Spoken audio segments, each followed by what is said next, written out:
a leading institution in Indonesia.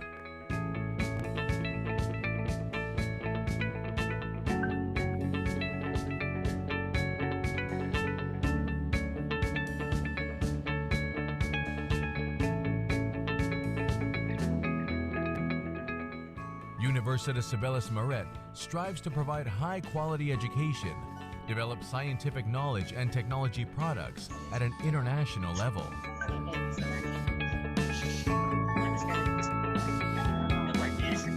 Sekarang udah abstraknya? Udah semua, udah. Oh, udah abstrak sketch. Sketch aktif dan dapat. Iya, cuma sengaja ada apa soalnya. Dan ternyata juga nggak bisa. Universitas Sebelas Maret offers a unique and Terus Bu Devi nanti engaging nggak usah learning diskolet nggak environment apa-apa karena beliau with siapkan integrated dengan IT facilities and information berhubungan lewat systems, itu Pak Dika monoton kita itu aja sih Pak. in green Mohon campus panitia area. nge-mute dulu. Ada suara masuk. The library features thousands of books and provides access to a wide variety of international journals, which is expected to enhance the learning of the students, faculty, and researchers.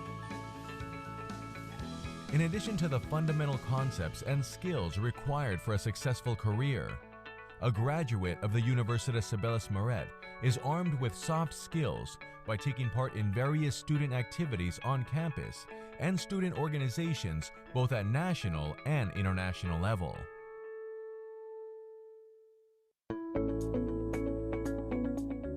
Students also have the opportunity to acquire global experience through student exchange programs, global internship programs, multilateral research projects, and other international collaborative activities. Universitas Sebelas Maret encourages all researchers to promote their work through publication in national and international journals, as well as other forms of dissemination, such as presentation at national and international scientific forums. Researchers have produced excellent research products and become engaged in the activities of the community through various community service programs.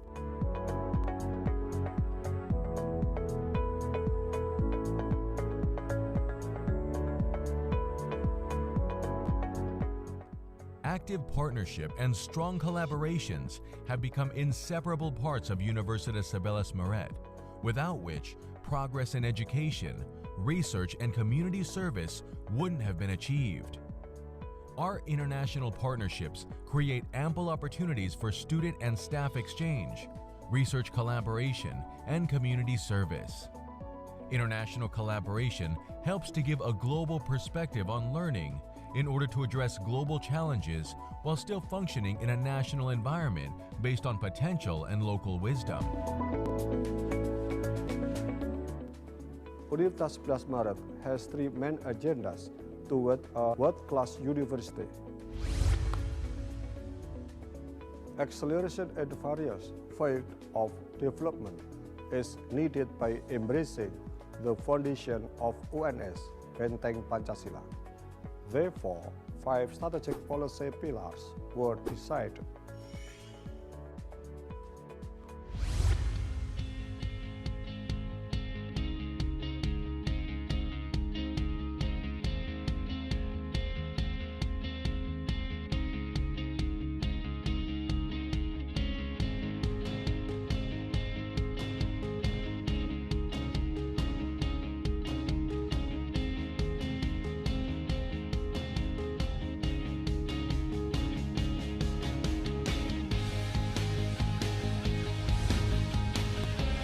We gladly welcome you to explore and experience our program and to enjoy our campus life, which depicts a blend of cultural power, professional life, and technological advance.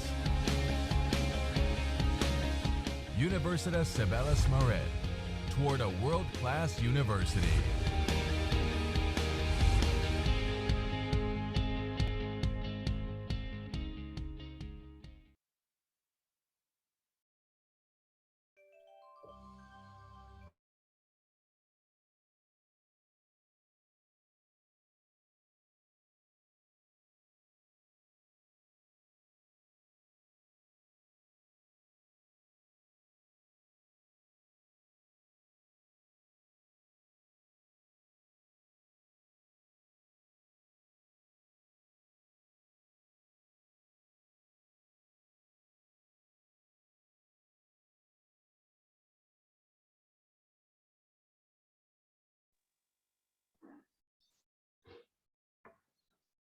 Pagi Prof. Nur. Terima kasih ikut gabung Pak Warek, Prof. Hajid. Selamat pagi, salam sehat semuanya dan Bapak Ibu semua. Matur nuwun Mbak Ki sudah bergabung. Pak Ki, ini saya kanan kiri Pak Ki. Oke, Prof. Terima kasih sekali. Sudah gabung panjenengan.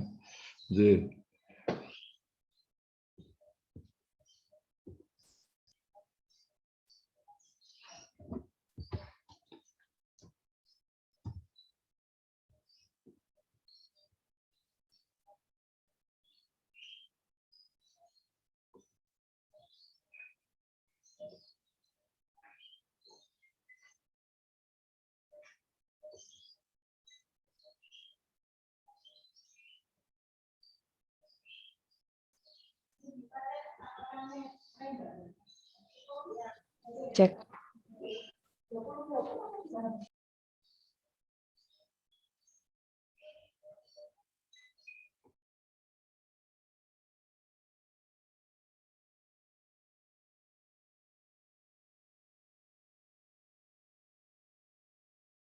Pak ya, tes.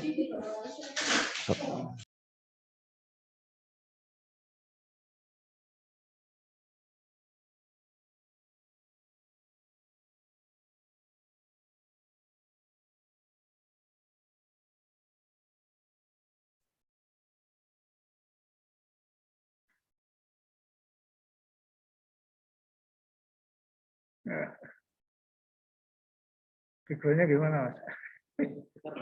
Iya. Ya, sama. Mbak Yulian dan Kang Mas.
Ladies and gentlemen, good morning.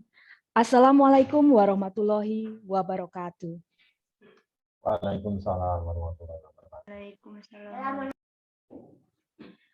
I would like to take this opportunity to extend a warm welcome to our guest of honor, Dr. Raditya Jati, Deputy for Systems and Strategy, National Disaster Management Authority. Professor Sajidan, the Vice Rector for Partnership and Planning Affairs, Universitas 11 Maret, Surakarta. Profesor Okit Parama Astirin, and Professor Samsul Hadi, Chairperson and Secretary of the Research and Community Service Institute, Universitas 11 Maret, Surakarta. Profesor Katarina Muryani, the Head of Disaster Research Center, Universitas 11 Maret, Surakarta. And special gratitude for our wonderful speakers. Professor J.C. Gaillard, Professor of Geography from School of Environment, University of Auckland, New Zealand. Professor Josaphat Tetuko Sri Sumantyo, from Center for Environmental Remote Sensing, Chiba University, Japan. Associate Professor Muhammad Hairi Ibrahim, Senior Lecturer and Dean of Social Sciences and Humanities Faculty, Sultan Idris Education University, Malaysia. Dr. Rita Noviani and Mr. Surya Kusuma MS, from Disaster Research Center, Universitas 11 Maret, Surakarta. and all the presenters, participants, distinguished guests, ladies and gentlemen. Welcome to the first International Conference on Disaster Management and Climate Change 2021. The world lately is facing an environmental degradation due to human activities. This environmental degradation is one of the factors causing disaster, especially hydrometeorological disaster, such as floods, landslide, drought, and many more. Such an effort, scientific advances, and technology has been used to predict, manage, and overcome the issues. This conference is held as a place to share and disseminate research results on environmental change and disaster. The theme of this conference is environment degradation and disaster management. This event is proudly organized by Disaster Research Center, Universitas Sebelas Maret, Surakarta. My name Muhammad Iskandar Zulkarnain and my partner Elizabeth Bunga Dwi Untari as the Master of Ceremony of today's conference. It is an honor for us to host this event in this special occasion.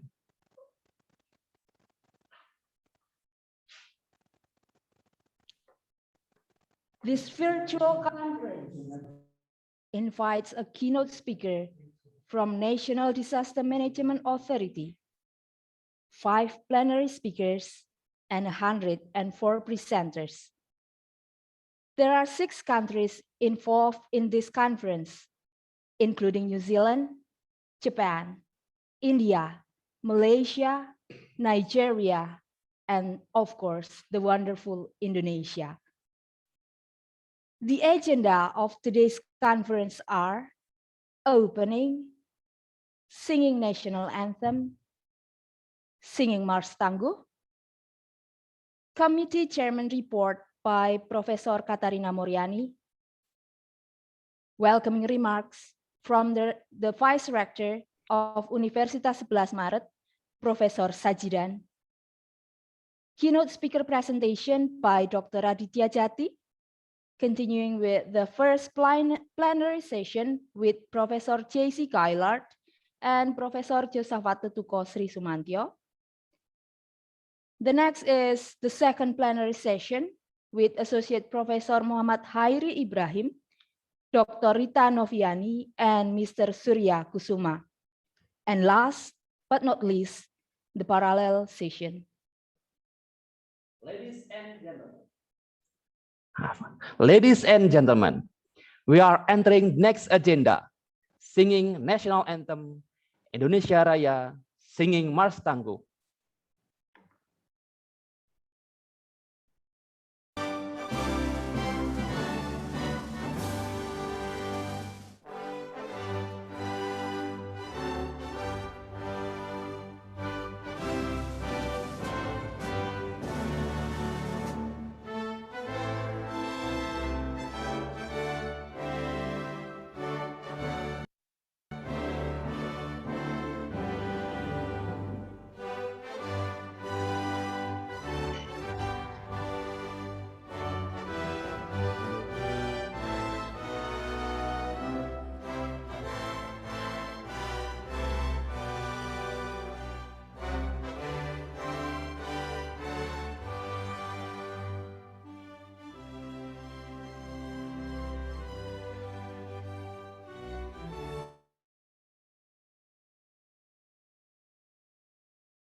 masyarakat dan dunia usaha demi negara, wujudkan cita menuju ketangguhan bangsa menghadapi bencana.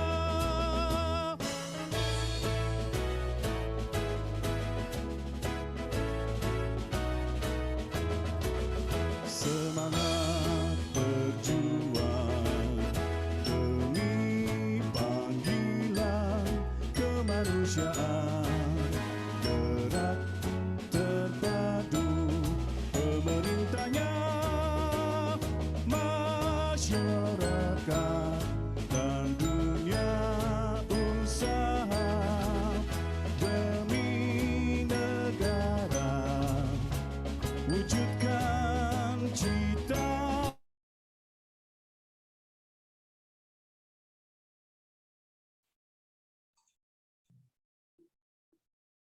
Tangguhan bangsa menghadapi bencana.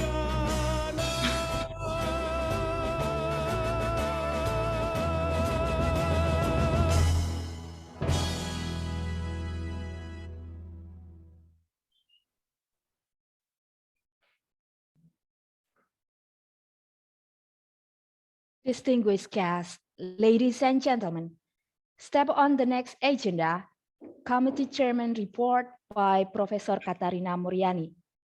For Professor Katarina Muriani, the time is yours. Thank you. Assalamualaikum warahmatullahi wabarakatuh. Salam sejahtera bagi kita semua. Om Swastiastu Om. Namo Buddhaya. Salam kebajikan. Good morning, distinguished guests, ladies and gentlemen. My name is Katarina Muriani, and it is my pleasant duty to welcome you all to the International Conference of Disaster Management and Climate Change entitled Environment Degradation and Disaster Management. I would like to take opportunity to extend a warm welcome to our guest of honor,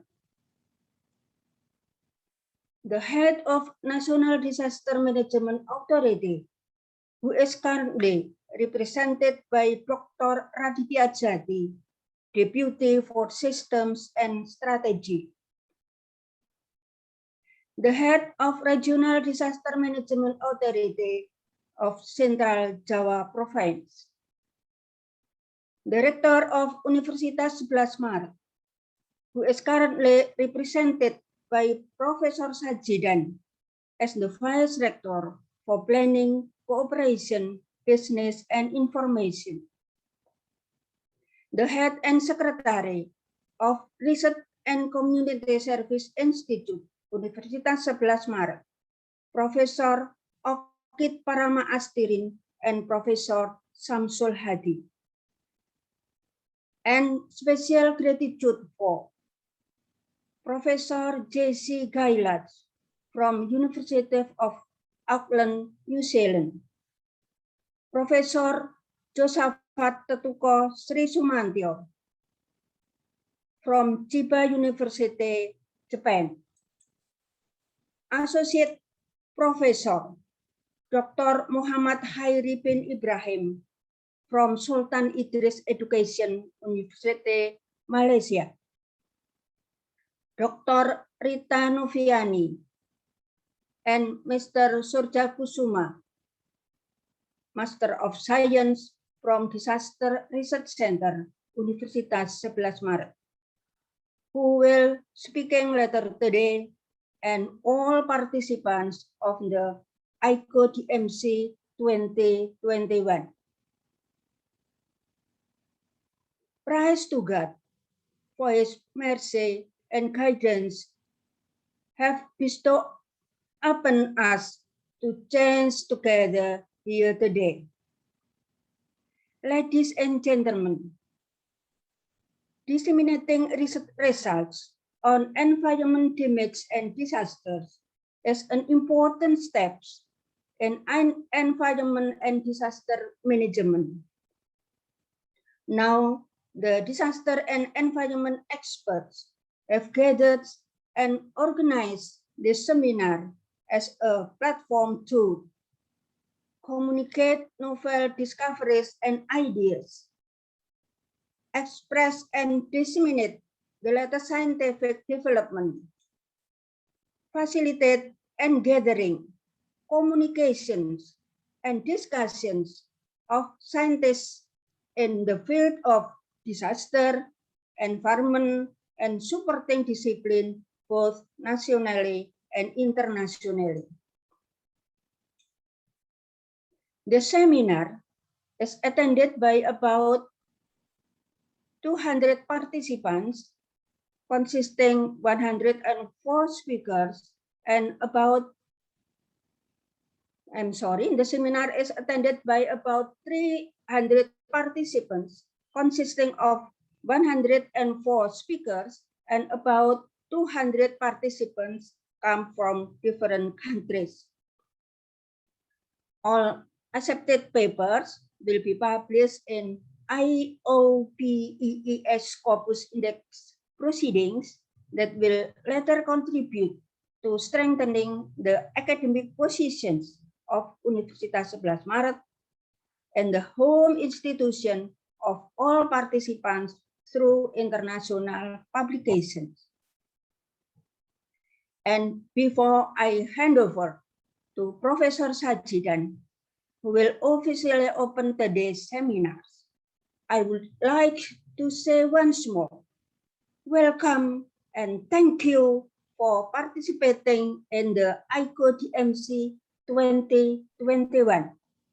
And see you again at the second ICoDMC 2023. Thank you. Wassalamualaikum warahmatullahi wabarakatuh. Thank you, Prof. Katarina Moriani, for the report. Ladies and gentlemen,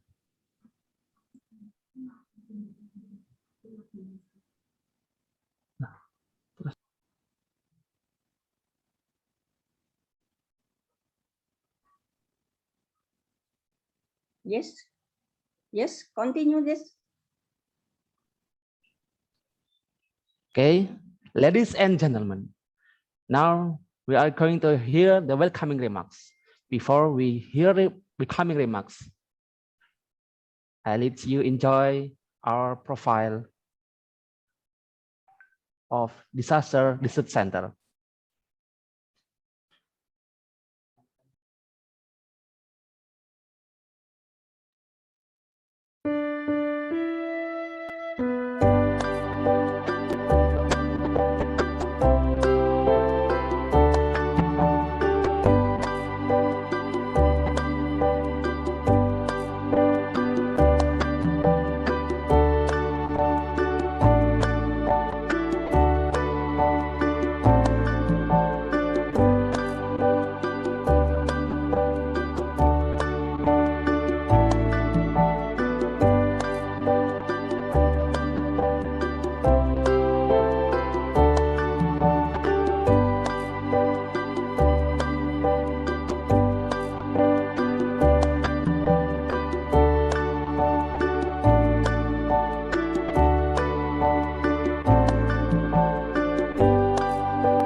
It's time to bring education into the fourth industrial revolution.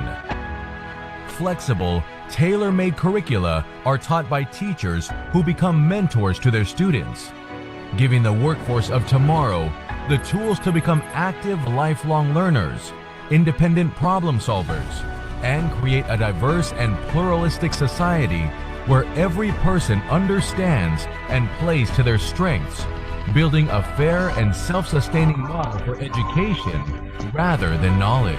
Universitas Sebelas Maret is here to align Education 4.0 with Industry 4.0. Universitas Sebelas Maret was established on March 11, 1976. As one of the most outstanding universities in Indonesia, Universitas Sebelas Maret has noble ideals to develop the country. Universitas Sebelas Maret is located in the suburban area of Surakarta, colloquially known as Solo, a city in central Java, Indonesia. The city is located within a 50-minute flight from Jakarta and 1-hour flight from Bali. Solo is well known as a city of culture and the capital of batik. Universitas Sebelas Maret Surakarta has grown rapidly over the years. It has positioned itself to become the leading institution in Indonesia.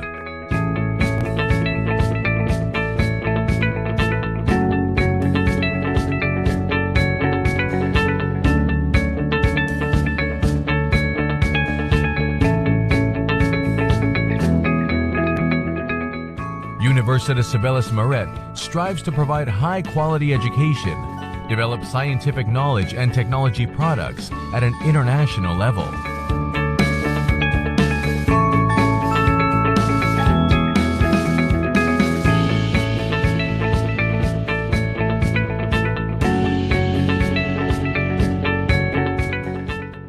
With its adequate and appropriate learning infrastructure, Universitas Sebelas Maret offers a unique and engaging learning environment and provides integrated IT facilities and information system in a convenient academic atmosphere and green campus area.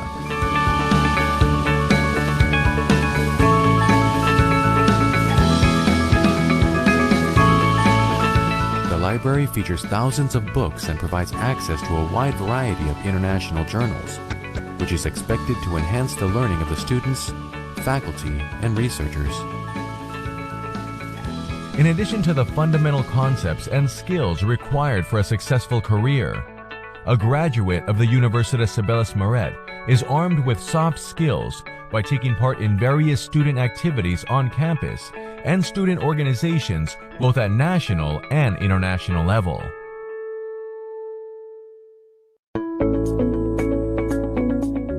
Students also have the opportunity to acquire global experience through student exchange programs, global internship programs, multilateral research projects, and other international collaborative activities. Universitas Sebelas Maret encourages all researchers to promote their work through publication in national and international journals, as well as other forms of dissemination, such as presentation at national and international scientific forums. Researchers have produced excellent research products and become engaged in the activities of the community through various community service programs.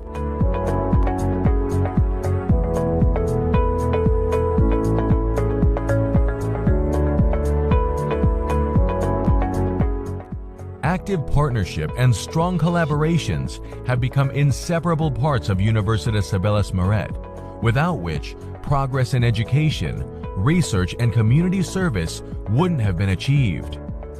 Our international partnerships create ample opportunities for student and staff exchange, research collaboration, and community service.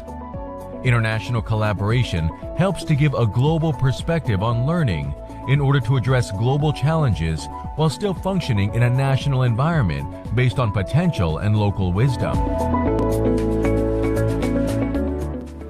Universitas Sebelas Maret has three main agendas toward a world-class university. Acceleration in various fields of development is needed by embracing the foundation of UNS, Benteng Pancasila. Therefore, 5 strategic policy pillars were decided.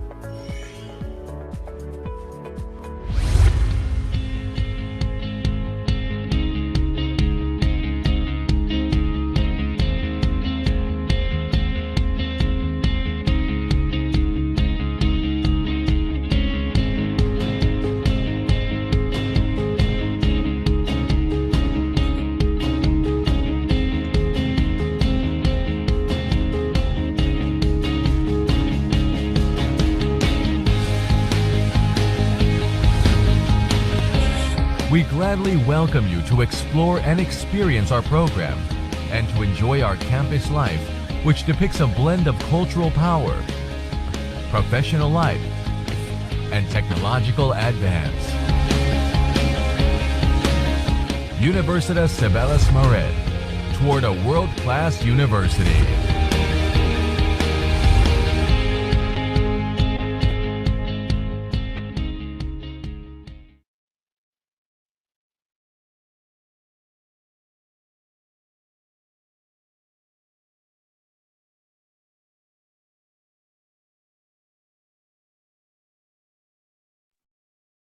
Ladies and gentlemen, now we are going to hear the welcoming remarks from Professor Sajidan, Vice Rector for Planning, Cooperation, Business and Information of Universitas Sebelas Maret. For Professor Sajidan, the time is yours. Thank you, Mas Muhammad Iskandar Sultanen and Mbak Elizabeth Bunga. Honorable, all the invited speaker, Dr. Raditya Jati, Department of for System and Strategy, NPB, Indonesia, Professor J.J. Gaylord, University of Auckland, New Zealand, from New Zealand, Professor Josaphat Tutuko Sri Sumantyo of Saiba University of Japan. Good morning, Prof. Josaphat. Associate Professor Muhammad Hairi Ibrahim, Sultan Idris Education University, Malaysia, and also Dr. Rita Nufiani, MSc, and Mr. Surya Kusuma from Universitas Sebelas Maret. Head of Disaster Research Center Universitas Sebelas Maret, Professor Katarina Muryani, distinguished guest, committee, participant, ladies and gentlemen. Assalamualaikum warahmatullahi wabarakatuh. Good morning. On behalf of Universitas Sebelas Maret, it is a great pleasure to welcome you to the International Conference on Disaster Management and Climate Change 2021, ICoDMC, which is organized by the Disaster Research Center, Universitas Sebelas Maret. The main theme of this conference is environment degradation and disaster management. This topic is quite important, as we know, reducing environmental risk has been a global initiative since decades ago. However, it needs strategies to mitigate it, the potential disaster and environmental damage more efficiently. We should encourage public, private partnership and exploiting technology to provide some mitigation tools. Therefore, today's event is dedicated to providing a scientific forum to share and discuss some issues related to environment and disaster risk reducing with particular emphasis on the use of technology in mitigating the two issues. I strongly expect that there will be some innovative ideas coming from this conference. Ladies and gentlemen, I would also like to thank the presenter as well as non-presenter participant for your enthusiasm to participate in this event. I believe your contribution will be beneficial for the initiative on managing disaster and environmental risks. My gratitude also goes to all invited speakers coming from Japan, from New Zealand, Malaysia, and also from Indonesia. We will learn their perspective regarding the current issue. Firstly, I would also like to congratulate the head of the UNS Disaster Research Center and the committee for making this event successful until now.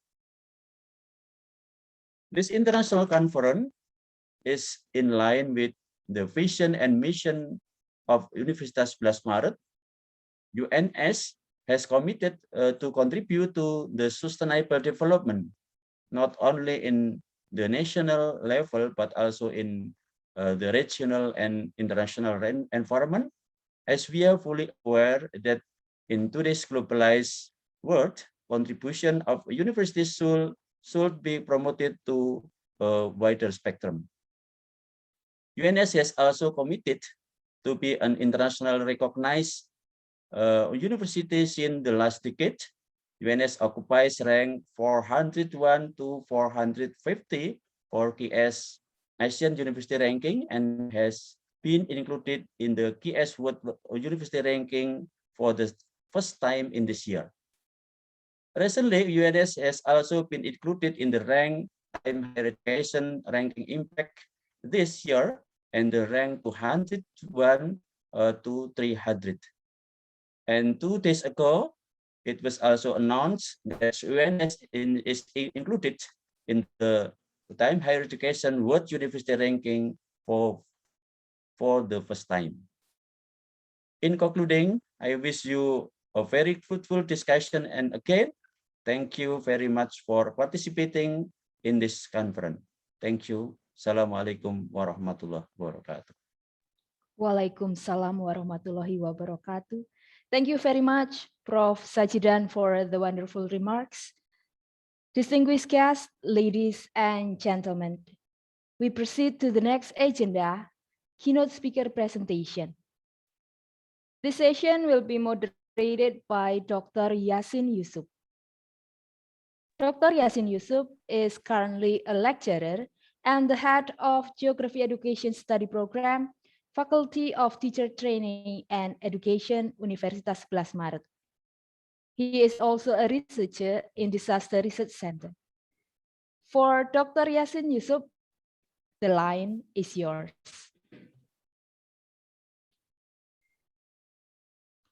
Okay, thank you. Assalamualaikum warahmatullahi wabarakatuh. Ladies and gentlemen, welcome to the International Conference on Disaster Management and Climate Change.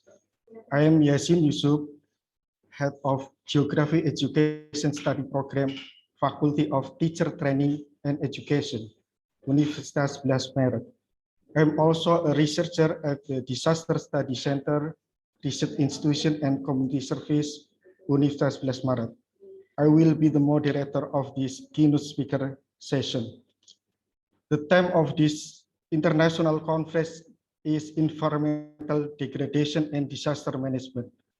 Environmental degradation can be traced back to the colonial era, when the Dutch began to open large-scale plantation to the forced cultivation system after the Ponegoro War ended. At the time, most of the island of Java in the early 19th century was still covered with dense forests. But at the end of the 19th century, the remaining forest was only about 30%. Large-scale clearing for industrial plantation, mining, and other development sector after Indonesia's independence continued, so that we see the extraordinary rates of deforestation for the large island of Indonesia, Sumatra, Kalimantan, and Papua. Especially know that the government has issued the Omnibus Law on Job Creation, which is very friendly to large investment, so that environmental degradation will continue to haunt us in the future, which will be followed by disaster that will increase in the number from year to year. Environmental degradation and spill planning will be discussed in this session, even in relation to weak leadership and weak law enforcement. Then, how will Indonesia manage disaster?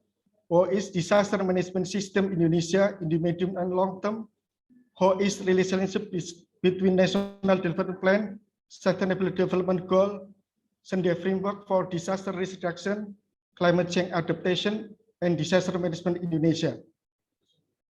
In this session, Dr. Radia Jati, Head of Deputy for System and Strategy, the Indonesian National Disaster Management Agency will present a paper entitled Disaster Management in Indonesia. Before Dr. Radiajati gave a presentation, I will read his CV. Dr. Radiajati was born in Yogyakarta, October 8, 1969. He studied at the Faculty of Geography, majoring in Regional Development Planning, Universitas Gadjah Mada, Yogyakarta. In the same department and campus, he took his master's degree, majoring in Environmental Science, while his doctoral degree is in Environmental Science too, and he took Sandwich program in Geography and Planning, Utrecht University, the Netherlands. Dr. Radiajati was appointed as Deputy for System and Strategy on June 10, 2021. Previously, he served as Head of Disaster Information and Communication Data Center. The keynote speaker session lasts for 1 hour.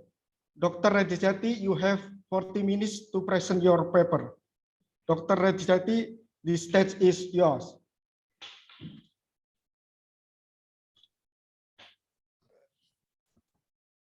Thank you, Pak Yasin.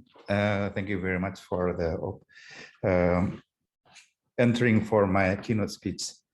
Distinguished guest, Profesor Sajidan, terima kasih. Selamat pagi, Bapak. Matur nuwun sudah diberikan kesempatan untuk bisa memberikan keynote speech. Kemudian Profesor Pak Raditya, matur nuwun. Iya, matur nuwun. Kemudian Profesor Okit, kemudian Profesor Samsul Hadi. Selamat pagi, Prof. Katarina. Terima kasih atas waktunya. Distinguished guest, ya, terima kasih. Profesor Jessica Keller from New Zealand, Profesor Joseph Tuko-Sri Sumantya dari Jepang, terima kasih. Kemudian Associate Professor Madhari Ibrahim dari Malaysia. Distinguished guests, ladies and gentlemen, on behalf of the head of BNPB, I would like to deliver sharing some idea about the disaster management in Indonesia. If I may share the slide PowerPoint. Ya. Sudah bisa kebaca belum ya? Belum ya.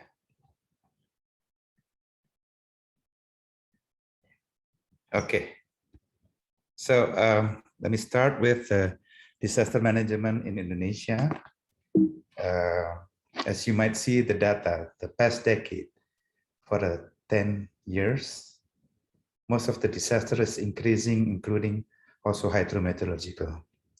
So in this seminar, I think one of the issues that we have to see is the trending topic of the hydrometeorological, which is also give impact to landslide,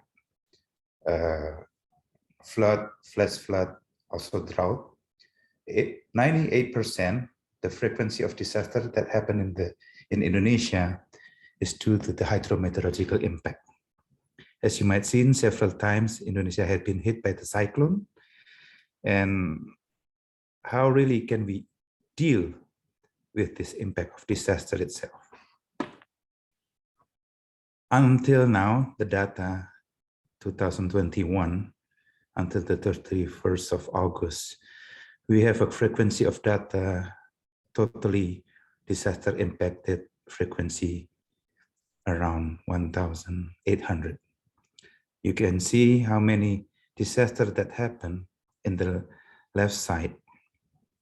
The disaster happen frequency happening, most of them are due to the hydrometeorological impact. And how many casualties, including victims, how many people impacted, and also how many people are also severe from the disaster itself. Also, cases on infrastructure destruction, critical infrastructure, and also social economic impact.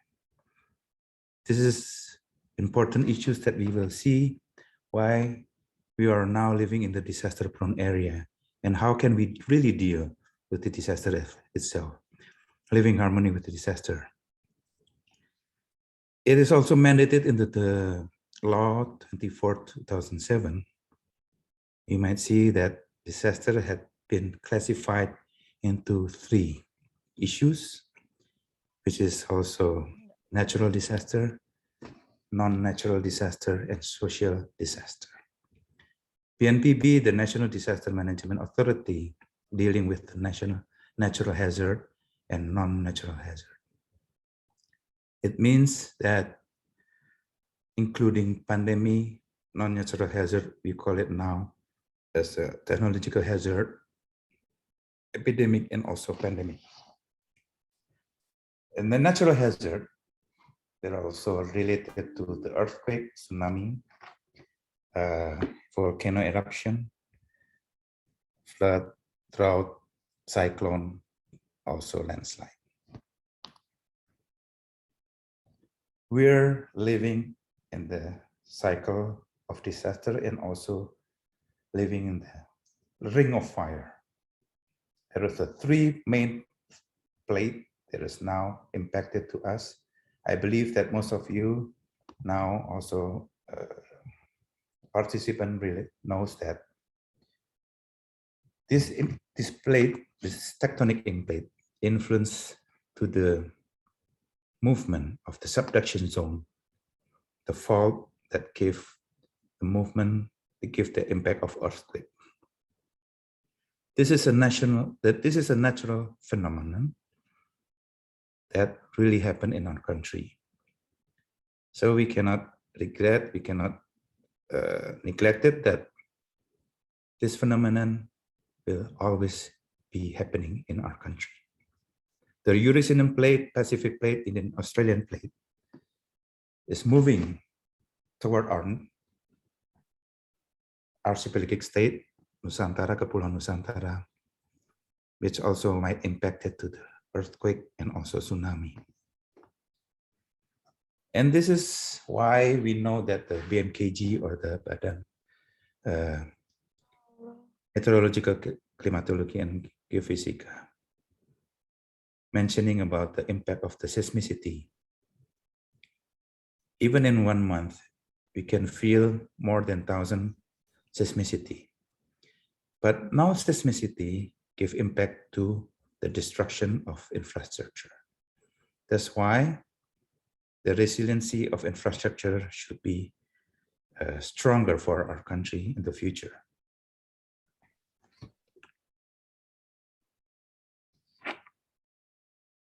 The national archipelagic state, you can see how many big earthquakes that happen, including tsunami.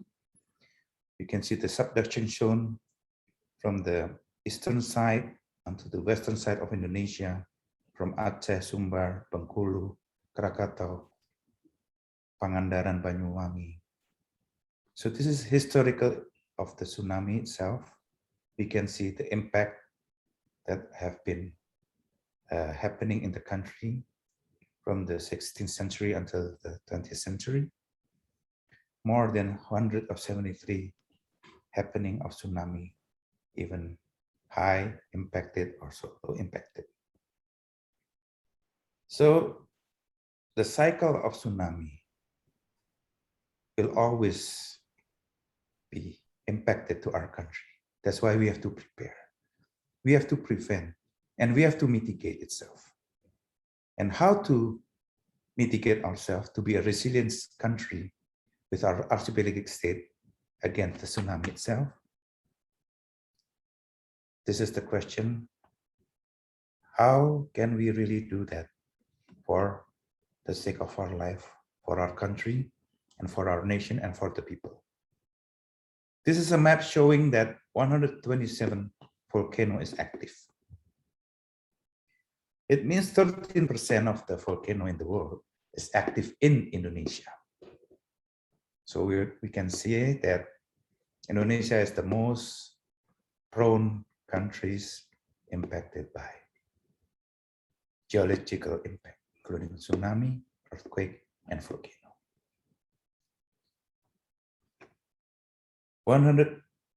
More than 295 faults is now have been founded by the Pusat Gempa Nasional. And in Indonesia, it means that most of our country will be impacted by fault.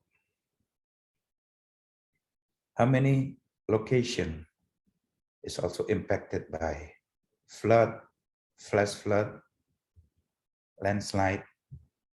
So it's very important to know, to understand the risk itself. BNPB has launched the inaris.bnpb.co.id.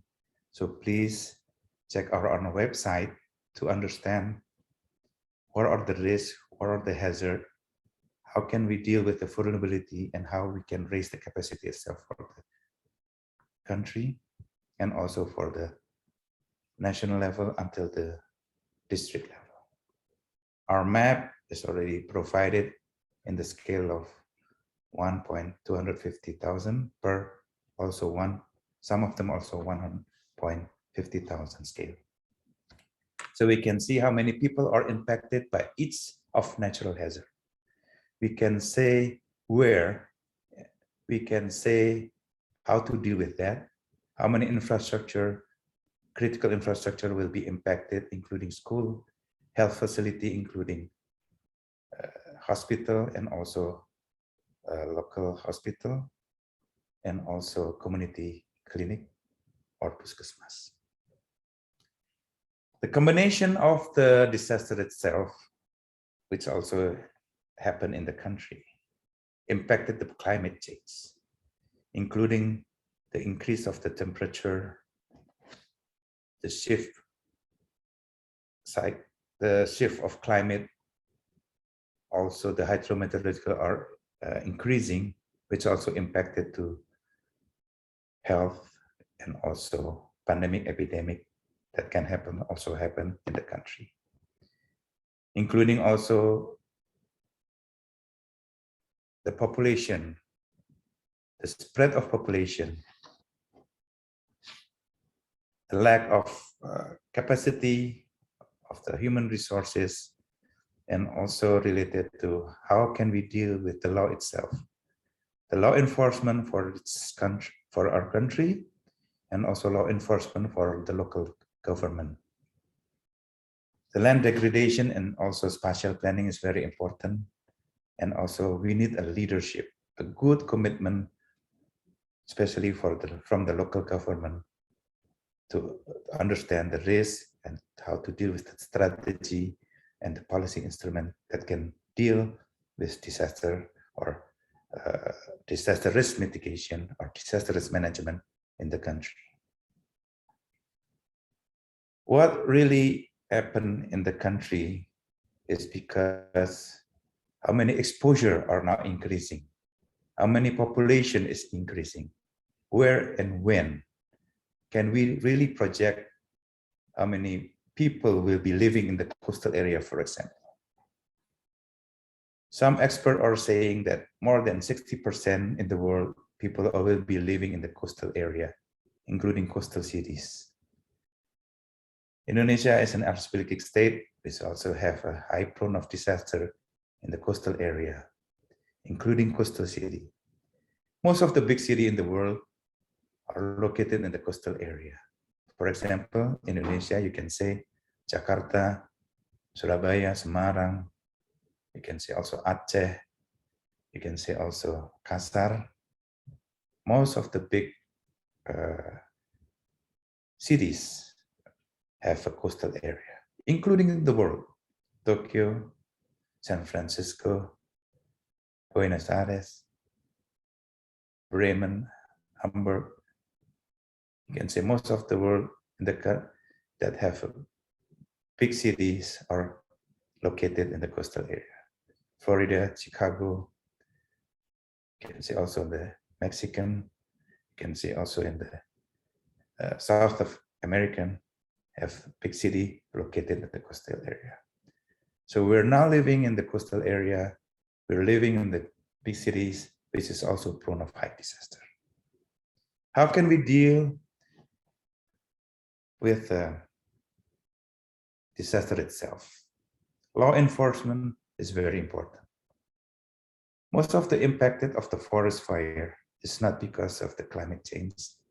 It's not because only of the high temperature but we can say that most of the disasters that happen, including forest fire, are due or impacted by the people itself.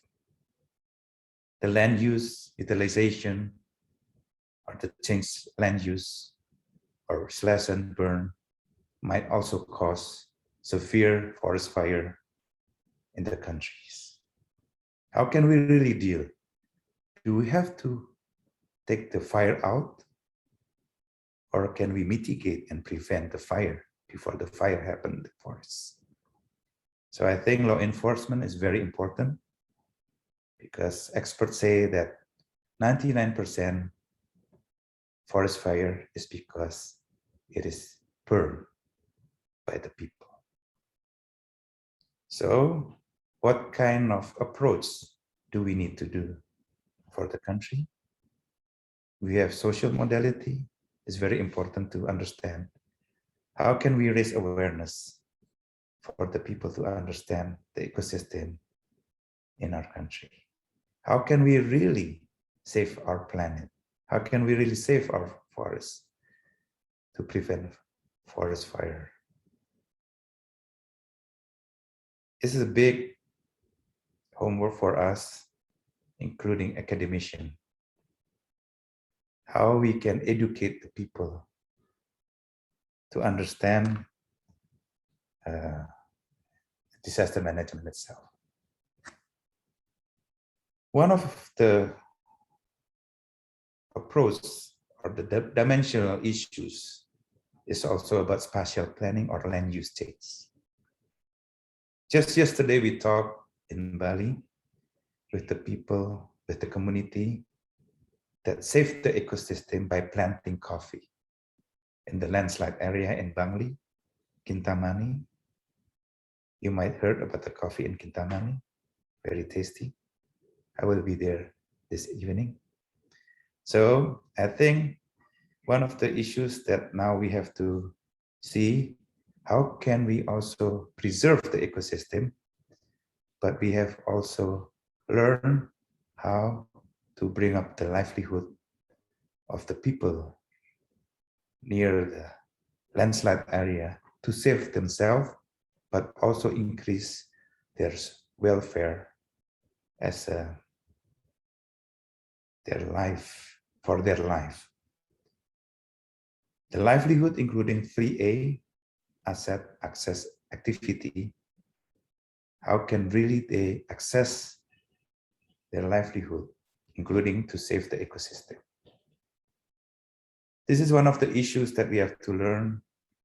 How can we deal with the local people, the community, not only asking to preserve their land, but also to solve the problem on economic issues or social economic issues, including now during the pandemic. It must be very challenging to help the community on social economic impact.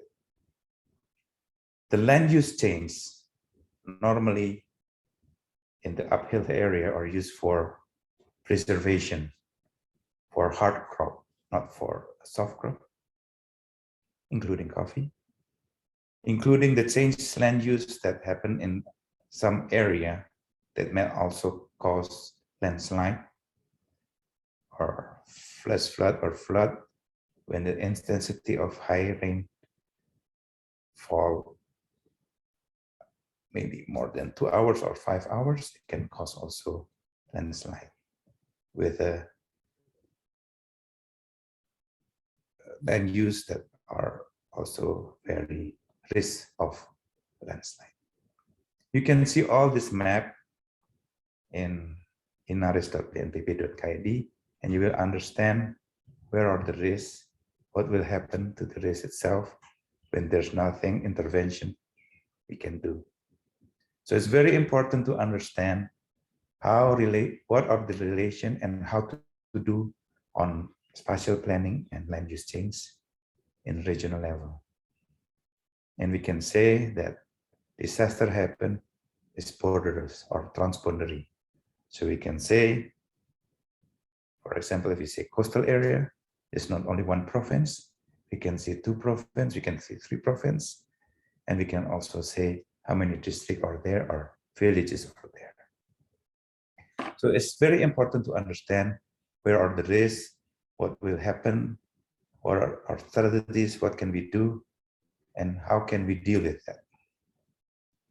The earthquake that happened in the 2006 in Yogyakarta and surrounding, including Jawa Tengah, had also caused severe impact casualties, victims, more than 5,000 people had died.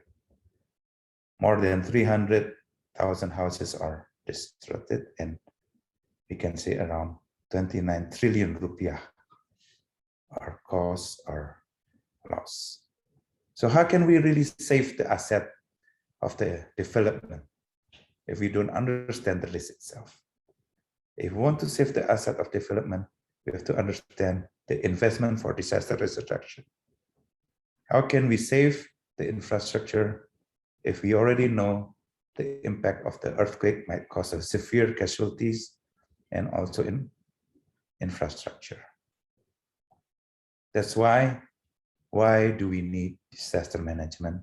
Or in nowadays, we can say that disaster risk management is very important to understand and to put into account on the policy instrument to be put really into the tactical and operational level. The 2004 tsunami has been a wake-up call for us to understand what disaster risk management should be done and how to do it. The change paradigm on disaster management into disaster risk management had called us to understand, to prevent, and to mitigate before the disaster happened. This is why the International Conference on Disaster Risk Reduction has been done during that time in 2005. The Hugo Framework for Action had declared as a framework for disaster risk reduction. In 2015 to 2030, the Hugo Framework had also been renewed in what we call now the Sendai Framework for Disaster Risk Reduction. The Sendai Framework for Disaster Risk Reduction had been a change paradigm from what to do to how to do. So it's not anymore what to do, but how to do, how to understand the risk, what are the strategy, and how to do that. During pre-disaster, before the disaster happened, we need the planning, prevention, disaster risk reduction, mitigation, including education, skills, early warning system, and preparedness. This is the issues that we have been doing since the Hugo Framework and also Sendai Framework for Disaster Reduction. Indonesia has voluntary base to put that into the policy instrument until now. The Disaster Management Authority at national level and the local level working very hard together with all multi-stakeholders, including academicians, NGO, community, media, and private sector, together with the Pentahelix, working hard on how to prevent or to mitigate the disaster before the disaster happens. The academicians have many research, including the justification on how the strategy should be done at local level. To understand the risk, some studies have been done in some university. So I believe University Sebelas Maret will be one of the leading university for research and also for education to understand, to give the people on disaster management and to disaster risk management and how we can deal with it. One of the issues that we also deal with, how to educate the people by social media or by documentary film. You can also say by media campaign using culture or even event, or we can say also by their local culture, by wayang, or we can also by socialization on disaster management, using radio, using some ceremony, or you can say how to deal with the people in the community using their local wisdom is very important. To give the understanding on the risk itself to the people using their own language, their own culture, they will understand on how to participate on the preparedness of the people itself. Understanding the risk is very important. Education from the early time until now, BNPB had been working with the Ministry of Education. Since 2010, we have declared that the Satuan Pendidikan Aman Bencana, or we can say Safe School, has been developed with the Ministry of Education for the elementary school until high school. Children are educated to understand the risk, what to do on the risk itself, when the disaster happens, how to deal with disaster, when there is earthquake, how to save themselves, where to go if there's a tsunami. I think this is one of the important case in Indonesia. If University of Sebelas Maret bisa giving the curriculum or KKN thematic for the students to educate the community in the village using Satuan Pendidikan Aman Bencana or Safe School, giving their curriculum for the elementary school with the children, and give them the role on how to deal with the disaster.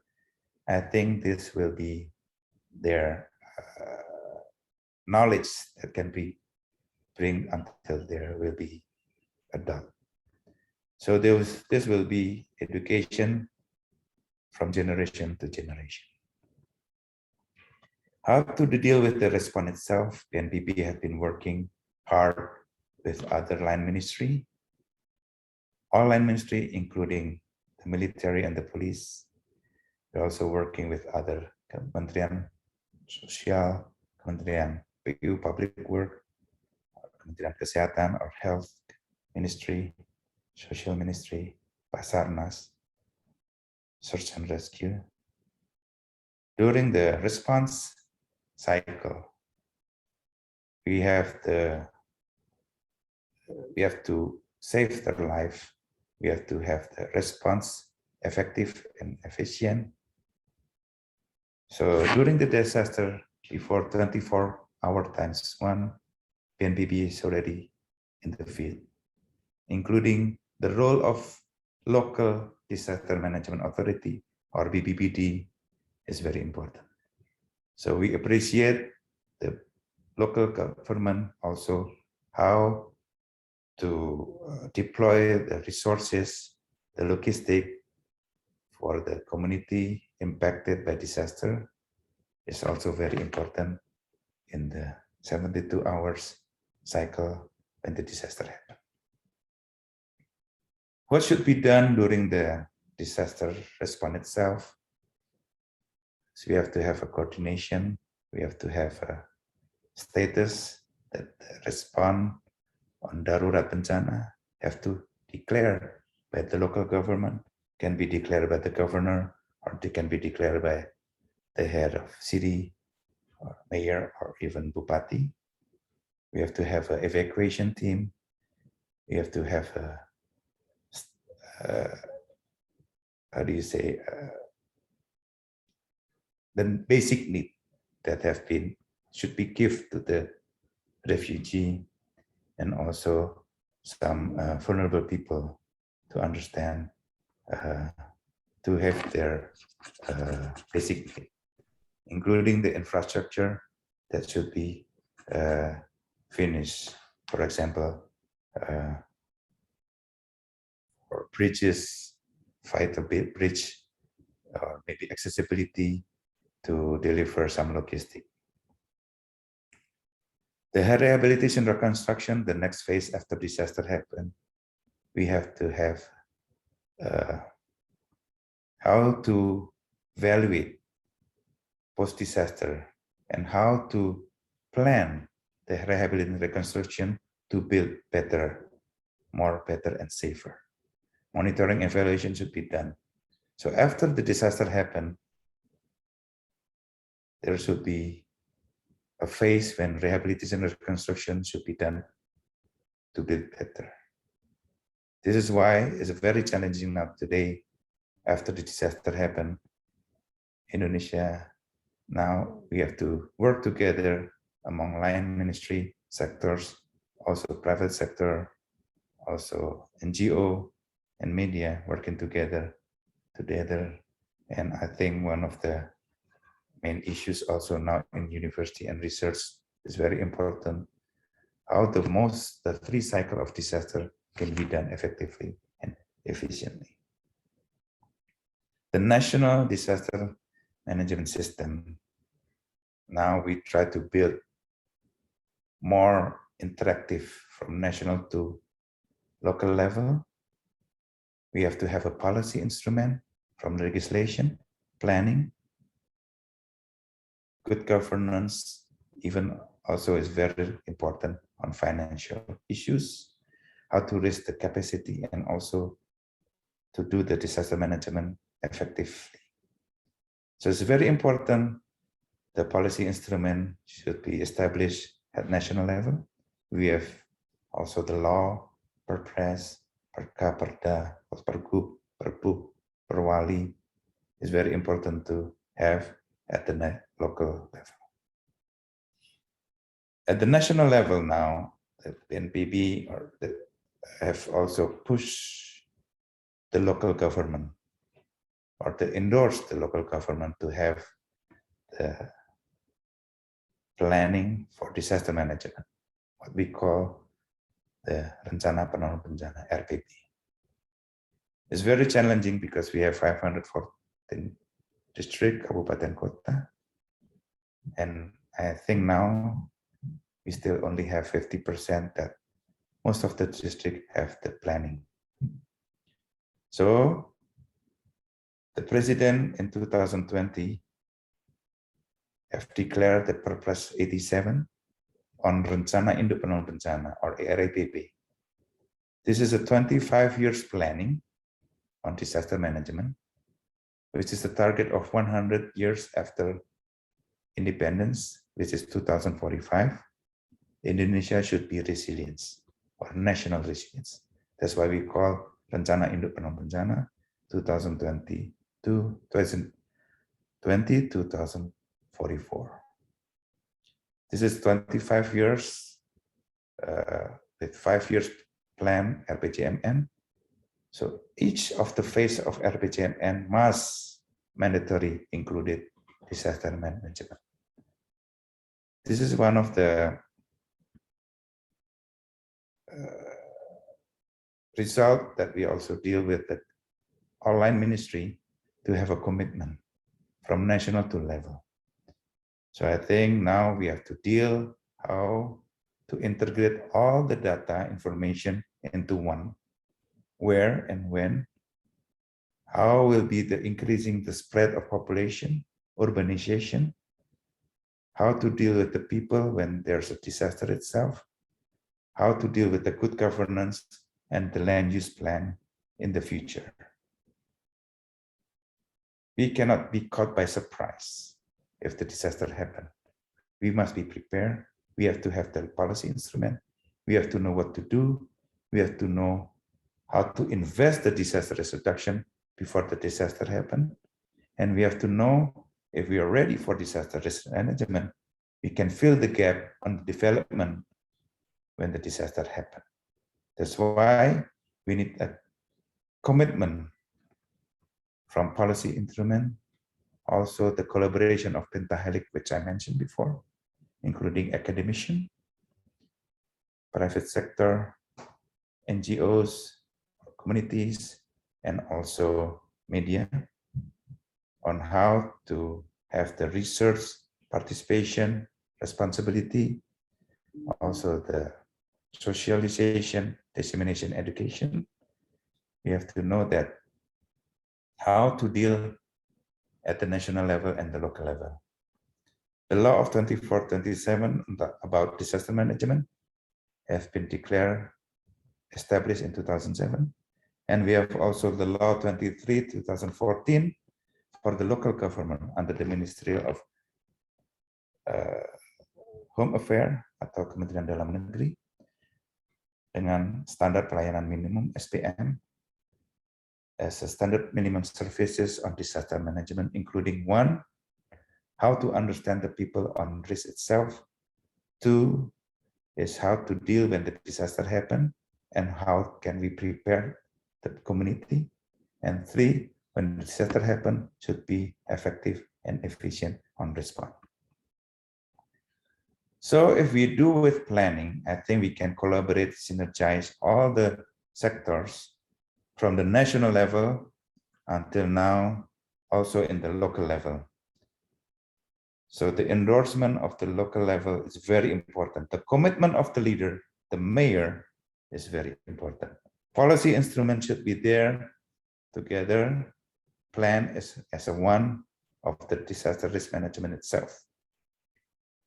The mandate of the law of 2427 is very important, including on how to plan the disaster management, including how the local government and the national level must put the disaster management itself as a priority of issues,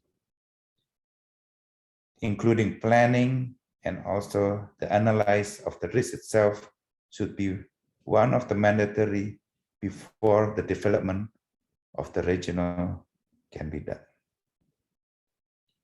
From the LPPM 2020-2044, we can say that Renas PB, or we can say Perencanaan Penanggulangan Bencana, Rencana Nasional Penanggulangan Bencana, Sistem Penanggulangan Bencana Nasional should be done based on 5-year phase until 2044, or we can say that 100 years after independence, 100 Indonesia Merdeka, 100 tahun Indonesia Merdeka, we should be national resilience.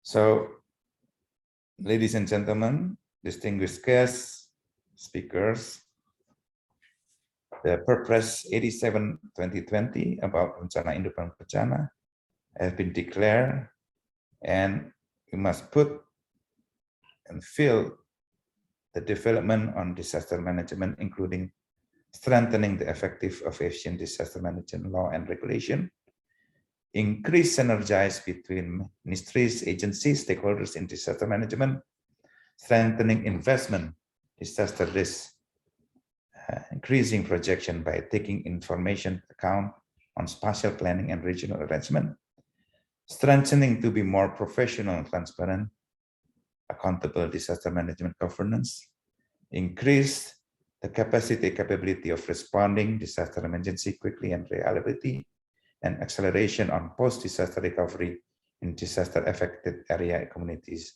to build a better life. These 6 issues had put into the Rencana Induk Bencana, or the Indonesian Disaster Management Plan 2020-2044. Under that will be Rencana Nasional Bencana. That should be one of the issues at the local level, including the priority, focus, and the involvement or all policy instrument, and how to put that into the policy instrument, into the implementation at the local level, including the priority issues in each area, in different characteristic of area, transboundary issues put into account. This is the commitment of the global agenda. What is related on SDGs, COP21, Sendai Framework, Addis Ababa Agreement, I think this all agenda until 2030 had put down into our national and local level, including the RPJMN to RIPB, and also the target Sendai framework, including the Sendai framework related to the SDGs. At the national level, we are responsible for strategy, policy instrument, command system, and then province level, we have to be more tactical, and at the district and community, we have to be more operational, including voluntary base, volunteer, and so on. So I end up my presentation and keynote speech for today on disaster management in Indonesia. And I hope this can also give the enlightenment and share the issues on disaster management in Indonesia to be more used and useful. And I hope from this material can be used for Universitas Sebelas Maret for their better future in research and education. Thank you for all. Selamat pagi. Thank you very much.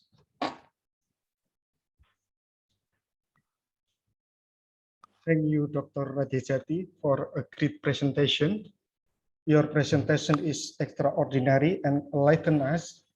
So the important point you emphasize in this keynote speaker session, like the linkage between National Development Plan, Sustainable Development Goal, Sendai Framework for Disaster Risk Reduction, Climate Change Adaptation, and Disaster Management became a kind of introduction for us to join this international conference more easily and pleasantly. Let's give a big round of applause for Dr. Radijati.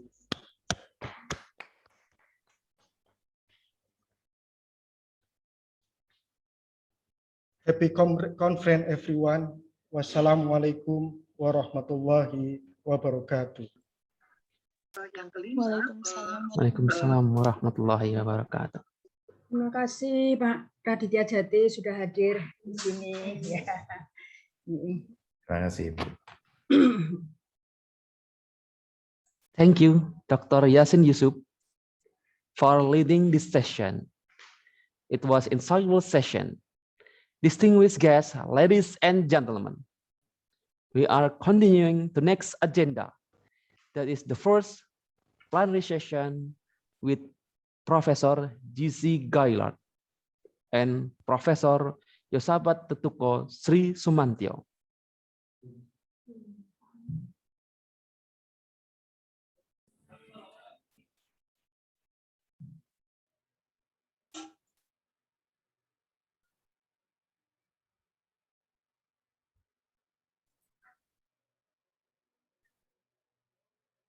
Before we are continuing next agenda,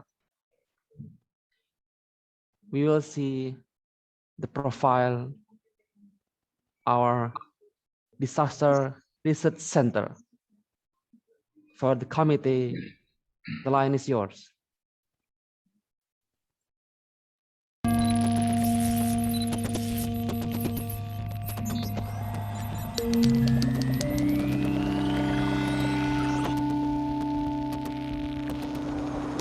Kota Solo, kota tempat singgah sejuta pesona, seni dan budaya.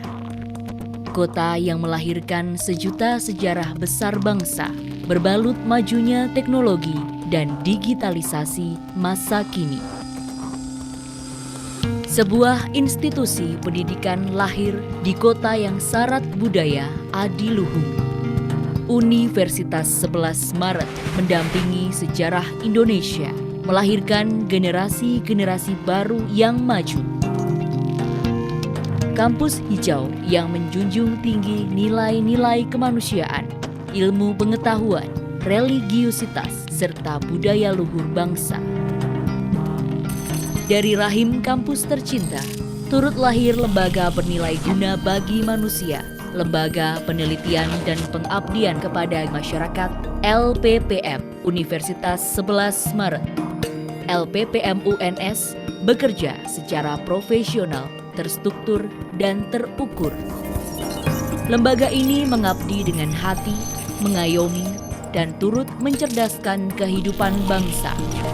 UNS senantiasa mendukung iklim ilmu pengetahuan dengan memberikan dana mencapai 15% dari anggarannya. Peringkat 12 nasional telah tercapai di tahun 2019. Dengan anggaran tersebut, LPPM UNS berupaya membangun reputasi internasional. Dari LPPM UNS, lahir para pemberani yang mau bekerja keras, membangun pelosok negeri. Para mahasiswa belajar melalui kuliah kerja nyata, membantu saudara, membantu sesama.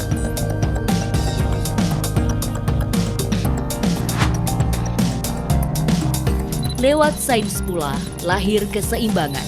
Penelitian bioteknik menyematkan ilmu pengetahuan untuk membantu sesama manusia. Melahirkan organ buatan untuk kesetaraan. Melalui LPPM UNS, turut hadir pula energi keterbarukan. Baterai litium memberi nyawa pada peradaban atas nama kemajuan teknologi saat ini. Proses pembuatan yang terus berkembang menjadi semangat untuk masa depan lebih terang, membantu manusia untuk lebih mudah bekerja dan berkarya. Selain itu, melalui senyawa alam dan tumbuhan, ilmu pengetahuan menghasilkan produk bermanfaat. Dari spirulina, lahir media kesehatan bagi tubuh manusia.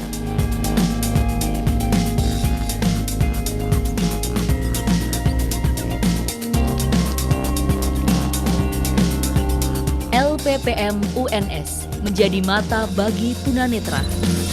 Terciptalah Tuts Braille untuk lebih memanusiakan mereka yang membutuhkan. Melalui ketikan jari yang tak dapat mengamati, kembali melihat besarnya dunia dari teropong teknologi. Melalui lembaga ini pula, lahir manusia-manusia yang memegang teguh sejarah. Javanologi Universitas 11 Maret menjadi bingkai seni dan budaya serta ketertambatan pada nenek moyang kita. Petuah dan filosofi masyarakat Jawa melekat pada sanubari dan jiwa pribadi. Dari LPPM UNS, turut lahir kewirausahaan berbasis digital dan teknologi. Selain itu, terdapat pula berbagai keunggulan produk, fashion, kerajinan, hingga kuliner. LPPM UNS berupaya untuk terus berinovasi dan berkontribusi untuk negeri. LPPM UNS menjadi solusi seputar permasalahan ilmu pengetahuan dan teknologi. LPPM UNS Research Recreation for Society.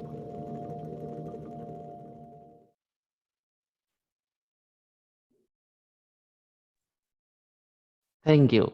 Distinguished guests, ladies and gentlemen, we are continuing the next agenda, that is the first plenary session with Professor G.C. Gaillard and Professor Yosafat Ketuko Sri Sumantyo.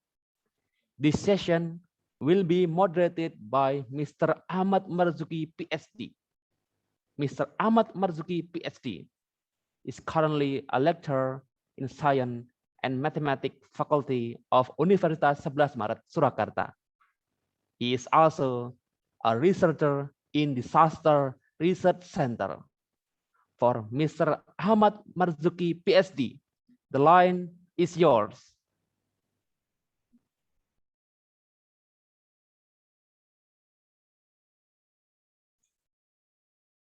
Ahmad, you are mute. Okay, thank you very much. I hope you can hear my voice now. Okay, good morning everybody from wherever you are. I hope you are very well today, this morning, and you also your family as well. Okay, I'm Ahmad Marjuki. I'm in charge today to be moderator for this session. Yeah. Okay. Joining with us now two great scientists who are going to deliver talks on disaster matters. They are Professor J.C. Chelat. Can you pin okay, Professor Chelat, hi, from University of Auckland, New Zealand, who will deliver a talk on the epistemological nonsense of disaster studies. Hello, Prof. Chelat. How are you, Prof? Selamat pagi. I'm good, thank you. Oh, it's great. Okay, Prof. You will be the first speaker in the sessions, yeah? So after maybe we introduce you and also Professor Safat, and then we can start your session. Okay, and the second speakers will be Professor Jusafat Tetuku Sri Sumantyo from Siba University. Can you pin Professor Jusafat, please? Hey, everybody. Thank you very much for the invitation. Good morning. This is the second time, I think, Prof. Yes. Your moderator, yeah. I think the first right. moderator was when you deliver a talk for PC department conference. Yeah, thank you very much again for the invitation. Nice to see you, Prof. Yeah, nice to meet you too. Okay. Okay. Ladies and gentlemen, this session is scheduled for 2 hours. Yeah, 2 hours. So there will be 45-minute presentation. Yeah, the first presentation is delivered by Professor Chelat, and the second presentation is also 45 minutes and will be delivered by Professor Jusafat, and continued by question and answer, and we give time for 30 minutes. Okay, before proceeding to the first talk, let me introduce a bit more detail. Who is the first speaker? Professor Chelat. Computer, can you? Okay, this is a Professor J.C. Chelat. I'm sorry if I have wrong. I can maybe pronounce it correctly. Okay, Professor Chelat is got a PhD from University Joseph Fourier in France, also a master degree from the same university, I think. Oh, sorry, from University de Savoie, and then PhD from University de Savoie, France as well. His research main interests are first is disaster risk reduction, disaster prevention, and climate change adaptation. And this is his career. He's now is professor of geography. He got so many publications, I think, that I cannot read that because it will take hours to read that.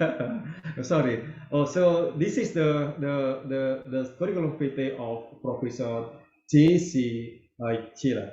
Okay, Professor Chelat, you can start your talks now. Okay, Prof. Okay, terima kasih banyak, Pak Ahmad. I'm very sorry, everyone. I won't go very far with my bahasa, so I will stick to English. I'm just trying to share my screen at the same time, and not everything comes up here. Okay, just give me a sec. So I'm JC. I'm a geographer. My life is kind of complicated. I was born and I grew up in France. I now live in New Zealand, work for the University of Auckland. I hold a New Zealand passport, but I've spent most of the past 20 years in the Philippines. So my life is kind of split between the three countries. Although most of my, can you see my screen now? Most of my research and practical experience has been in the Philippines. We've worked as well elsewhere in Asia and the Pacific and a bit in Africa. But the place where I feel grounded is really the Philippines. So yeah, most of our research with our team here has been geared towards researching some of the gaps we've been observing in our practice of disaster risk reduction. We've been doing a lot of work with NGOs and local government organizations and local civil society organizations in the Philippines and elsewhere, but we've been trying to research gaps that we've observed in practice, and most of these have revolved over the past 15 years. There's minority groups who usually fall between the cracks of disaster studies and as well of disaster risk reduction. So we've been doing a lot of work on ethnic minorities, on gender minorities. I'm going to talk a bit about gender in a moment. Been doing research with prisoners, with the homeless, with people with disabilities, children, trying to understand what we have been calling their vulnerability, and I'm going to be critical of that afterwards, and trying to see what they do in facing disasters as well, so trying to research their capacities, and then from there fit back into our practical work by trying to enhance and develop some participatory tools to foster the participation of these groups in disaster risk reduction. So my kind of talk today is going to be based probably half on my research experience, and I'm going to tell you that what I've done over the past 20 years was crap, basically, and try to as well take my practitioner's hat and try to talk a bit about what we've been doing in disaster studies is kind of nonsense from a practical perspective. So I've been calling this the epistemological nonsense of disaster studies.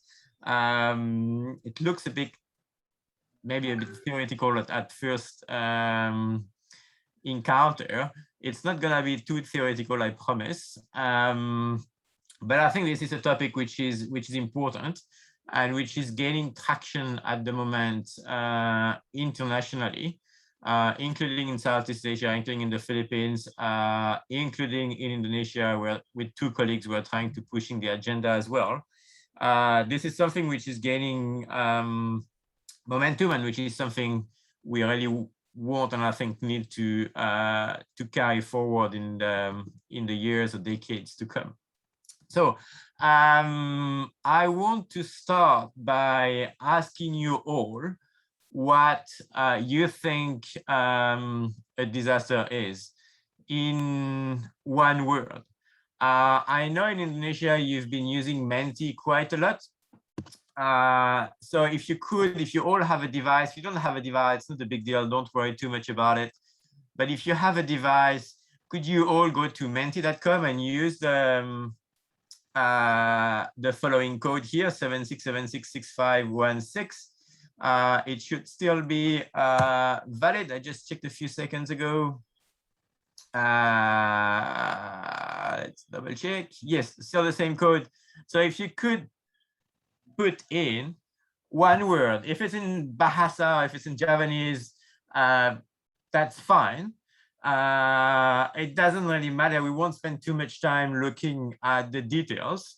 I just want to see what comes up, and I want to start with your own ideas as well.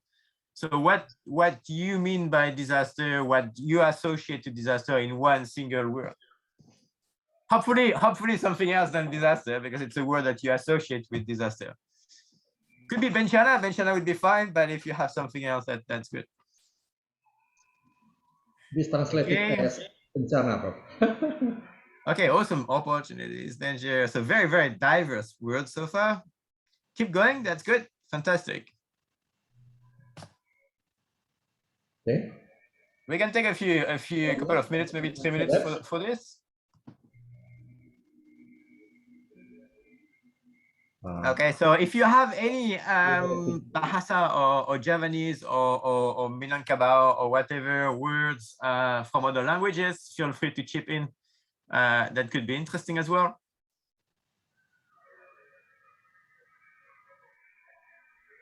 Somebody answer vulnerability. Okay, vulnerability. I can't see it yet on my screen. It must be coming up, I guess. It's 18 people who have answered the quiz so far. We've got 322 people on the call. So we'll give you a few more seconds, maybe a minute or two, to try to suggest keywords. Indonesian, that's interesting.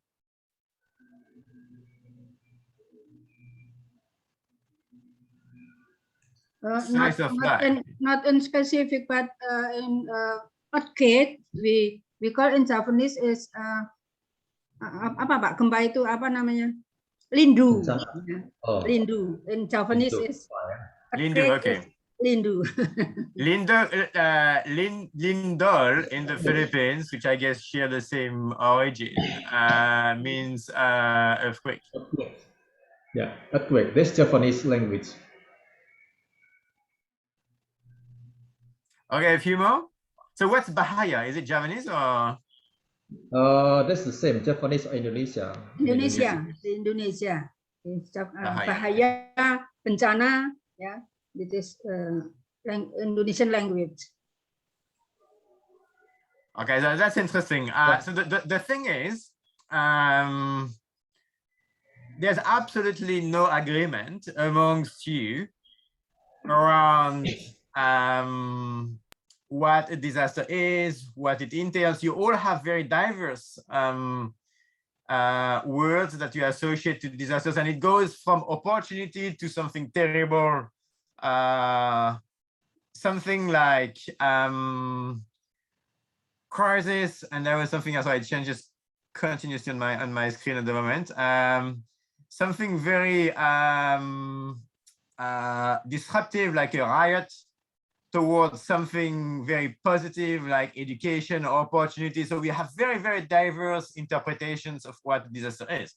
And many of you here are pointing to the fact, using words like vulnerability, that and opportunities as well, that disasters are actually very much the product and the consequence and a process which is linked to society. So I'll move on. Keep going if you want with your words. I can share the report from the Menti quiz afterwards with the organization, and we can debate through email or whatever, WhatsApp afterwards, about what we can say about it. Okay, so I want to return now and building upon your words. That was the whole point to start with that. About this idea of disaster studies being a nonsense. So as some of you pointed in your words, disasters now are widely acknowledged for being a social construct. Now it's very rare you will find someone in the world, or you will find some, but they would be kind of flagged for that there's such a thing as a natural disaster. We all agree almost that disasters are social construct. That's a kind of given now in disaster studies worldwide. Disasters are the product of vulnerability, as you pointed, some of you pointed in your words.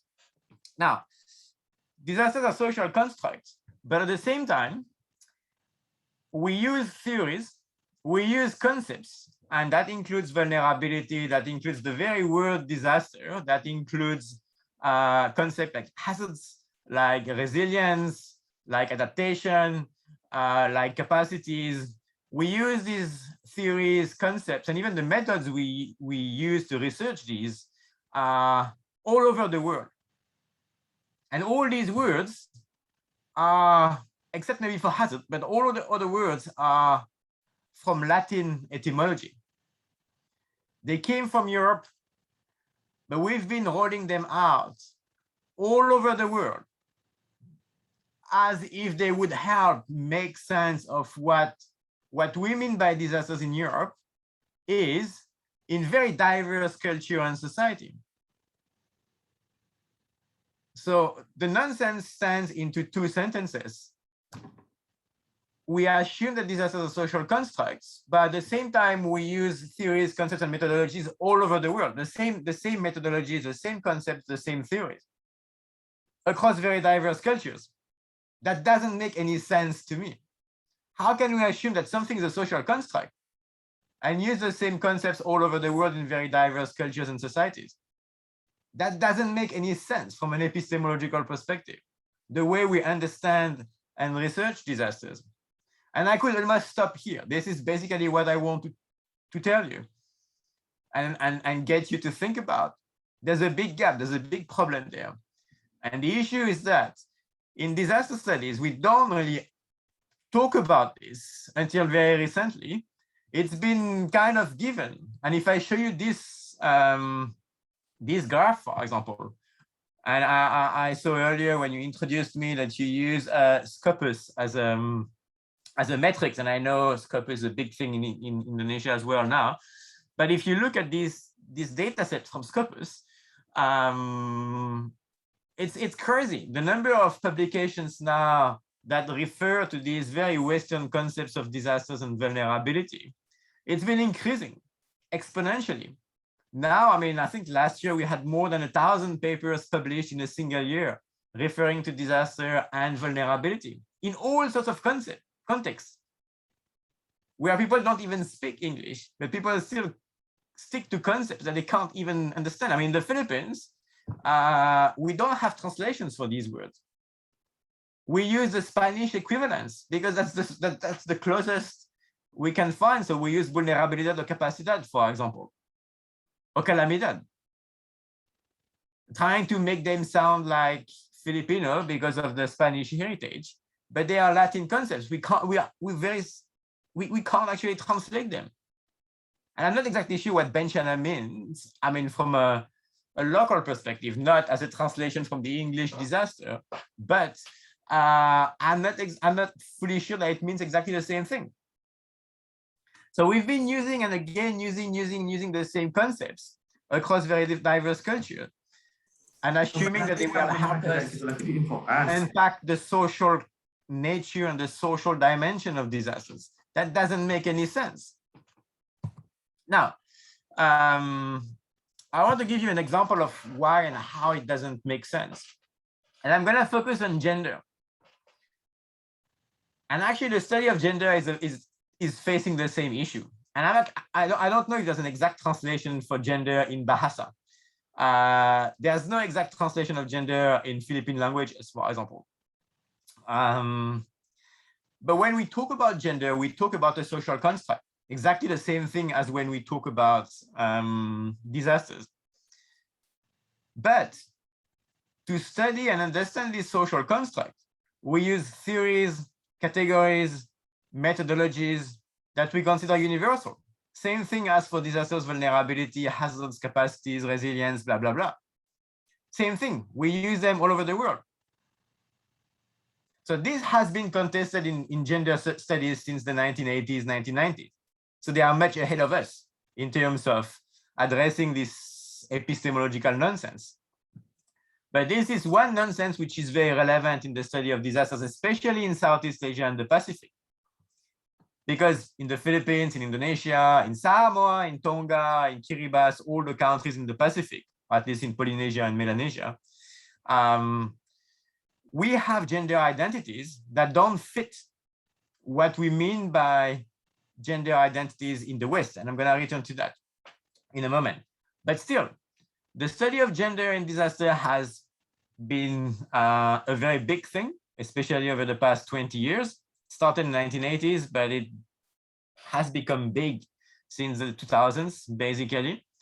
But to research gender in disaster, we've mostly focused on women. I would say 99% of these publications are on women. Women positioned in the very polarizing binary, they are men, they are women.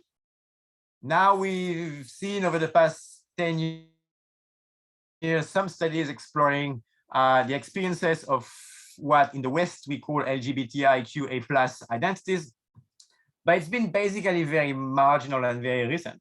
Basically, all these studies have focused on women in opposition to men, looking at how unequal power relations between men and women make women more vulnerable to hazards than men.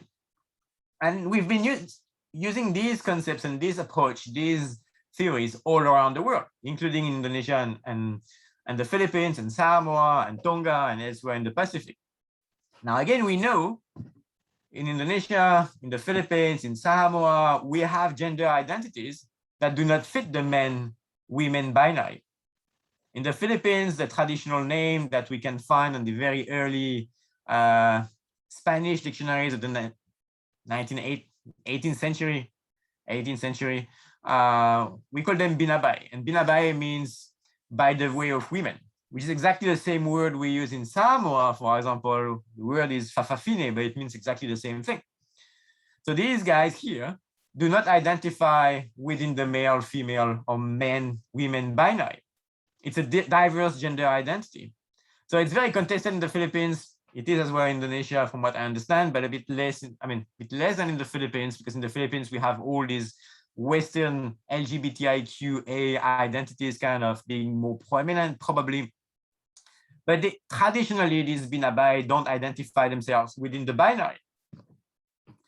We have warrior in Indonesia who do not identify either as men or women. And we know that these groups, whether in the Philippines, in Indonesia, in Samoa, in Tonga, elsewhere in the Pacific, they fall between the cracks.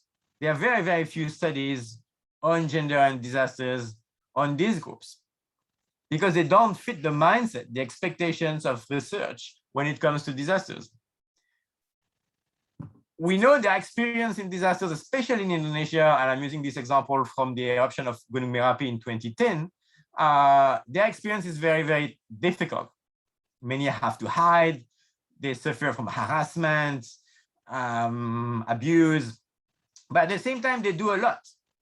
I mean, these guys here, they were, they got turned down from this evacuation center in Magelang. First time they went there, but afterwards they came back and they managed to get access, and they offered free haircut, free manicure services to those people who had evacuated from the volcano. And it was something no one else was providing. So it was something super useful, super appreciated by the locals after they got accepted.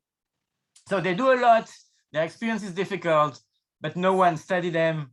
And I'm gonna say that afterwards, but they don't get any notice in policy and practice of disaster risk reduction. Because our mindset when it comes to gender is men and women, and especially women. The way we research, the way we approach gender in practice is often based on these matrices. So I'm sure if you've been researching disasters or if you've been a practitioner of disaster risk reduction, you've used these matrices that many international NGOs, many international organizations, especially the Red Cross, for example, have been using. So you have here capacities and vulnerabilities to Western concepts that you can't really translate beyond Europe.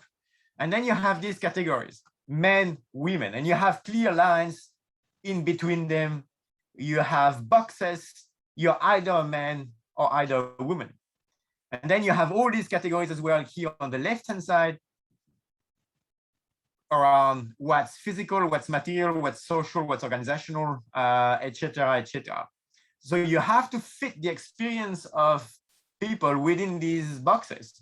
The problem is that these guys here, they don't fit in there because they neither identify as men or women. You can't put them here. And what they do in time of disaster usually, especially in the Philippines, in Samoa, is very liminal. It doesn't fit in one box because in the Philippines, even in Samoa, Fafafine would look after the babies at home. They would cook, they would clean the house, but at the same time, which is usually tasks associated with women, but at the same time, they would fetch firewood, they would fetch water, they would fetch taro in the fields, which are activities usually associated with men. So the distribution of tasks that we usually associate to women and men doesn't work. They do everything. That's why they are fantastic in terms of what they contribute to disaster risk reduction. But they fall between the cracks because they don't fit within these matrices. And these matrices are designed after our Western understanding of disasters. And that doesn't make any sense. Now, in policy, same thing. I'm using the Philippine piece of legislation here of 2010. But my understanding is that the Indonesian legislation of 2007 is more or less the same. And both legislations are considered worldwide as some of the best pieces of legislation when it comes to disaster risk reduction. First excerpt from the Philippine Republic Act. So you see here, you have all these vulnerable and marginalized groups. And it starts with, there's a list, but it says not limited to. So you may think, okay, the list is not exhaustive. It focuses on women and children and elderly, blah, blah, blah. But because it's not limited to, you may think, oh, Binabae or Bakla in the Philippines, oh, maybe they would be included because it's not limited to these people who are listed here. But further down the legislation, you will see that actually the focus when it comes to gender is about women and children. So don't misunderstand me here, right? Don't misquote me. I'm not saying that we shouldn't focus on women in disasters and children in disasters. This is super important. We need to pay attention to gender from a women's perspective. This is very, very important. We know that in many societies, in many contexts, women suffer more than men. The problem is that in some societies, including ours in Indonesia and the Philippines, it doesn't limit to 2 categories. There are more categories. And these other categories don't fit either the LGBTIQA categories, right? Because Binaba in the Philippines, the traditional identity is not being gay. There's a difference there.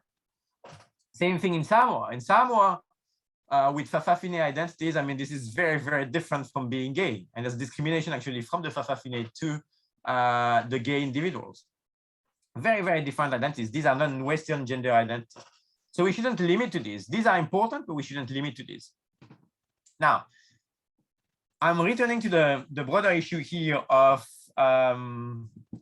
disaster studies and how we research disasters. So when we assume that disasters are social constructs, we basically buy into a research paradigm that was pitched in the 1970s by people like Ben Wisner, James Lewis, Phil O'Keefe, Ken Hewitt, and a few other big names that are mentors in the field. Now, what they were saying by suggesting that disasters are social constructs back in the 70s, so 40, 50 years ago, was that, it's a quote by James Lewis here, we should actually move away from these Western concepts. When they pitched the concept of vulnerability by then, in no way it was meant to be a silver bullet. In no way it was meant to be used all over the world in very diverse cultures and societies as the solution to all our problems to understand what disasters are. And James here, Lewis, was actually asking whether the concept of disasters makes actually sense. What's a disaster? I argue somewhere else that disaster is an invention. It's an invention of the West. So the point is that we will have to actually push back against this whole idea coming from the West and try to reconstruct disaster studies, if there's such a thing as a disaster, in other perspectives. And this is what I'm going to argue in a minute. What I want to spend a few minutes on now is why have we been doing over the past 40 years what we were told not to do? Because we were told not to do what we have been doing. Don't use this concept of disasters, vulnerability all over the world. We've been doing it. Why we've been doing it? We've been doing it basically because the research field is completely skewed. So I'm using these data here from Scopus and the disaster database called MDAT from the Center for Research on the Epidemiology of Disasters in Belgium. So this is kind of biased as well because the data from the MDAT database is skewed towards large events and Scopus is skewed towards English language publications. But still, if we look at the data here, obviously we know most disasters occur in non-Western countries. And I use here the OECD as a proxy to the West. It's very imperfect. The West in itself is not homogeneous kind of thing. It's a very kind of difficult concept to deal with. But if we use kind of as an approximate proxy or the OECD, we see that there's a huge discrepancy between where disasters occur and who research disasters. Those who research disasters obviously are based in the West, and they are not those who actually are affected by disasters. So that means that those who study disasters bring from the outside an external lens to their research. And they bring that lens from the West because they mostly come from Northern America and Europe in a large extent. They bring their own kind of ontologies and epistemologies with them to unpack what they think a disaster is from their own perspective. If I focus on some of the main disasters of the past 15 years, or at least those that have steered the most attention in research, and I should have looked at the data for the Palu earthquake, maybe or the 2010 Merapi eruption, but for other places like the Philippines, Nepal, and especially Haiti after the 2010 earthquake, we see that most of those who have been doing research in these places are not locals. And I'm pretty sure, I mean, for the 2004 tsunami in Aceh, I mean, this was obvious as well that most of those who did research there were not Indonesians. But look at the data for the US, New Zealand, and Japan, China being the exception, but the research field in China is quite unique. But those who researched Katrina after the hurricane in 2005 were in a very large extent, more than 90% of them were Americans. In New Zealand, we had control on research on the Christchurch earthquake, the Canterbury earthquakes in 2010, 2011. In Japan, they controlled most of the research that happened after the tsunami and the earthquake in 2011.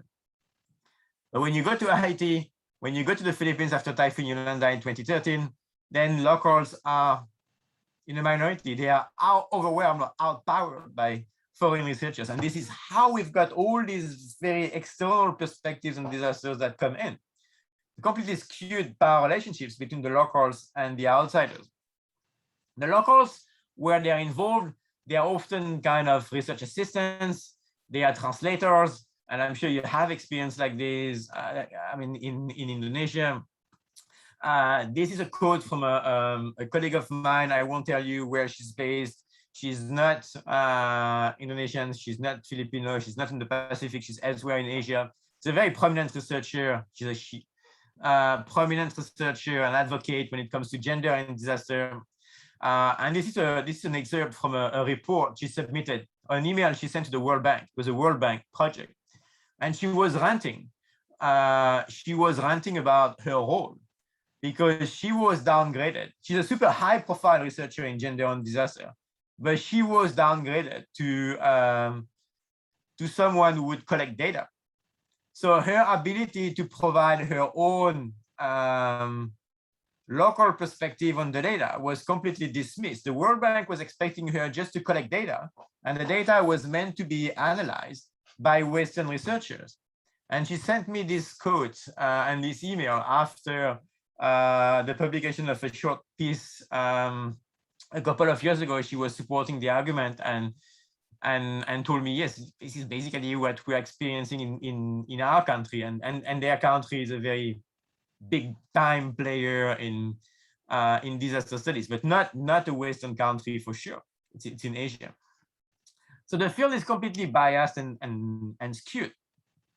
Now, we need to change that, as I was hinting to before. And as I said at the start of my talk, we are seeing a sort of momentum. Over the past 2 years, there has been an increasing discomfort with this dominance of Western theories, Western concepts, Western resources in studying disasters. And with some colleagues, around 30 of us, we came up with this manifesto in 2019, in May 2019, just before the 2019 UN Global Platform. And we have an Indonesian version, a Bahasa version of this manifesto, because 2 Indonesian colleagues, Pak Saud Sagala in Bandung and Pak Jonathan Lassa in Darwin in Australia now, who are part of our group. So we have this manifesto, and a few months ago it was almost at 500 signatures. So we have quite widespread support now for this. Feel free to add your signature if you want to support us. We are at the moment preparing a more practical document we call an accord in English to move forward and try to inform the actual research practices. But basically the point is to challenge these what I call the hegemony of the West in studying disasters. And because it's not only about studying, it's about how we do disaster risk selection as well. It's even more important. It's not only about it's not only an academic kind of exercise to talk about an epistemological nonsense. It's something that has bearing in practice. So basically what we need to do, so first and foremost, research should be grounded, right? It needs to be about local research priorities and starting with what a disaster actually is, what Bencana maybe means in Bahasa. And in Java, you shouldn't even start with Bahasa, you should start with Javanese. And the good thing with Indonesia, and that's why many of us look up at Indonesia and Indonesian researchers, is that the Indonesian government has been super careful about the influx of foreign researchers, right? You've been threatening foreign researchers who do not collaborate with Indonesian colleagues to not get a visa in the first place, and if they do that, they may get in jail afterwards, right? You've been very, very strict about this in Indonesia, and I know after the Palu earthquake, some American researchers got stuck at the border in Singapore because they couldn't get a visa because they weren't partnering with local universities. So Indonesia is so much more advanced than, for example, other universities in the Philippines or elsewhere in the world. So you are kind of leaders in that space at the moment. But now we should need to take that even further in terms of abandoning all these theories, concepts, methodologies that come from the West and stick to what Indonesian, Javanese, Minang, Achinese, whatever local world views or world senses are, and try to move away from concepts like disasters, vulnerability, resilience. Use your local concept. And the good thing as well in Indonesia is that you publish a lot in Bahasa. You have a lot of publication outlets in Bahasa. In the Philippines, for example, I've started to publish or try to publish in Filipino language. We don't have many journals, and it's very difficult to publish in Filipino language. No one reads them. In Indonesia, you have a wide readership for Bahasa, which is fantastic. So you should build that. It's an opportunity. I'm not saying that you shouldn't publish in English. I know there's an injunction from your universities for international ranking and this kind of things that you need to publish in English. Fine. We can publish in English, but we can publish in English trying to challenge the Western hegemony. Our journal, the journal that we co-edit with a colleague, an Indian colleague who's based in Denmark, Emmanuel Raju, our journal is called Disaster Prevention and Management. So starting next year, we're going to change our editorial policy and open up the publication to articles that are not formatted, not structured after Western standards, We're going to open up the journal to articles that do not stick to disasters as we know them in the West, to concept of vulnerability. We're going to move away from that. We're going to stick to our manifesto and try to open up that space for local perspectives to emerge. So if we do that, that means that local researchers should take the lead. Local researchers should be the leaders, should be in the front seat. And outside researchers, the Westerners, or people from somewhere somewhere else in Asia, it could be Japanese, Chinese researchers, or in Filipino researchers, really more of the kind of South-South relationship. They would be supporters. They would help and support whatever local researchers need, want, and feel like they require to actually make their research stronger. But the locals should be the drivers. When we have publications on Indonesia, it should be Indonesian researchers fronting. It shouldn't be a Western researcher and then the Indonesian academic being last of the authorship. No, it should be the locals fronting. And I saw in your video while I was waiting earlier on that you have this concept of Javanology, right? So it should start there. It should start with Javanology at UNS, and it should be about what is Java, what is Javanese society and culture, and how this guide disaster research, rather than starting with what disasters are in the West. Now, when it comes to gender, if you want to return to the gender issue I used as an example early on, I'm not saying that we should abandon all these categories like women and men.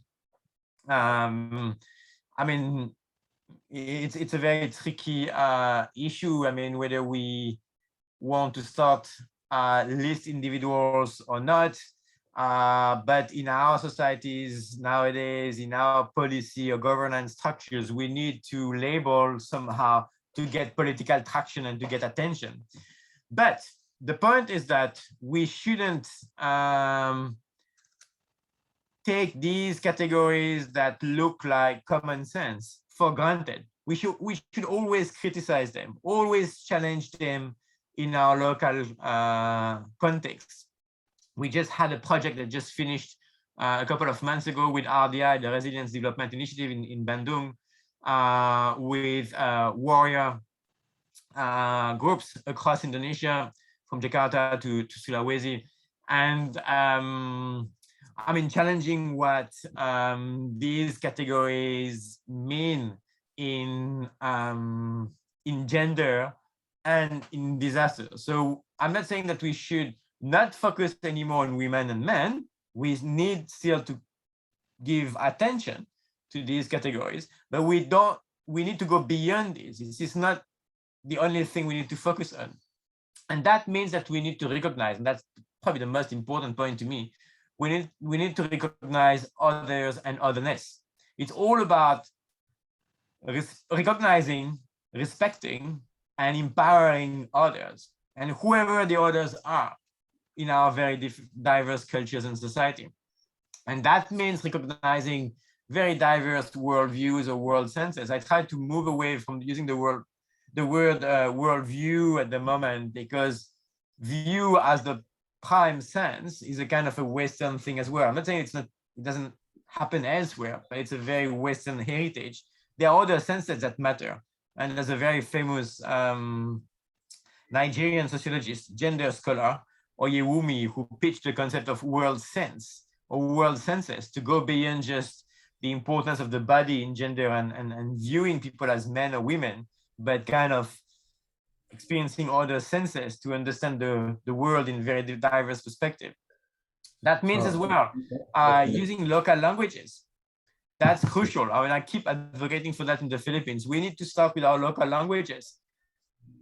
Again, it doesn't mean that we don't want to use English or publish in English, but the starting point should be our local languages. It can't be English as the reference. Otherwise, disasters are not anymore social construct. They are a very universal construct, which is Western. And this is not what we argue when we argue that disasters are social construct. You got 5 minutes. I'm done. that was me. That was my final point. So terima kasih banyak, and thank you again for having me. It was a pleasure to be part of it, and I'm trying to encourage as local conferences now, because the whole point is to start with local researchers. So I think it's important to share with you guys rather than having a big international conference in Europe or in Northern America. That was me. Thank you very much. If you have any queries, any questions, don't hesitate to reach out to me by email, Twitter, or any other format. Terima kasih banyak. Okay, thank you very much, Prof. You're welcome. Ladies and gentlemen, this is the presentation from Professor Kailat. And if you have any question, just keep it and write it down in chat rooms, and we will discuss that later after presentation from Professor Sabat. Thank you very much, Prof. We will have a discussion after presentation from Professor Josaphat, hopefully in next 45 minutes. Okay, now we move to a presentation that will be delivered by Professor Josaphat. Committee, please maybe show the CV for Professor Josaphat, please. Okay, here's the curriculum vitae for Professor Josaphat Tutuko Sri Sumantyo PhD. Sugeng Enjang, Prof.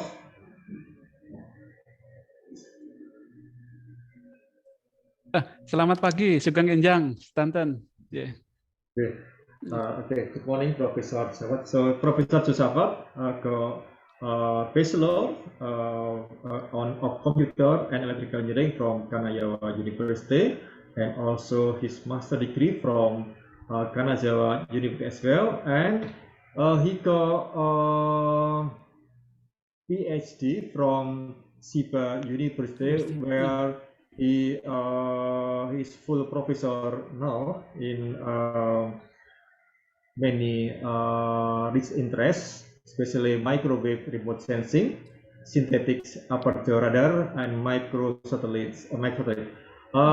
He got so many publications, I think, yeah, and there's no maybe time for us to read that. If you may want to, yeah, to know more detail about Professor Josaphat publication, that maybe you can make collaboration in the next future. You can go to internet and see googling the Professor Josaphat Tutuko Sri Sumantyo. Okay, Professor Josaphat, now you can present your thoughts. Okay, time is yours. Yeah. Thank you very much. I think I already deliver my video. Could you run my video? Because now I'm in the Embassy of Republic of Indonesia at Tokyo. Right? That's great. Okay. I wonder the internet is not so good. Yeah. Okay, Prof. Yeah. Thank you very much. Thank you very much. Yeah.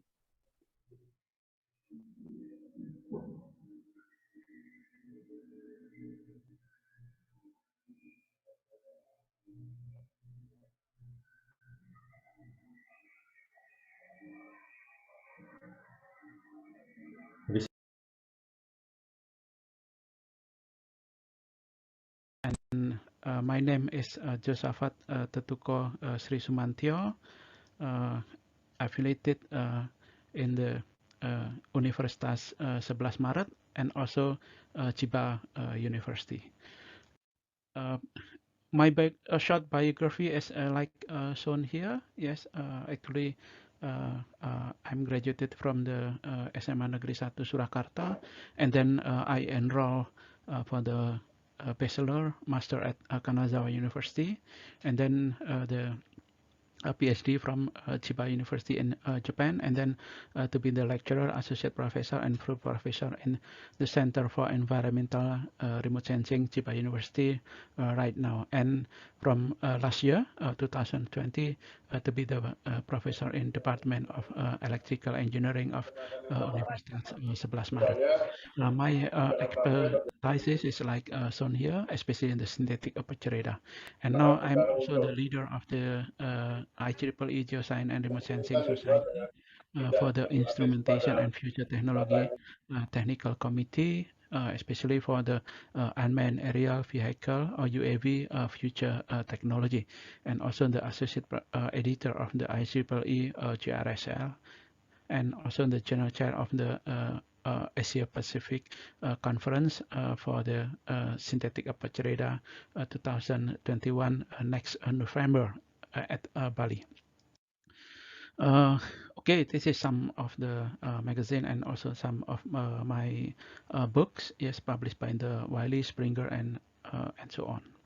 And also this is my contribution for the especially for the Indonesian society and also international society, and also especially in Japan for the development of the synthetic aperture radar for unmanned aerial vehicle, aircraft, and also high altitude platform system or stratosphere platform, and also the micro satellite. Yes, and especially we develop this sensor and platform is for the disaster monitoring and environmental observation.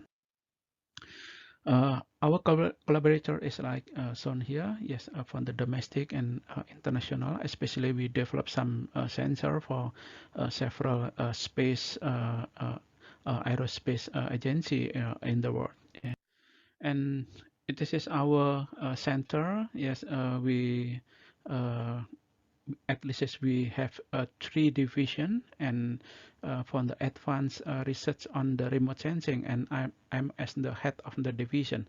It's in the Center for Environmental Remote Sensing in Chiba University that we develop the hardware, and also we employ some satellite to get the image, yes, and then we observe for the ground surface, and also the ionosphere, and also the atmosphere. Yeah, and also of course is for the application, yes, for the disaster monitoring, and also for the agriculture. Yeah, I think it's if you want to enroll for the master and doctor course, is please enroll to our department. It's Department of Environmental Remote Sensing in Graduate School of Science and Engineering in Chiba University. And yes, next year, and I'm to be the head of the department again. And yes, we are welcome of you. Okay, yes, this is our activity in IEEE, especially for the instrumentation and future technology. Now we have the competition for the UAV. Please check this website, and you can submit your proposal. The deadline is next 1st of October 2021, and yes, we also prepare some prize and also the certificate. Please join us, yes, for this competition.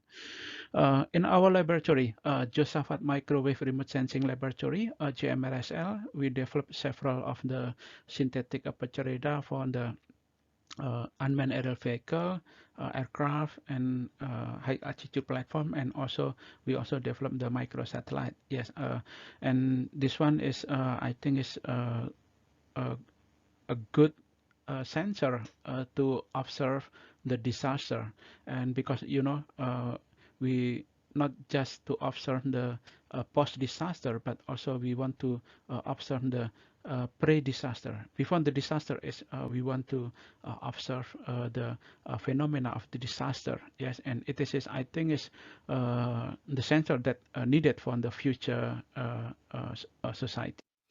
And yes, it is some application of our sensor. Yes, as in the introduction, we use for the disaster monitoring. Like in Indonesia, we have some peatland, burning, forest burning, yeah, and also the land deformation, fire spot monitoring, volcanic and earthquake monitoring, landslide precursor, and so on, yeah, and also for the natural resources observation, and then search and rescue, SHAR, yeah, and also home security and anti-terrorism mission. Like Indonesia, we have sometimes some event of the illegal fishing, and also some terrorists, yes, that we need to to solve the problem. And right now is Indonesia developed several of the infrastructure. We need to observe using some kind of the remote sensing technology, like now we develop, and we already employed this technology to observe the infrastructure of the Malaysian government. That we had the project with the Malaysia and Japan, yeah, to observe the infrastructure like the highway and also the high voltage of the transmission line, yeah, of Malaysia, yeah, like landslide, yes. Actually, we can predict using the synthetic aperture radar, yeah. Okay, this is our microsatellite. Yes, we developed the circularly polarized synthetic aperture radar, and then this is our satellite that we developed. This is with my student from several countries, Pakistan, Indonesia, also the Malaysia, and also the Brazil. Yeah, and yes, this is our expand SAR, yeah, synthetic aperture radar that we install in the Boeing 737, and this is one of the example of our images that got to observe the Makassar city. And then, yes, we also put in the Cessna, and we did the flight at Yogyakarta in September 2017. And for the detail, as you can read our paper in this IEEE JSTAR. Okay, yes, we also developed this for the disaster monitoring and also the urban change monitoring. We call it the C-band circularly polarized synthetic aperture radar on the CPSAR, and we put in this CN235 MPA is of the aircraft. This is our sensor, and this is the antenna itself. Yes, this is the situation when we did the flight. Yeah.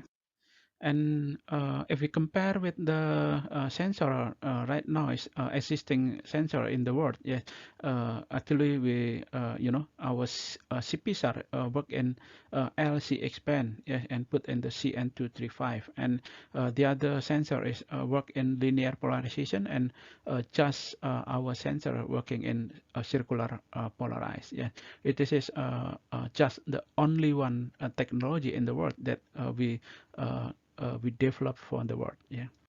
Okay, and this is also my UAV. It's large scale UAV with the wingspan is 6 meter. We put under some sensor inside this UAV, including our L-band circularly polarized synthetic aperture radar.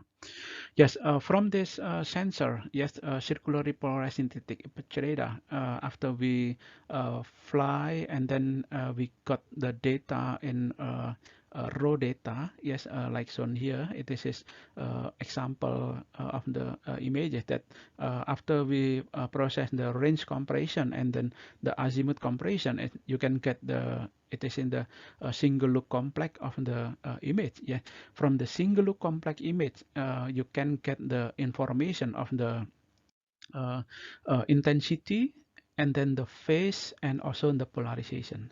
And then from the intensity, as you can get the information of the backscattering coefficient, and then from the phase, as you can use to process to get the digital elevation model or some of the land surface change, yes, using this interferometric synthetic aperture radar. And of course, you can use a very simple process is using just the coherence analysis. Yeah, you can just get the information is that the object is changed or not. Yes, by using this coherence analysis. And the other one is polarization. Yeah, the information of the polarization is you can derive and get the process using the polarimetric SAR, and then you can get the change of the length. Yeah. In the cases, at least as you can find information, yeah, like the surface scattering, and then volume scattering, helix, yeah, helical scattering, and also the double bonds. Yes, if you want to observe the change of the urban areas, you can use the double bonds. If you can get the change of the like the volume of the forest. Yes, this is you can get from the volume scattering. And then if you want to observe the infrastructure like the road, and then also the dam, yes, and also the airport, yes, this is the flat. Yes, it means you can get from the surface scattering. Yeah, and then how about the helical scattering? This is if you want to observe the like the paddy field. Yeah, the paddy field is when you try to growing up the paddy. Yeah, it is from the small and to be larger and larger. This is the helical change, because from this very tiny, yes, a tiny object, yes, on the straw, paddy straw. This in scattering is we call as the helical scattering. Yeah, and also the like the sugar. Yeah, a sugar cane. Yes, this is also the scattering is helical, and corn. Yes, this is, I think it's same. Yeah. Okay. For the detailed theoretical, derivation is you can read from my paper, yes, in IEEE TGRS, that we talk about the like the subsidence on the uplift. Yes, how to derive this a subsidence or uplift or landslide, yes, from the disaster. It is you can use two of in the image. You can use as the slave and also the master. Yeah, and then you can get the change of the phase, and then you can process that. Oh, this area is subside or uplift. Yeah. Okay, this is how to process is about the single look complex of the SAR images, because before we used to process further using the GIS. Yeah, in this case is for example you have the two image, yes, and you can set to be the master on the slave. Yeah, for example in this case is the area of the Lapindo. This is the subsidence area that we are also doing observation of this area. Yeah. For example, it is in the image of 2007 and it is in the image of 2006. And then you process and make the geometric correction to adjust the two image to be matched. Yeah. And then after that is you multiplication of this two of the a single look complex, and it is in the complex conjugate. Yes, and then you can multiply and you can get the phase information, and it is in the fringe of the interferogram. And then you can just eliminate this using the simulated orbit pattern, because in this image is still effect of the orbit pattern of the satellite is still included here. After you remove, and then you get the here we call as the orbit pattern eliminated interferogram. Yeah, it is more clear. Yes, but even some noise is still we can find in this area. Okay, and then let's we compare with another existing pattern. Yes, in this case is you can derive from the existing digital elevation model or DEM. Yeah, like you can derive from the SRTM or GDDM. Yeah, and then you can get this pattern, and then just you can eliminate and then unwrapping. Yeah, if this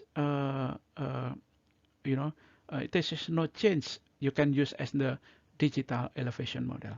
But if you can get the change information like this one, and then you can unwrap and you can get this is the deform. Yes, land deformation information. This is you can get from the DINSAR, or we call it the differential interferometric SAR.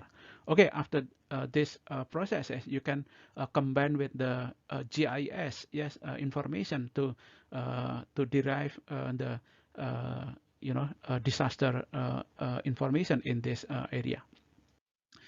Okay, I employ this technique to observe the area of the Lapindo, and I use as many images. In this case, is LOS 1 and also the LOS 2. Yeah, from 2006 until 2020. Yeah, and I also propose one technique we call as the bridging consecutively insert. Actually, the consecutively insert is also my technique. Then you can read my paper in the IEEE TGRS. Yeah, and then because the problem is, for example, it is the satellite one. Yes, but unfortunately, from the one satellite to another satellite right now is have the blank mission. Yeah, and then how to connect this area. Yeah, it is we need to connect this one mission to another mission is using the digital elevation model between these two of the mission. Yeah, and the same time, yeah, you can also process for this for another mission, and then you can derive, yes, or just eliminate from DEM1 to DEM2, and you can get the change, yes, information of between this area. And I put this name is the bridging consecutive data. Yeah. And yes, I propose also, this is my theory, yes, about how to extract the the information of the how many volume of the it is a subsidence in the Lapindo. Yeah, I made the model like this one. It is the hot mat, and the hot mat inside this our Earth. It is have the some pressure. Yes, the pressure is for example from the inner Earth. Yes, we put E, and also the heat transfer. I put the H, and also the gravity, because the push from the upper layer of this Earth. Yes, and it is for example G, and the other one is we can put several. Yeah, and the volume of the mud is for example we assume to be V, and also the the surface to cover this mud is we put the S. Yeah, and then the pressure of the hot mud flow, yeah, we assume is to be in the P, and also the it is in the norm. Yeah, the norm here is the line is we assume as to be in the N. Yeah, and then from this model you can get I derive, and you can get to be in the this pressure, the total pressure of this P is the odd, and it is the pressure divided by the V itself. Yeah, the V is the volume. Yeah, the volume that go out, yes, from this hot mud flow. Yeah, and then this total is you it is projected to the norm of the line, and then you calculate the total volume that go out from this surface is you can just multiply it in the scalar multiplication to be in the N, and you make the integral to be S, and it is equal, yes, to the material. Yeah, it is in the dense of the material that go out from this mud volume. Yeah, so why we made the integral is to be in the volume, and it is the derived to be the t is the time. It means the velocity of the material that go out from this hot mud. It is I mean it's like the dam, underground dam. Yeah, and okay, you can make the simplification. For example, the G, H, and E is we don't consider this one, or we can avoid this one, and to be just the P. We want to just calculate the P, and then you can make calculation like this one. And using the Gaussian theorem, yeah, it says you can convert from the integral of the surface is to be the integral of the volume, and then you can insert here, and then you can get the volume, yeah. And then it is the final equation we call as it is the continuity equation, and express the law of conservation of the material. Yes, I hope in the near future we'll publish in one of the IEEE journal, yeah, about related this equation.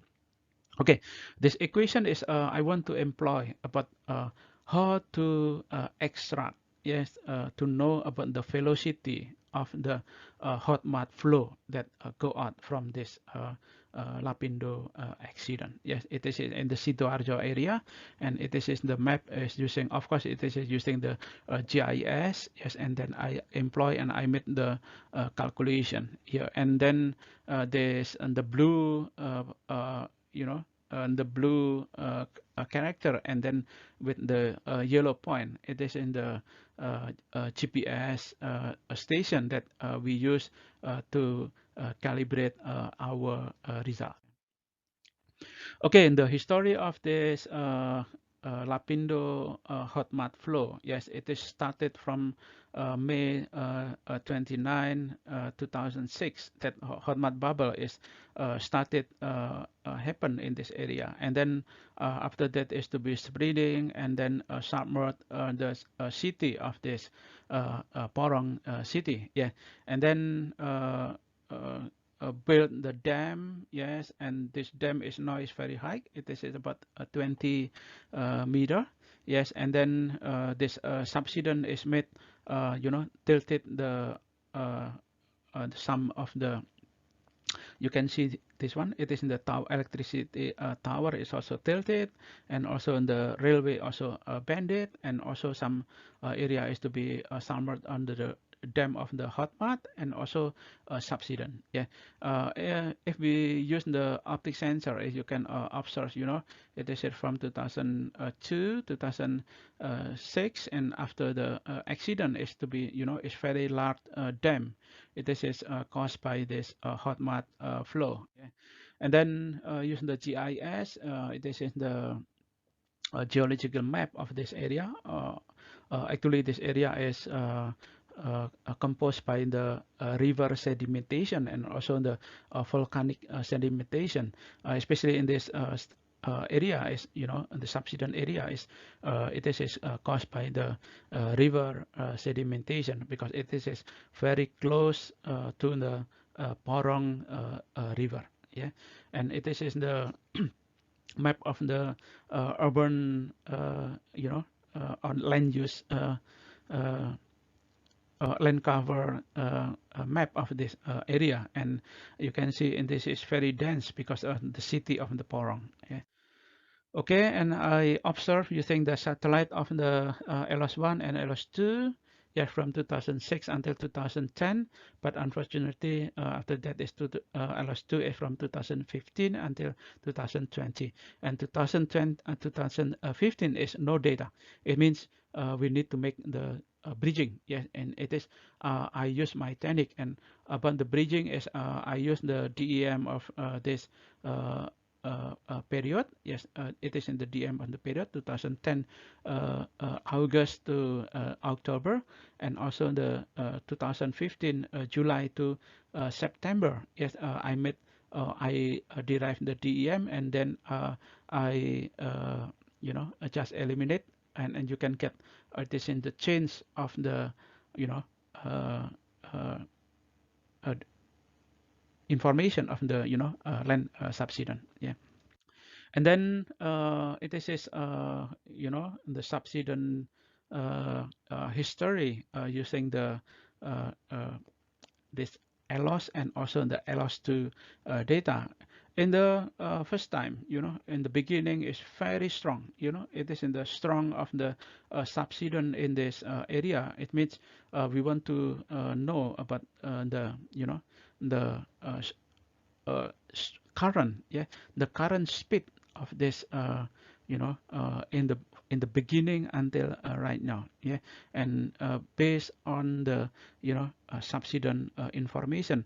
The subsidence is mean the pressure, yeah, the pressure to the underground, and then we want to calculate the velocity of the this hot mud flow in this area, and then we use the GPS data, yes, to extract this and the subsidence a point, yes, information in this area.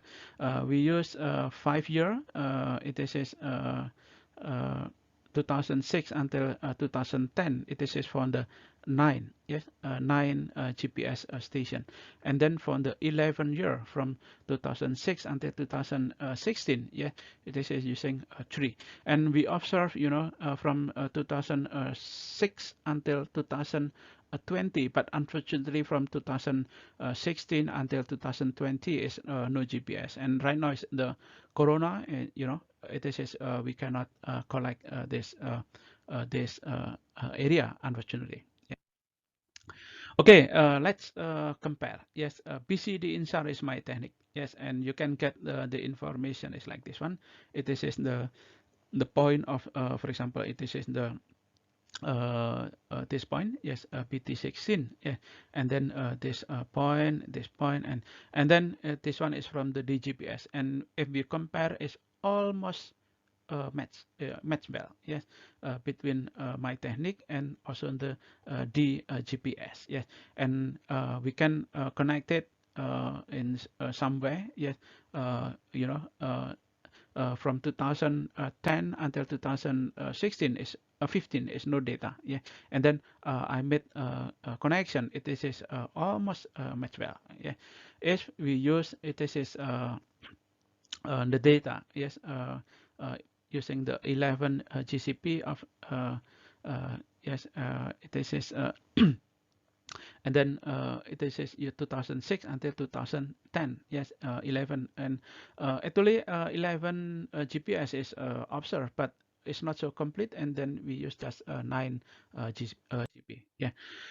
Okay, and from that data, yes, previously, and then I made the regression is like shown here, every data, and then we can compare, yeah, the data, and then we calculate the it is the error, and we can get the error is 0.33 meter, but 30 centimeter error, yes, use this data. We use 3 GCP, yes, but it is very long from 2006 until 2016, yes, and we can compare it is the BCD INSAR and also the GPS, yes, and then you can get, but unfortunately is some area is with the error is very big. It is cause us because the some area is not just purely subsidence, but because of the dam, yeah, because the dam is increase, it's not the subside, and it is made some error in this area, and after we made the regression, and then we can get that the error between our BCD INSAR and also the DGPS, it is about 0.6 meter, yeah, but it is almost, yes, I think it's yes, and then we made using our derivation of this information, and then you can get the trend of the statistic of the subsidence from 29 villages surrounded Porong city, and then you can get in the center of this city is subset is terribly, yeah, it is in the deformation about for example in this Siring, Rengo Kenongo, Jati Rejo, and Mindi is here is about 80 meter, yeah, and then it is Pejarakan, and also here is Ketapang, Kali Tengah, Kedung Bendo, and Gempol, yes, it is Kali Dawir, and then Putat, yeah, Kedung Banteng. This is also have some subsidence in this area. Yeah, I made the classification in this area, and also the east area, and also the southern part is this one. Yes, in like the Pejarakan. And you can get the trend of the subsidence is like shown here. Yeah, in the beginning is subsidence is very fast, but after that is slowly, and but unfortunately in in the DEM, when we derive from 2010 until 2015, it is very big of the subsidence, because it is too long. Yes, around 5 to 6 a year of the total. Yeah.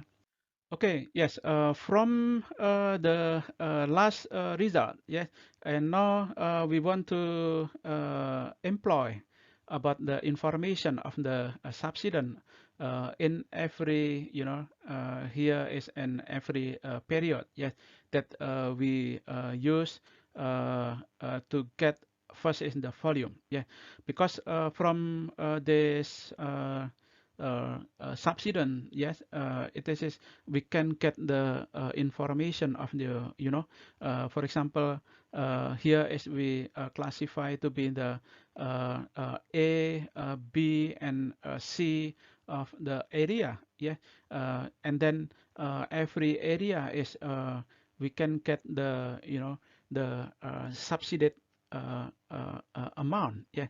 From the subsidized amount is we want to know about the velocity of on the current of the spotted mud flow. Yeah, at least is from the subsidence is you can get the information of delta H. It is the the change in the vertical direction, and then the delta RG. It is in the resolution at the range, yes, the range of the images, and then the delta RA. It is in the change on the resolution in the azimuth direction, and then pi is 3.14. Yes, and then the R hole. Yes, it means it is the diameter of the well hole. Yes, we calculate is using the optical information, optical images, as you can estimate. Yes, and then you can get the the diameter of the whole of the hot mud spouted area, and T span. Yes, T span is about it in the day. How many day? Yes, in a Julian year, because we observe using the satellite, and the date of the observation from one satellite to another satellite we know, and then we can calculate the Julian day. Yeah, and then we just it is from the deformation is you can input here, and then you can get it is in the current of the velocity, about the hot mud flow. Yeah, and then you can get this information. In the beginning is the area of this area is, the current kilogram every day. Yeah, how many kilogram in the first day in this area is about 9 million kilogram. Yes, every day is spotted from this area. Yes, I think it is very it's very fast and high pressure. Yeah, and then the area of the B is also same. Yeah, it is strong, but after that is to be decreased. Yes, but unfortunately after that is increase again, but after that is to be decreased. But unfortunately, you can get this area in the C area. This C area, it is in the north eastern of the this area. Right now is started. It is to be happen. But in the beginning is not so happen. But unfortunately, is right now is yes, almost constantly it is increase. Yeah. So we need give the attention to this area. Yeah. Okay. Yes, it is our a project. We combine using the DINSAR. and also using our new technique, BCD in SAR, and also we combine to know clarify our technique using this digital differential GPS to know about the effect of this it is in the ionosphere and something so on, yeah, but the total of the subsidence, it is the error is about 0.3 and 0.6, yes, for the 3 observation point and also the 9 observation point, yeah, but I think this is good, and you can also employ our new technique, yes, to know about the subsidence in this area, yeah. Okay, thank you very much.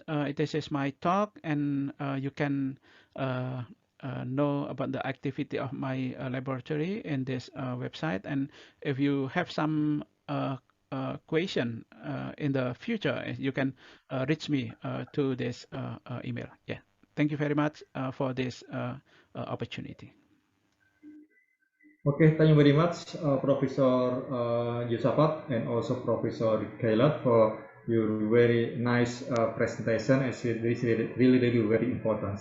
And okay, ladies and gentlemen, if you have any questions, maybe you can that cannot be answered at this time, and you can maybe send email or to them.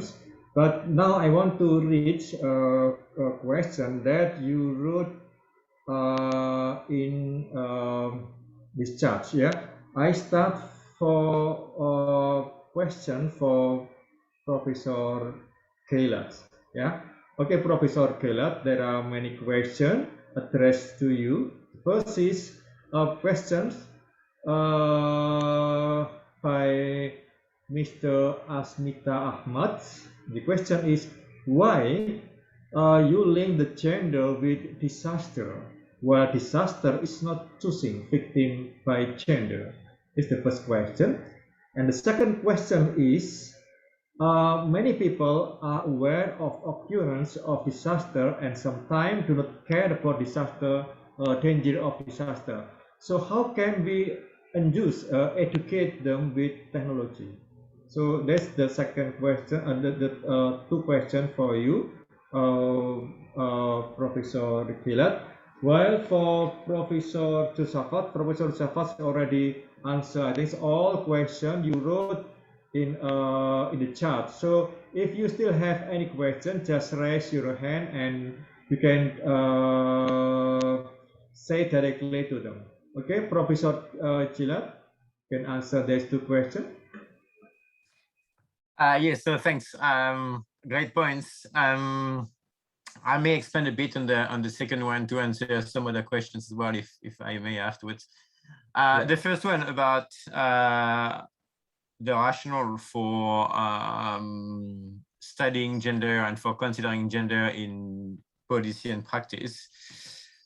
I mean, the very point of this shift in how we've been considering disasters as a social construct back in the 1970s was the observation that there's no single disaster anywhere in the world at any time that kills everyone or that affects everyone in the same way.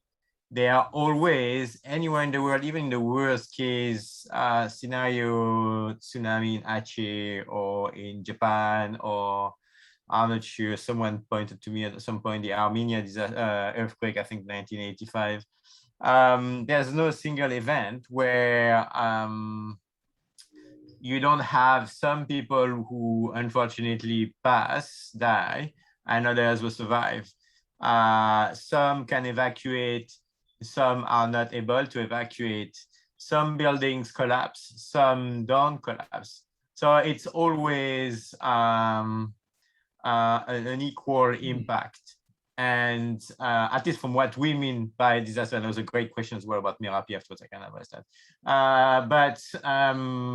So it's always unequal in terms of who's affected and and how much damage people, communities, societies suffer. And one of the key starting point in the early 1980s was that amongst those who are most affected by disasters are women. In many societies, not everywhere, in some places we have more men who are affected than women. But in dealing with many of these natural hazards, whether earthquakes, volcanic eruptions, flooding, blah, blah, blah, we have observed, and it was the case in Aceh, I think 60% of those who died were actually women. So we have more women than men who suffer. So that's one of the key starting point, and that leads me to the second question, which is that because we always have people who survive, some people who are less affected than others, some buildings that withstand while others collapse.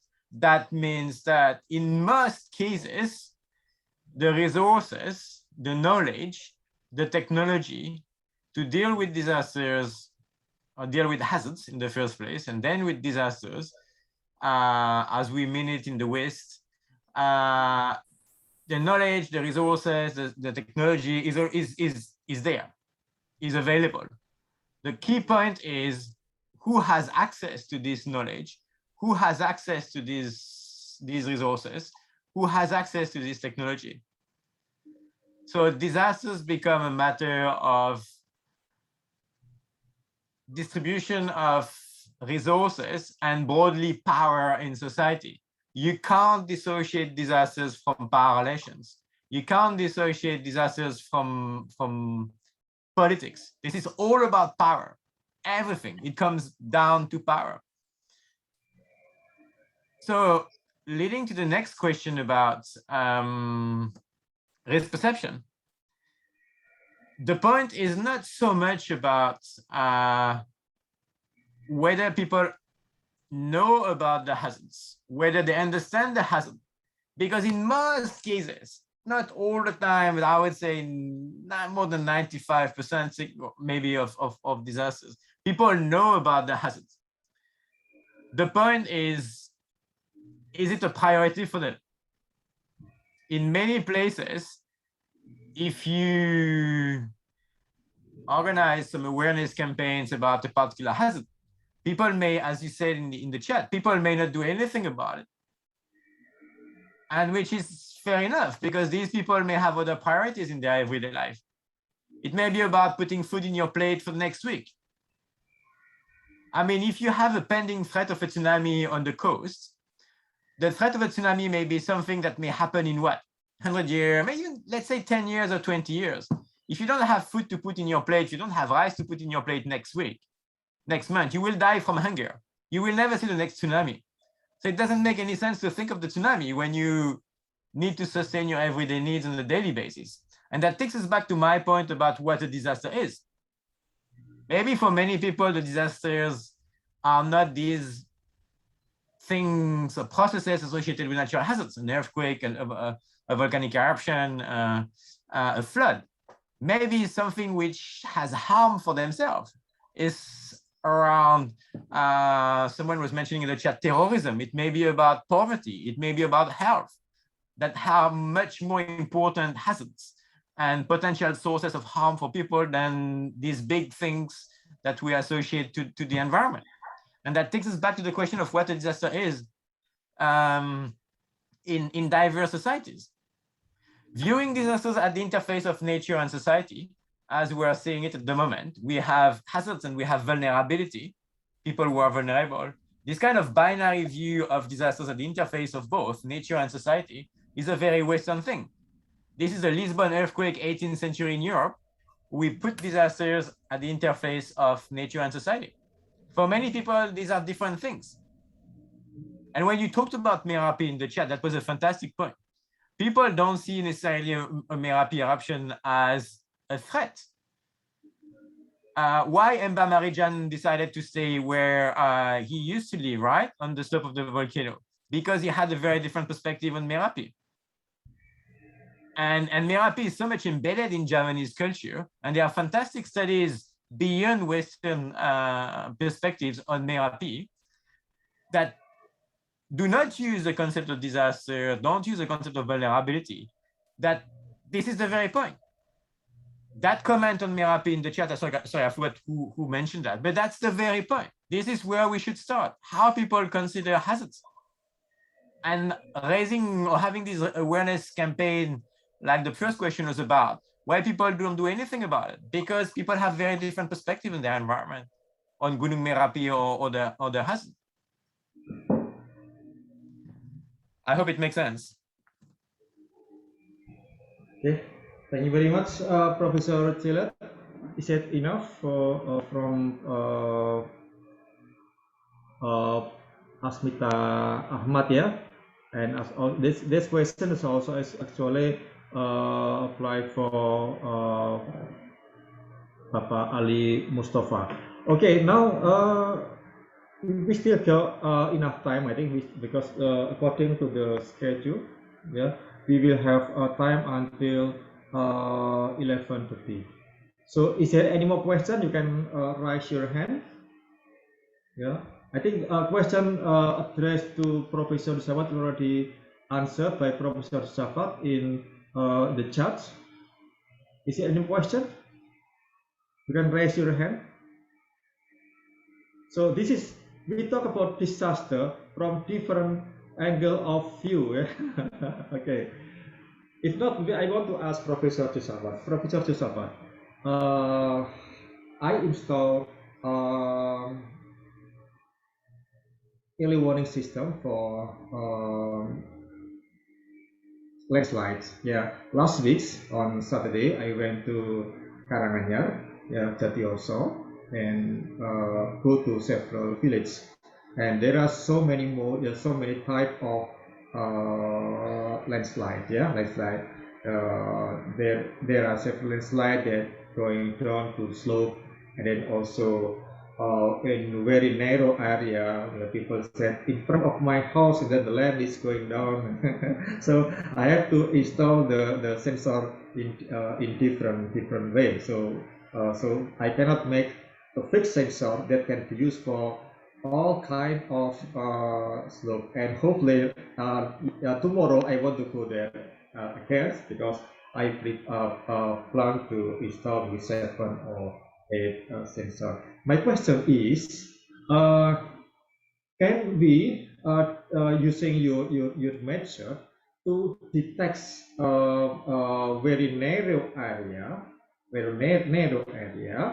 and that's the first question. And the second question is how to connect your methods. For example, you gather the image from the satellites, yeah, to the existing maybe, yeah, or the install early warning system installed on the lens. Okay, may I answer? Yes, please.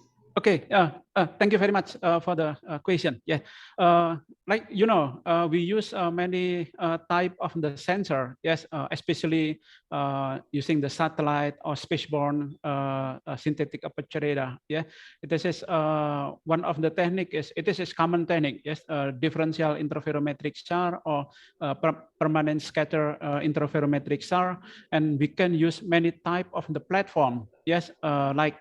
We can start from 1992, yes, until right now. Yeah, you can combine with like the JERS-1 SAR, and then the Japanese ELOS-2, or sometimes using the ERS-1 of the European satellite, and also the Canadian satellite, the RadarSat, and also right now is free of charge. You can use also the Sentinel-1A or 1B. Yeah, in this case, you can get the information is the change. Yes, the land deformation. I think it's the landslide is one of the land deformation, and we had a 5-year project. Yes, to mapping the Malay Peninsula of the Malaysia.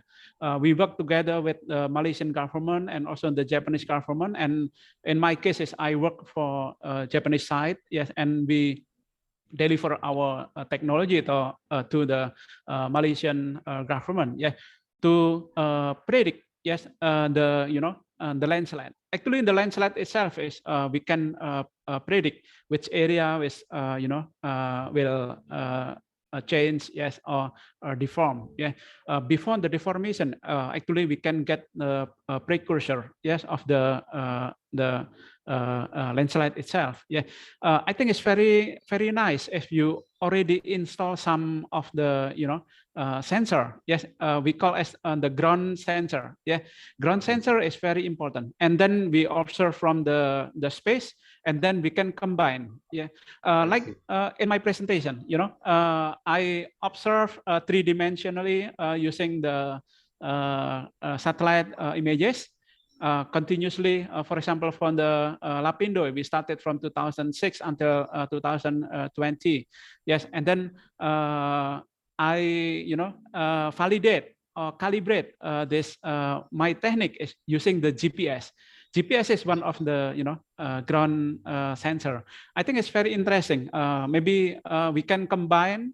I can help you to monitor using the spaceborne one, or sometimes you can use also my sensor. And then we can calibrate using your data. And then of course we can write together international joint publication. Thank you very much. Thank you very much, Prof. Maybe could you give me 5 minutes? I can. I will show my sensor. What sensor I developed? It is maybe around 5 minutes. You can see my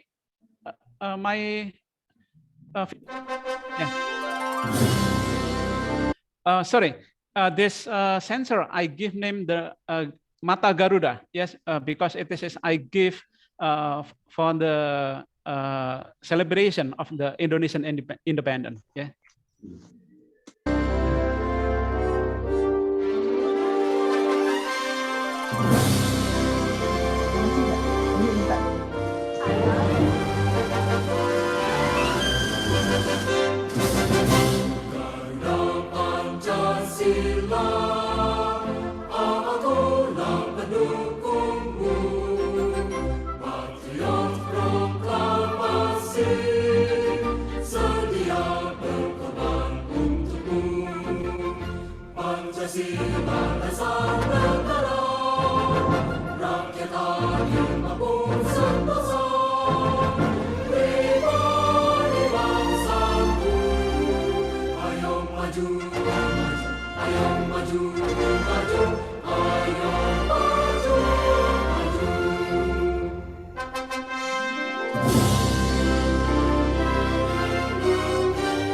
Patriot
That's great, bro. Yeah, you still mute your microphone, bro.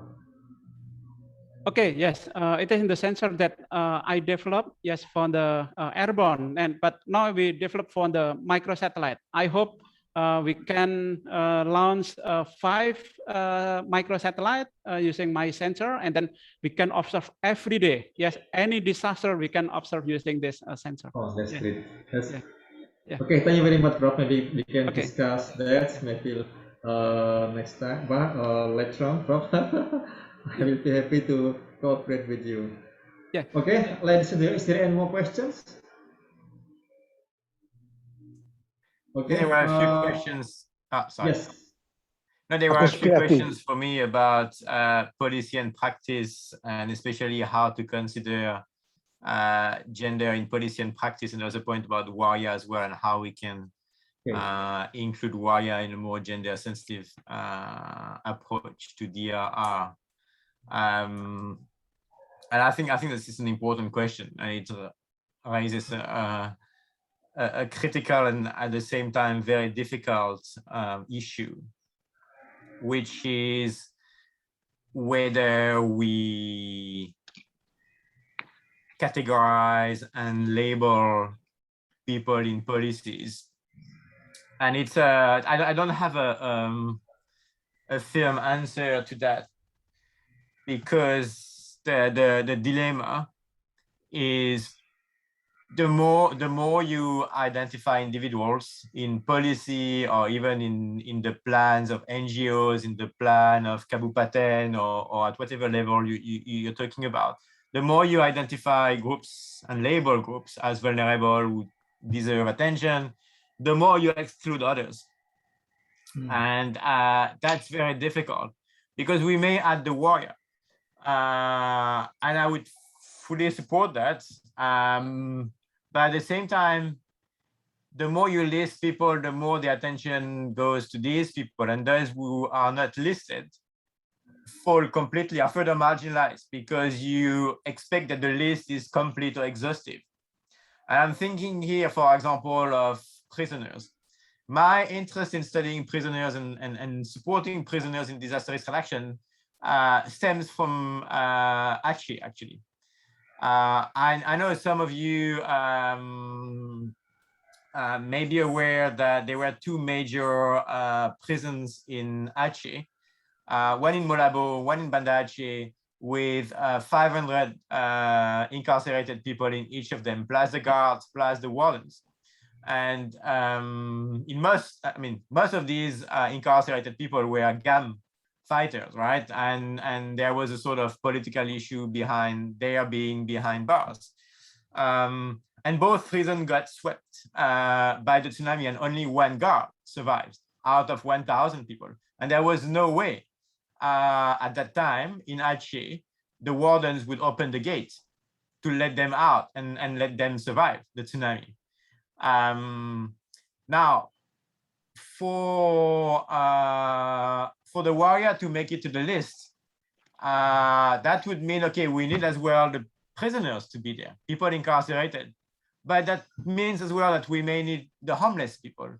We may need other groups. And then you have the issue of intersectionality. What about the warrior who are behind bars, incarcerated? Do we give special attention to them? So it's a never-ending game of labeling and naming in policy. And the more you name, the more you marginalize those who are not named.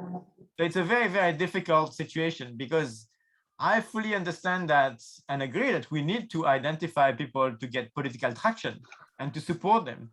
But at the same time, it's very tricky, because we need to always, that was my final point in my talk, that we always need to think about beyond the list, beyond what we think is exhaustive, beyond what we think is common sense or granted.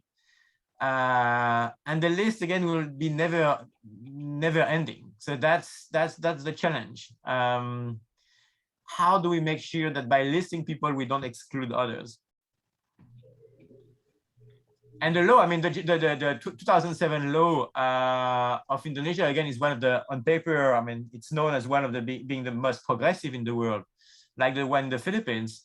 it's gender sensitive, but you have so many warriors who are harassed, marginalized in time of disasters. So it's not gender sensitive. It depends on what we mean by gender. And that takes us back to what gender is in the first place, and where do our categories stop? And that's the tricky point. Sorry, that's all for now. Okay, thank you very much, Prof. That's very interesting, yeah. And this I think I know that I have experiences when we go uphill there, and then we talk to different people, explorator, because that is a remote area that most of male people are going to Jakarta for works, for works. So the most of people living there are female people. So that's very important. So in terms of, for example, we have how to save them when we evacuate. That's different between male and female. I think the gender is a matter. It's matter. That's true. I think, yeah, that's true. Okay, but that's a very good point. But I think one way forward is always a dialogue. You need to open up a dialogue with people in their diversity. You need to create the space for others and otherness to be recognized. Because warriors are not stupid, right? They know about what we call their vulnerability and capacities. Women know about their vulnerability and capacities. Children know about their vulnerability and capacities. The point is not to work only in a silo with them. The point is for those with power to recognize these unique concerns. So it's about males, it's about men, it's about government institutions to recognize otherness, what I meant by otherness. And if you don't open up the space for a dialogue, a meaningful dialogue, to build trust between these different stakeholders, you will never go anywhere meaningful. So we need to open up that space. And I know it's difficult in Indonesia with warrior because especially at the moment, I understand it's very sensitive at the moment because of what's happening at the parliament, right? But unless we create that space, it's very difficult. Okay, that's true. Okay, thank you very much, Professor Josaphat and also JC Taylor.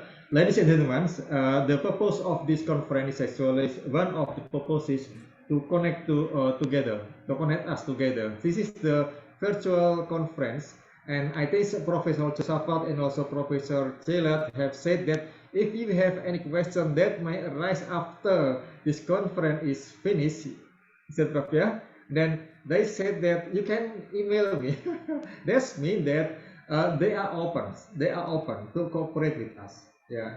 One more question to Professor Josaphat. Oh, yeah. Okay, thank you. Professor Rios, if we have precise yes, thank you very much. Satellites in futures. Yeah. At the same time, we have also have rain intensity daily, and also we have early warning system on land. Then we can predict and give a warning about landslide accurately in time. Yeah. Thank you. Yeah. Actually, we can employ right now is, for example, using the Sentinel 1A or 1B satellite, you can the data every 12 days, every 2 weeks. Yes, you can get the data, and then you can use the time series observation, and then, for example, from the landslide, I think you can get, the precursor of the landslide itself, and then if you can combine using the some sensor on the ground, it is more better. Okay, yes, we are open. We can make the collaboration, and maybe I can teach your staff about how to use the spaceborne data, and how to analyze, and then how to get the data and how to calibrate.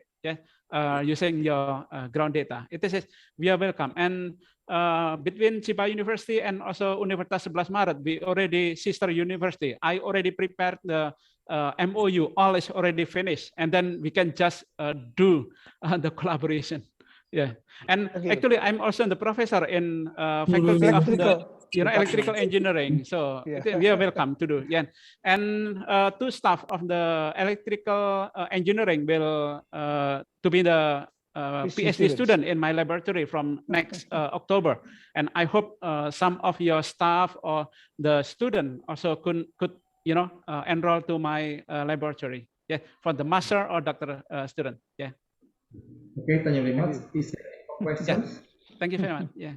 Okay, if not, and then as I said before, that you can continue with these discussions, yeah, after this conference, yeah, maybe today or maybe at any time with them, and they are open for that, yeah.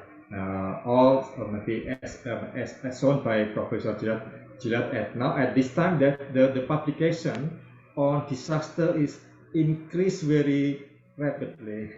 That's because maybe one of the reason is because we make collaborations better than before, apart from the awareness that we build. So that's for our goodness, I think. Yeah, goodness. So these are that presentation delivered by two great scientists, Professor Josaphat from Japan. Thank you very much, Prof. You're welcome, and thank you very much for the invitation and give the chance, yes, to deliver with Professor Gallard. Yeah. Okay. Thank you very much, Professor Gallard. Sama-sama. It was a pleasure. It was a pleasure to be here. Thank you so much for the invite, and hopefully we can change how we study disasters in the future. Okay, thank you very much. Yeah. Thank you, Pak Jos. Thank you, Pak JC. Terima kasih, Ibu Katarin. Ya. Terima kasih banyak. Okay, that's all the presentation, and so the time is now back to MC. Thank you very much for all. Terima kasih, Bapak Ahmad. Yeah. Thank you very much, Mr. Ahmad Marzuki, for moderating the first plenary session. It was a great discussion together with Professor J.C. Gaillard and also Professor Tetuko.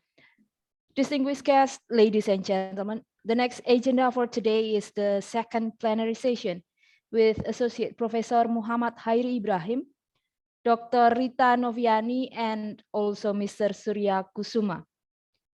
This session will be moderated by Mr. Anton Subarno, PhD. Mr. Anton Subarno is currently a lecturer in Office Administration Education, Universitas Sebelas Maret Surakarta.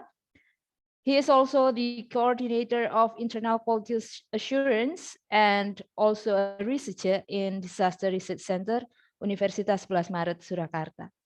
For Mr. Anton Subarno, the line is yours.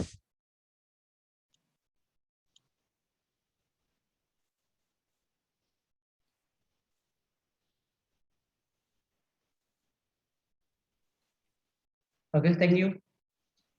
Good morning, everyone. Assalamualaikum warahmatullahi wabarakatuh. Waalaikumsalam warahmatullahi wabarakatuh. Waalaikumsalam warahmatullahi wabarakatuh. Yes, thank you. Welcome to the plenary session 2 of International Conference on Disaster Management and Climate Change 2021. I am Anton Subarno, and I will to be a moderator on this session, and it will run from 8:30 until 1 p.m. And there will be 3 talks about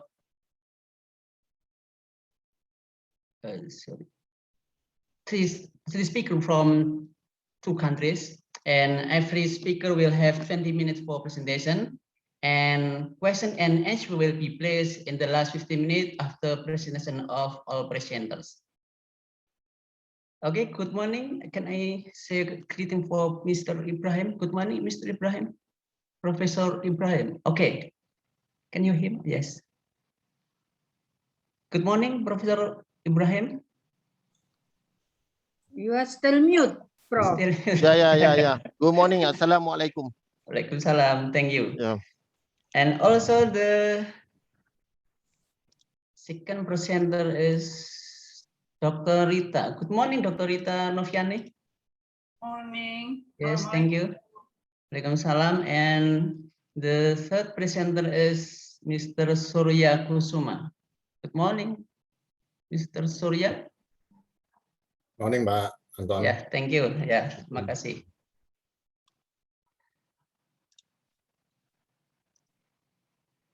Before starting the presentation, I read the curriculum vitae of the speaker. Dr. Muhammad Hari Ibrahim, Associate Professor, is a lecturer at University Pendidikan Sultan Idris, Malaysia.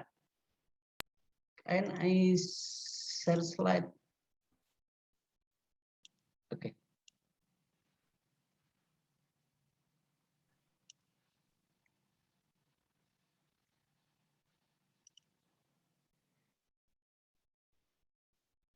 His academic background is a doctor degree Master of Philosophy at University Kebangsaan Malaysia 2014 and bachelor degree Master of Environmental Management at University Kebangsaan Malaysia 2001 and diploma of Art Major Geography at University of Malaya 1998. His recent interest is on physical geography, meteorology and climatology, especially on city climate, and then city environment and environmental management. His career is a Dean of Human Science Faculty and also Associate Professor at University Pendidikan Sultan Idris, Malaysia.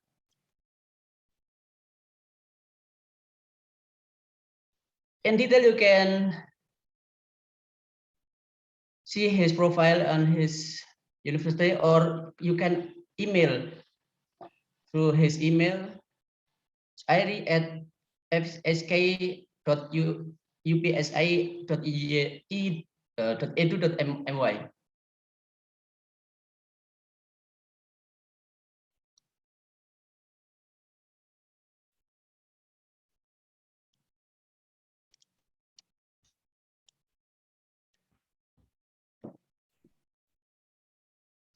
Professor Ibrahim will talk about climate change and disaster challenge and SDGs approach for mitigation. During his presentation, participants can write questions on chat room. And Professor Ibrahim, the line is yours. Thank you, our moderator, Dr. Anton Subarno. I want to share first my slide.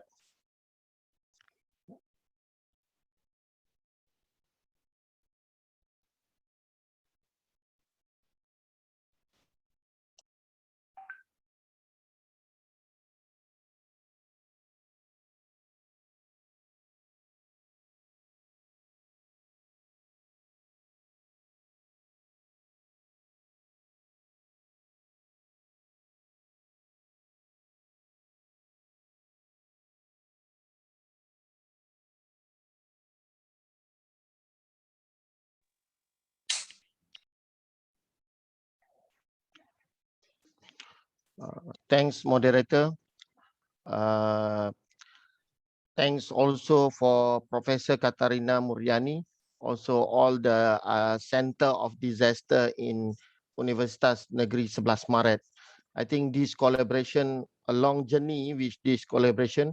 I think last 2019 I also come to Universitas Negeri Sebelas Maret. Well, very green campus and well done for the center. Very progress, proactive, and doing all the activities organized by Prof. Katarina Muriani. And this center also having a lot of connecting with the international part, also with our university, Sultan Idris Education University. I am also Dean of Faculty of Human Sciences because we have Department of Geography and Environment. So my session for today is more in climate change. disaster challenges. Maybe I will share about Malaysian experience and SDGs approach for mitigation. So hope we can collaborate for the futures. If you have want to collaborate, you can email to me or you can contact with me. Also, you can contact Prof. Katarina. She have my networking. So for today, this is my topic: climate change and disaster challenges and SDG approach for mitigation. So the first word I want to give to everyone: no challenge poses a greater threat to future generation than climate change. I think this is the point we need to understanding about the climate change challenges for our life. So on my topic today, I have 8 parts. First, introduction, a simple introduction, because everyone already highlight about disaster, about climate change, type of disaster for overview, maybe about natural disaster and man-made disaster, what all the keynote and the first 2 speaker already highlight about remote sensing and everything. And disaster challenges, I will highlight about Malaysian experience, because Malaysian don't have like tsunamis or earthquakes.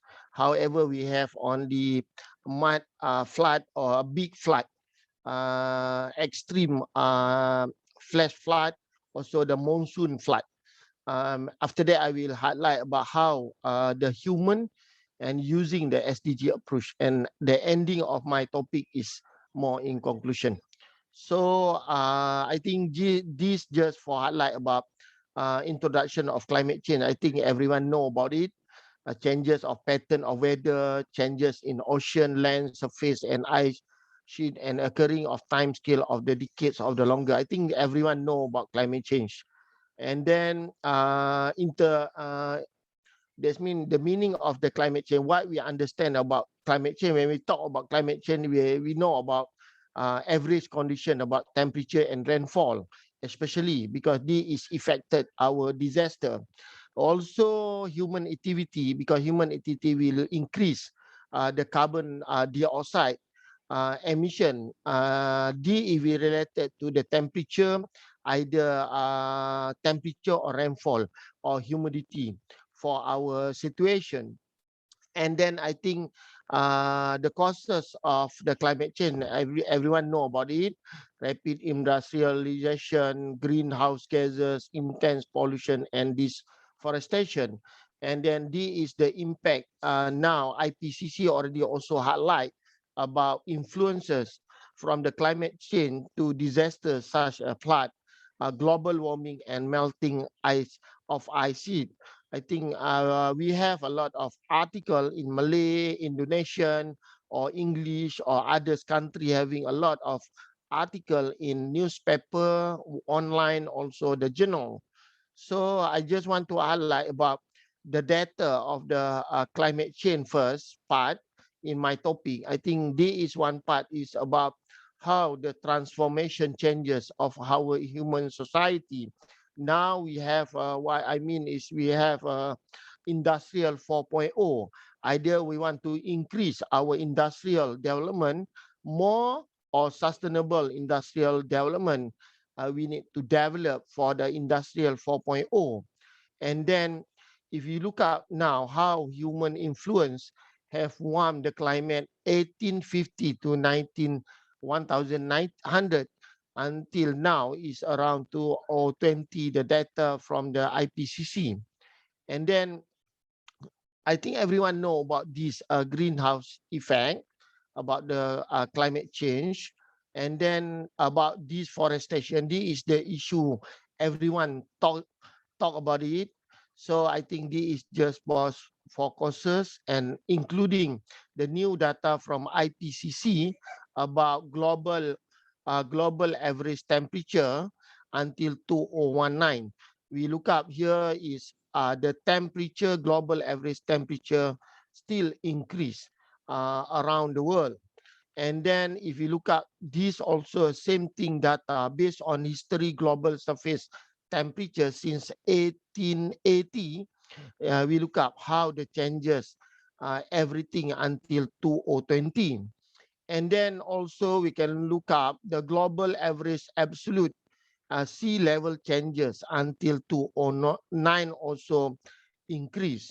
And then if you look up the situation of disaster or related to the climatological event like extreme temperature, including forest fire, drought, hydrological event like flood, meteorological event like extratropical like typhoon or any local storm. This is situation in the world until the 2010. If we look up now, is I just want to reflect back from the I don't want to highlight about Indonesian because I think everyone the speaker already highlight about Indonesian. I just want to highlight because Malaysia don't have the like eruption of the mount, because all the mount in Malaysia all just like a beautiful view. We don't have eruption, but we have only a flood disaster. That's why I just want to highlight how the related eruption which the temperature during the Mount Pinatubo in 1991.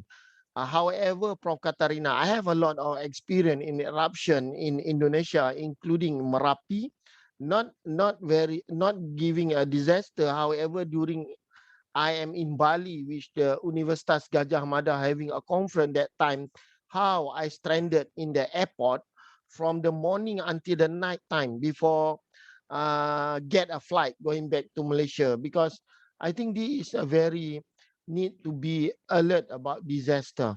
I have an experience how the trauma, everything, how the everyone asks about flight timetable, how the airport situation that time. That just for sharing. However, today I want to highlight about climate change challenges. SDGs may be related more in cities and human resilience. How we use SDGs about that. And then I just want to highlight just overview for especially for the young lecturer effect of climate change. I think everyone know about ice, loss of sea ice, everything about the forest fire. One thing very important is how the effect of climate change, human life, your soil, water system, ocean life, crop, wildfire, everything. Also including the natural resources. However, also I want just highlight, I think last 2 years, want to highlight to everyone, new coming for disaster conference about heat effect. I think very extremely the experience about heat wave effect for human life, especially water and agriculture and crop, also including wildfire in Australia, as everyone know about it. And then also I just want to highlight first before I show all the my diagram, everything about extreme weather phenomena in India, storm and flood, changes of ecosystem and desertification in India. You see, we can see 300 people affected. And then also in France, 2019, because we can look up all the very populous tourism area like London, Paris, Madrid, Rome, Berlin, and Warsaw during the summertime. The temperature, I think everything changes. And then also including in we can look up in European area in Rome, Madrid, and Paris. And then also we can look up in Spain also in Spain, we can recorded until 46.9 Celsius in Cordoba in 3rd July. Now it's 2021. You see how the 3rd July or more in raining season or more in that means dry season. This we need to monitor to our country. So including in Alaska, I just want to highlight And then also in Kuwait, how the Kuwait situation increased period from June until the July on early August, 52.2 degrees. The normal one is 45 usually in Arabic country. When I reached in Dubai, I asked all the businessmen around in Dubai, what the normal situation for the temperature in Dubai? They told me that only 45. Usually is more than 50 is extreme situation. So also including in Britain during the summertime, including the situation wildfire in Catalonia in Spain. I think last year in Australia also. Also in India, also we can see in north of India, like North New Delhi, Lucknow. This area is nearby in Himalaya, on Himalaya area. So this situation changes and become a hottest area. Also in India, Chennai, also some of the lake affected with the situation, including in Japan. I got the sample from city of Kugayama in Saitama outside Tokyo.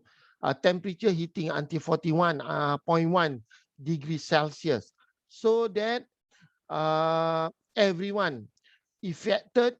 So everything, what I mean, effect about heat wave and everywhere in our country, in South Korea also affected. 42 people have died in South Korea, I think, the statement. And then also become heat wave in Japan. About 22,000 people have taken to the hospital with heat stroke. This is affected to the human. How disaster about weather effect to our human. And this situation, we are lost our life. In Asia, including in Europe, including the Asia monsoon country also. And then the situation until now, I think the statement about melting of the ice from the Associated Press, that is the statement from the ice melting in New Zealand data. And then how we can see the sea level rise. One of the situation from the satellite data, we can see all this happen in the north of our globe, in the south of our globe. And then the situation, how we can do, how we can manage, how we can control our environment, our surrounding. That's why how we can control environmental changes. So for the just overview for everyone, disaster, I think everyone know about disaster terminology, disaster challenges. That's mean we need to two part. We need to concern about disaster and mitigation. I think Prof. Katarina, one of the expert person in the UNS, they learn about, they share about experience a lot, with me and our team about disaster education also. And then when we talk about this, I just highlight about definition or terminology about disaster from WHO, also from the American Red Cross, about the meaning of disaster. And then the simple word, a disaster is a natural or man-made event that causes widespread loss of life, property, and livelihood. These are simple. I think all the students also easy to understand about disaster. And then when we go on deep, the disaster, having a disaster, natural disaster and man-made disaster. In Malaysia, we have more on meteorological. We have a small storm, more in flood because affected from the monsoon cycle, including the topography because we have a mud flood, also environmental landslide like that. We don't have we don't have like tsunamis. We have a simple experience. Last tsunamis, I think last 5 years or 6 years. Also, we have man-made disaster in Malaysia, like industrial accident especially. And then this is more in detail about topology of the disaster. We need to look up either from natural or man-made disaster. This is we need to concern about this. However, this is detailed experience more. I think the keynote speaker already highlight about disaster affecting the Indonesia. One of the majority, the area of the earthquake, volcanic, tsunamis, also flood and landslide. I agree about that because I have a lot of experience because I have got exposing and I got sharing with our team in Indonesia. So everyone need to come to Indonesia and look up not only the disaster, but having a lot of interesting about culture and culture for the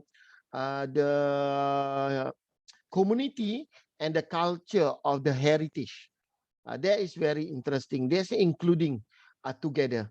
So when we talk about disaster impact, surely when we look up about disaster challenges, the disaster around the globe and disaster impact. So on that, for sure, we can look up disaster around the world, which is just overview or throwback the situation in earthquake and tsunami in Banda Aceh, Indonesia, because I think this is one of the big effect to the Southeast Asia. We will pray to our community in the Aceh. This situation, when I around in Aceh, I think last 6 years since I look up the effect, how the ship in the town city situation, and I think this is we need to alert and remember in our history of our life. So and then the typhoon in Philippines, that's as we know is disaster in Philippines. A lot of typhoon having an event in especially in Philippines, including maybe a few part in Indonesia, but more in Philippines, more in China, in Japan. I think this is the powerful tropical cyclone, especially like Haiyan typhoon, and then also including in Kathmandu. Just I want to highlight about in around India, Nepal, Bangladesh. I think this is 3 countries having a monsoon flood, having a flooding disaster in the country. Say this is happened in 2016.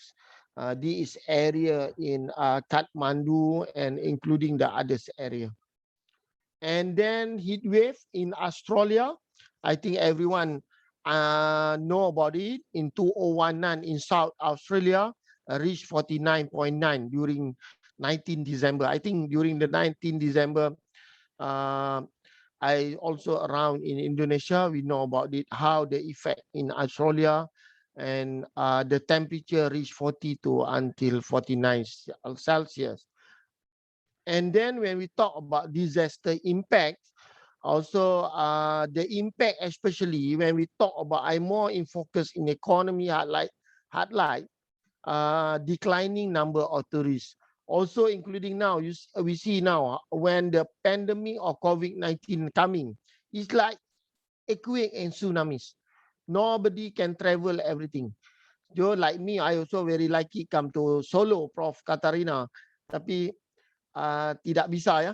So I cannot come to Solo for today conference, Dr. Antun.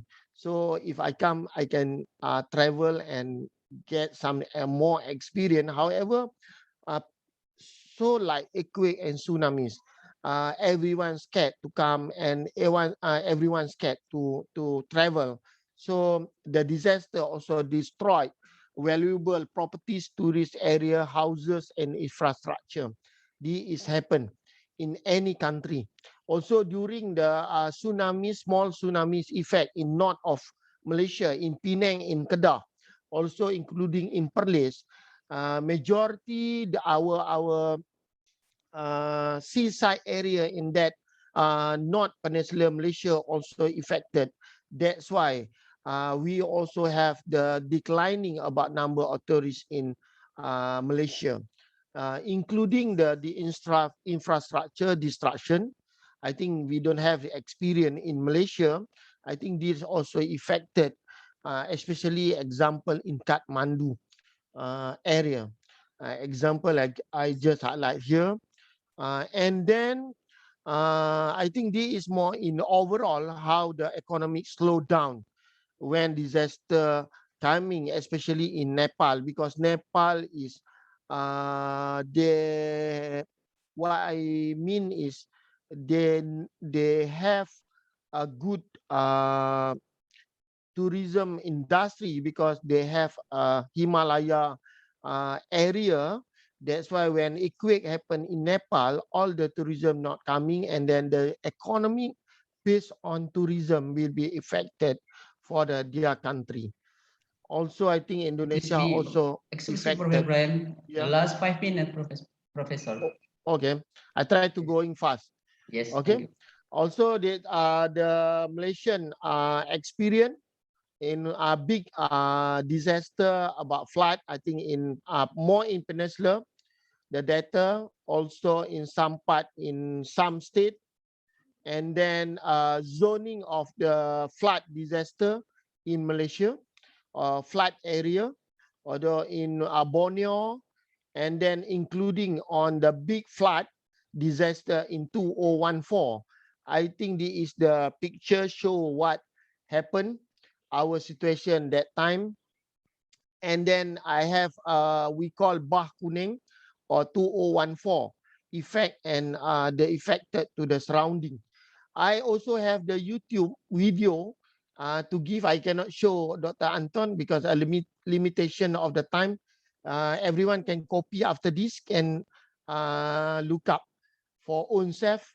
So just want to highlight all the situation, and this situation, we want to the nice place like in Borneo, in Rajang River. One, the down one is picture from the one of river in Kelantan during the big flood 2014. How the all the waste from the deforestation is happen like this in the river. So this situation in Kuala Lumpur also like Jakarta, flash flood hit in Klang Valley, and then all the drainage system, all the time, and then this is the challenges: agriculture, environment, or disaster. I think this is the challenges or question to our management of disaster. And then when we talk about the mitigation of disaster, our approach of SDGs to 2020 approach, for sure we need to have the disaster management linkages with the SDG approach, community resilient and disaster mitigation using SDG approach, and we can develop a disaster risk reduction. So in this part, I think everyone know about mitigation, preparedness, response, and recovery. So in this part, I think this is the cycle of everyone. I think everyone know about this because the center also expert on this. I just want to highlight from Malaysia perspective. So we have this. We have a good communication within stakeholder, risk assessment, risk management, risk evaluation, and risk visualization. So we have a team like the big size like this. We have our team in three level: disaster management level 1 district, level state, and level central. We have three parts from the Malaysia perspective. And then we have Agency of Disaster Malaysia. We call NACMA. This is the function of National Disaster Management Agency related with all the state, including the NGOs. So they have SOP, everything to our country, how related with all the community. And for the SDGs part, this is the key to resilience. We need to have the government partnership, environment, economy, and society. So on that, for sure, we need to have disaster risk reduction management, and then we need to plan like the framework of the Malaysian system. So when we look up like this in any country, so we will think about resilient city right now, because the city also having a problem about flood, about eruption, especially the like Indonesia, also Philippines, also including about the people in the city, because they need to having a good community resilience, because the city also having flash flood disaster. For the resilient city, I think we need to have recover, adapt, and transform about the holistic resilience, the effect from climate change, urbanization, and market failure. So in part on this urban resilience to climate change, we need to have look up the framework, three key questions, and we need to look up the diagram or the picture, how the urban system, climate change, and vulnerability group, we can collaborate, and we can have a resilient framework to organize the resilience of the city framework. So when we talk about this, for sure, we need to have related about urban climate change resilience in the city, as ASEAN Development Bank highlight, to the ability to the city to manage the threat and increasing urban population face due to the climate change and associate the risk. So on this part, for sure, we have climate risk analysis, including hazard, vulnerability, and adaptive capacity. On this part also, we can see the sharing learning, how the climate change and resilient city having a correlationship, how we need to have agendas for the understanding vulnerability, all the partnership, including building the resilience. At the same time, we need to also regional resilience, also like Southeast Asia, we have a South Asia committee to have a regional resilience. And then when we talk about resilient city framework, for sure we need to have SDG approach within this. We need to have leadership, health, well-being, economy, and society, including infrastructure and environment. So for the resilient city like this, and then we still need to have a principle of the urban resilience, like combination hard and soft measurement, engaging the diverse perspective, and lays different geographic and governance scale, and addressing today's problem. So we also need to have including local intelligence for disaster management, like geospatial S3, geospatial cloud, also including like remote sensing technology. So as example, SDG approach, like example in Copenhagen, resilient city, they're using the SDGs approach for improve their quality of life for the citizen. So, and then for 10 principles for building a resilient community. So I just want to highlight 10 principles to everyone to building the resilient community. I just want to highlight everything. later on maybe having a discussion, everything. So, and then when we talk about community resilience, we need to have the learning system. I think this is what Prof. Katarina highlighted before last conference, before this, more in education, in learning about disaster education and how we can educate our community. Also, we need to highlight about resources and capacity, including the action. How we need to educate the action to our community. All this is we need to strengthen to ensure our community resilience is a measured the sustainability of the community to utilize available resources to respond to withstand and recover the adverse situation. So the community resilient framework, I think just highlight about from CAFE to 2019, we need to have build adaptive capacity, including build equity. This is a solid or holistic to manage the vulnerabilities.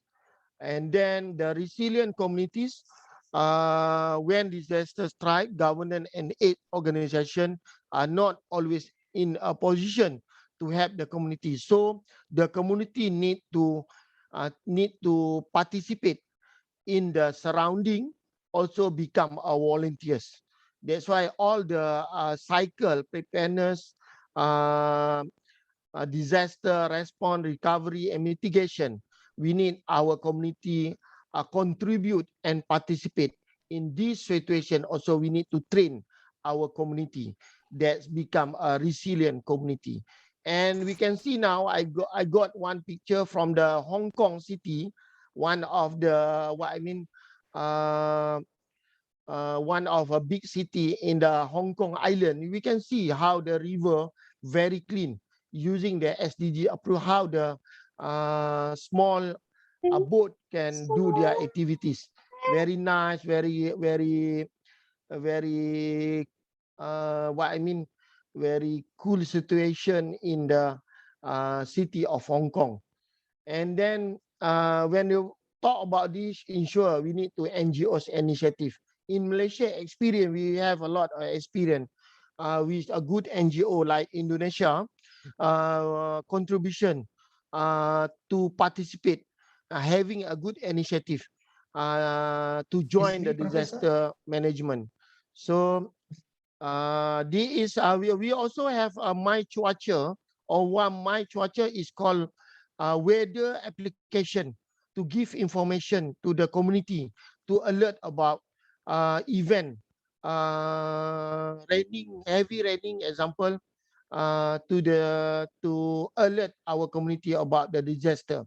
This is for sharing. We have the team, including the fire rescue, everything.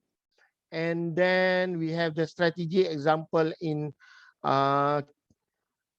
Kyoto, also including the strengthen of the NGOs about how they need to ready and participate to the disaster team, and then how do we need to increase the human civic capacity, especially to develop the human resilience.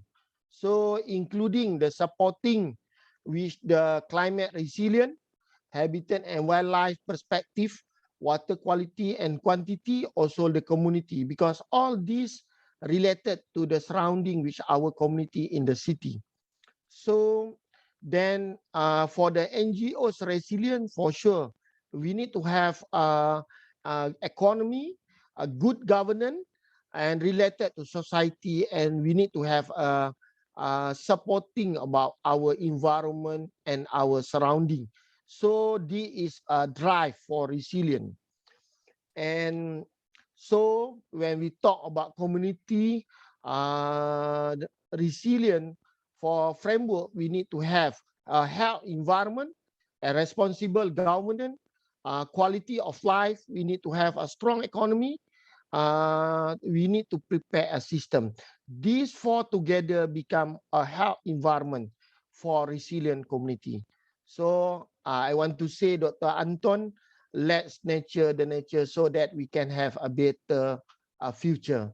And then if you want to walk fast, walk alone. But if you want to walk far, walk together to ensure SDG approach, which our interest to ensure we can collaborate together with the SDGs approach for 2020. We have 17 pillars to achieve the goal, and what our mitigation approach we need to use these goals to ensure we achieve which one the goal, or we need to achieve the partnership for the goal 17, or overall become SDGs or Sustainable Development Goal. So I think that's all from me. I'm going fast. Maybe we have the others speakers. Thanks to everyone. So let's using SDGs for everything, for mitigation and for using SDGs for our life. Thank you, everyone. Prof. Katarina, thank you. So all the organizer, thank you. Back to Dr. Anton. Thank you, Professor Ibrahim. Time and extended is okay. For the next speaker is originally from Indonesia, Dr. Rita Noviani. Okay.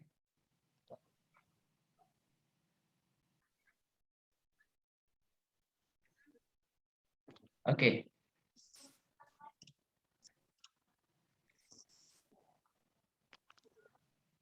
Already present. Okay.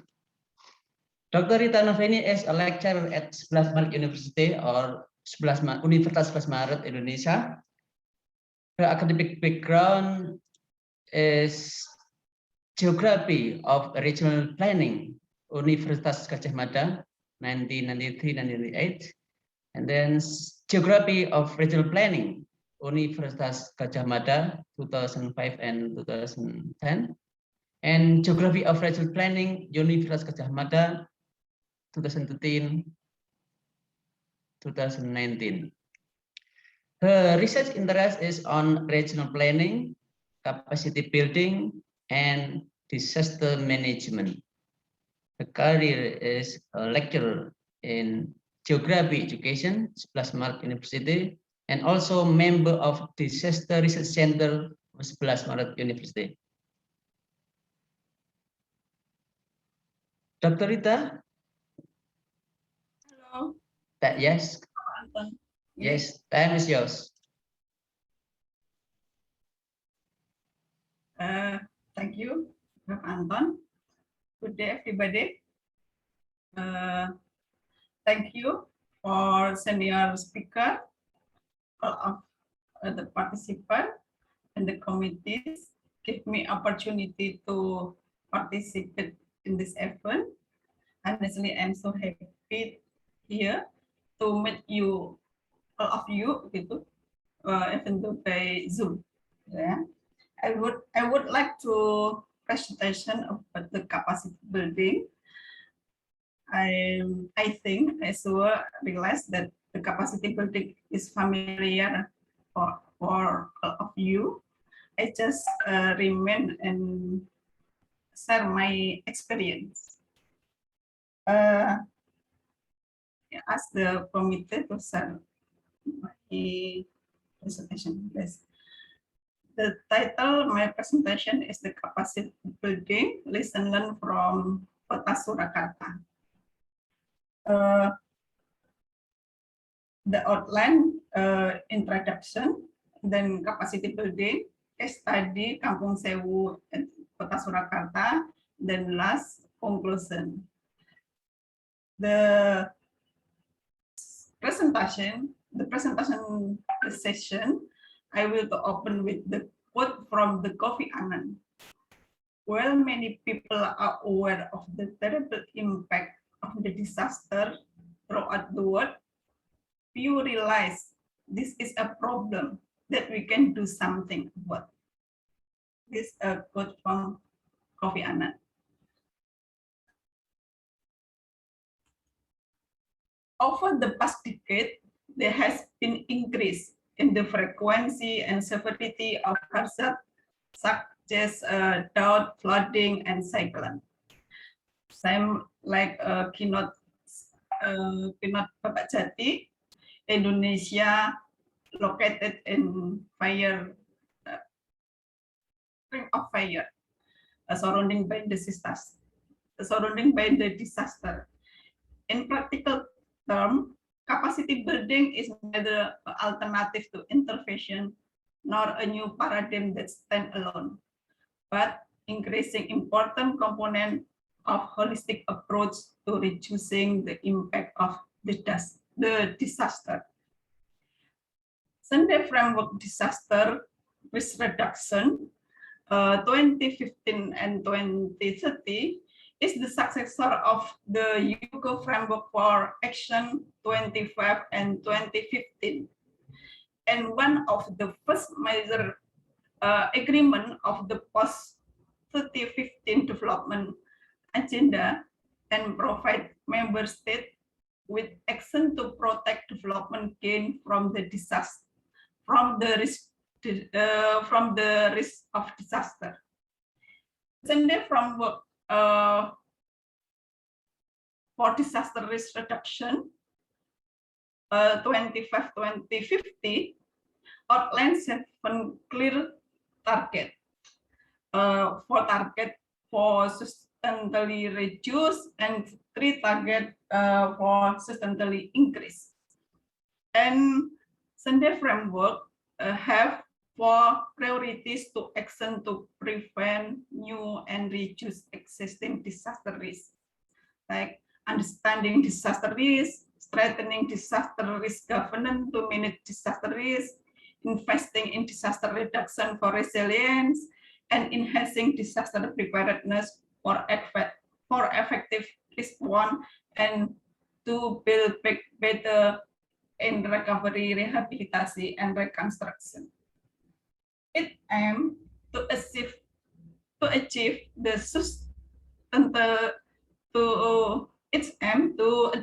substantial reduction of the disaster risk and losses in livelihood and health and the economic, physical, social, cultural, and environmental asset of person, business, community, and countries over the next 15 years from 2015. The Sunday Framework for Disaster Risk Reduction and the Sustainable Development Goal recommends scaling up the implementation of holistic disaster risk reduction policies and plans as means as to improve resilience to disaster. The next, the definition of the capacity building. Capacity building is the combination of the strength and resources available within a community, society, and organization that can reduce the level of the risk of the effect of the disaster. Building disaster risk management capacity can be defined as effort to strengthen the competencies and skill of a target organization, group, or community so that the target could drive disaster risk reduction effort, or in a broader sense, development in a sustainable way in the future. I took from Walker et al. 2011. The capacity to be prepared and the capacity to be prepared for and manage natural disaster, or taking the necessary action and preparing for essential response, establishing general public awareness policy in relation to management of natural disaster is essential. In the context of disaster risk reduction, capacity building can be achieved through the first one, education on disaster, prevention and response, educating the vulnerable communities as well as the population of the state for the possible hazard and their impact in their area. It also offers the preventive measure and response strategies in case of a disaster threat to the surface. And we need the education on disaster prevention and response. Educating the second, the training to vulnerable communities.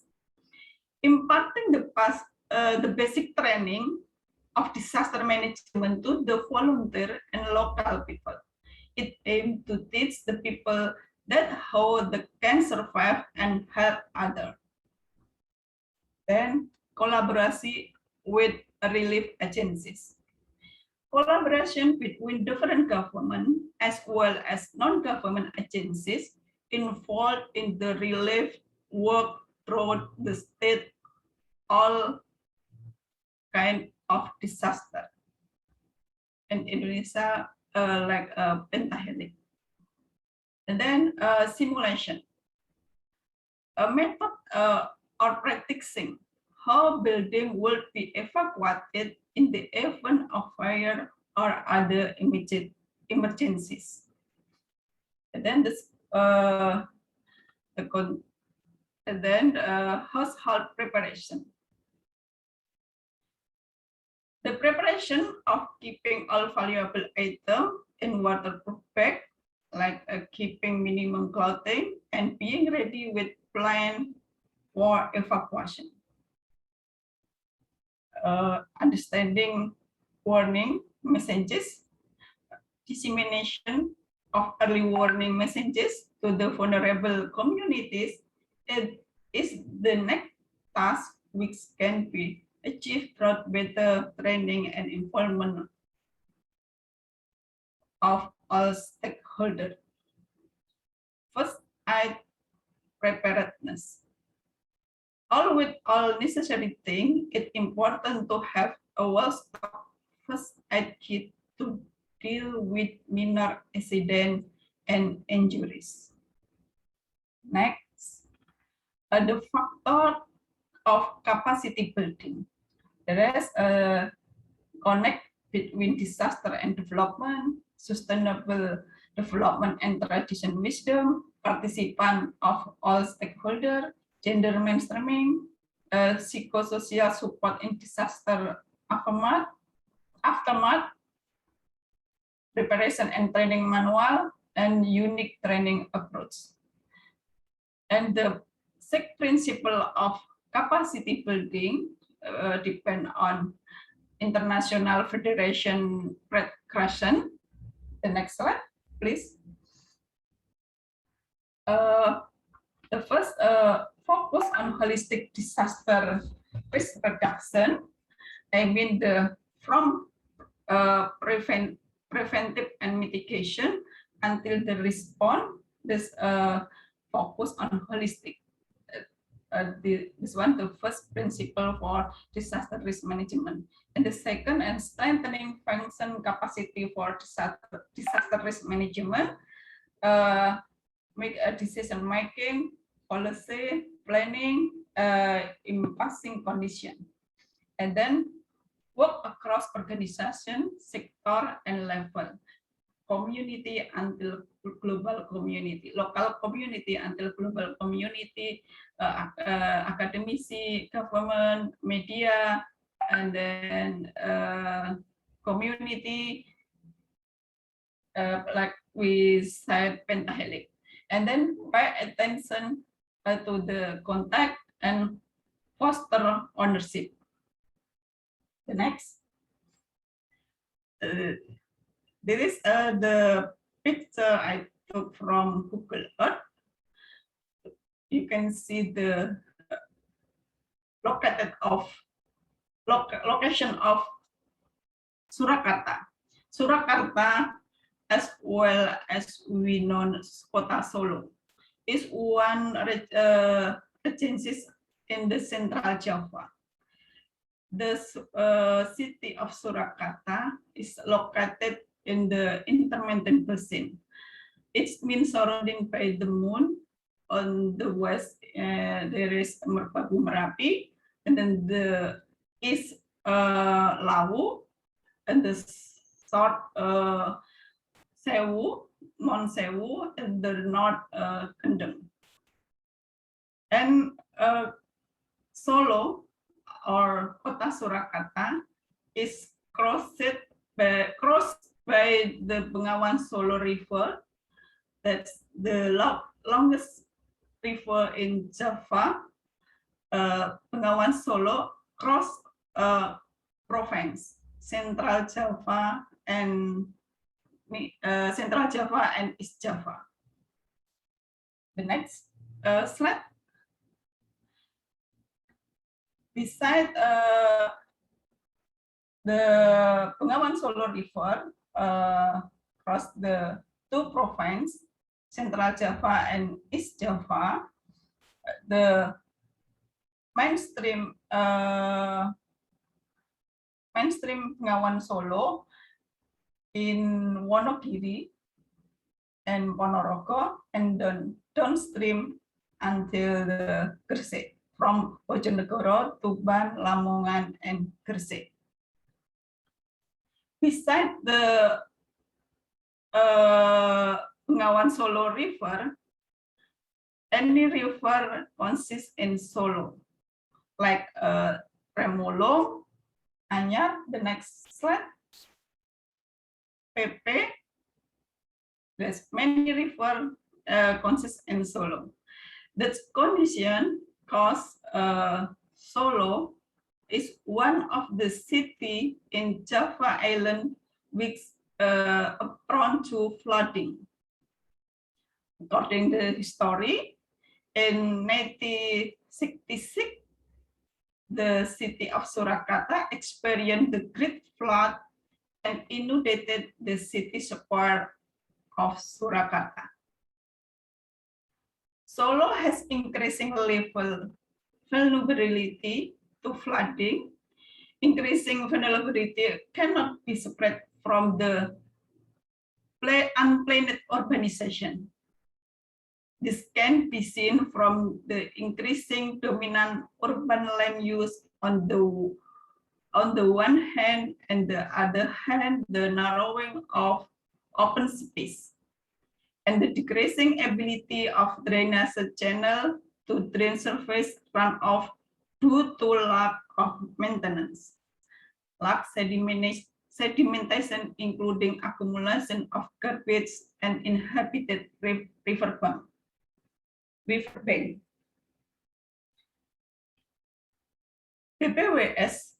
Bengawan Solo explained that flooding in Solo, apart from being caused by the Bengawan Solo and rainfall caused by change in land use, irregulated integrating of PMB, narrowing and silting of the river of riverbank as illegal settlement, the habitat of some of people throwing garbage into the river, and embankment is broken, and the last broken floodgate.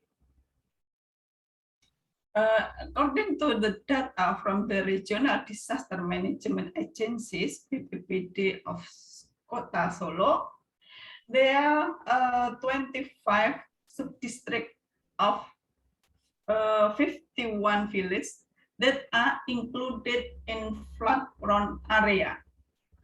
Almost every year, when the rainy season arrives, the area drained by the river experience flooding, both on medium scale or large scale. Excuse me, Dr. Rita. The last 5 minutes for your presentation. Okay. 5 minutes left. Yes, thank you. Thank you, Mr. Anton. As a result, very large losses must be borne by all components, both the community, the private sector, and the local government. The next slide.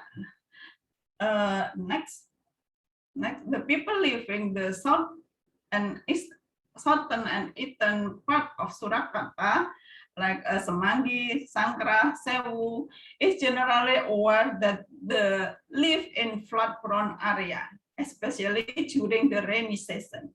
They say the location because they have lived the location for the generation, inherited from their parents, inherited from their parents, close to work, and the family economic conditions that force them to only be able to rent or occupy a house of the area. The impact of the flooding in several aspects, like population aspect, government aspect, economy aspect, facilities or infrastructure aspect, environmental aspect, etc. Like population aspect, drifting, drawing, injuries, missing victim, displacement, outbreak, epidemic, isolated resident.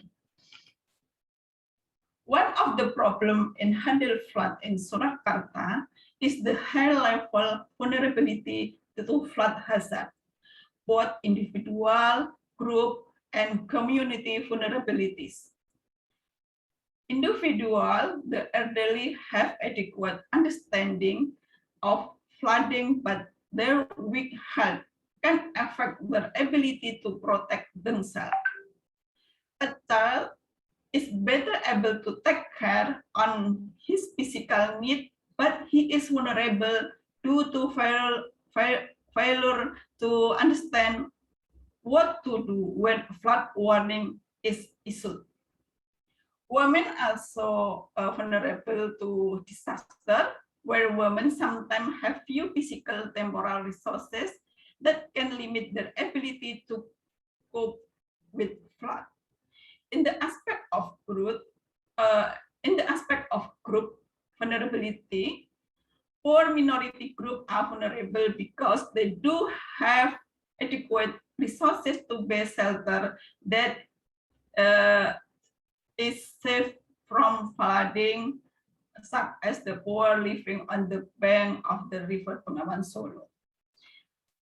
In the community vulnerability in Bengawan Solo River, it is known that the location of the resident around the Bengawan Solo River is very vulnerable to the danger of flooding. In addition to the large number of people living at the river bank, also cause narrowing and silting of the paper. As a response to the vulnerable situation, a community-based disaster preparedness village, or SIBAT, was formed. SIBAT is a PMI program that aims to overcome disaster. The next slide. Next, the role of SIBAT in disaster management reduction. There is a before disaster, during disaster, and after disaster. Before the disaster, SIBAT do river water regularly every day, cleaning the river from garbage that hampered to flow of the river. Several bridge points that were often used by residents to dispose of garbage. SIBAT also provide environmental and disaster education to residents about the importance of caring for and protecting the environment in order to minimize disaster risk. This activity is done continuously, both directly or through the social media, like Facebook. Before disaster, SIBAT making priority as diminishing catchment area in urban area, saving rainwater as an alternative water source, and planting akar wangi as a water barrier of riverbank, managing waste, and planting vertimina has an additional source of flood for residents. During disaster, Sibat has responsibility to monitor river water discharge directly to the viewing post, providing information via radio and social media and early warning system technology developed by BPWS Ngawan Solo, and then establishment of public kitchen, first aid team, and evacuation team. After disaster, Sibat did emergency response, recovery, and trauma healing for residents and ensure that the affected resident could do. I have videos about Sibat activities in Sewu village. You can see the activities Sibat with the video.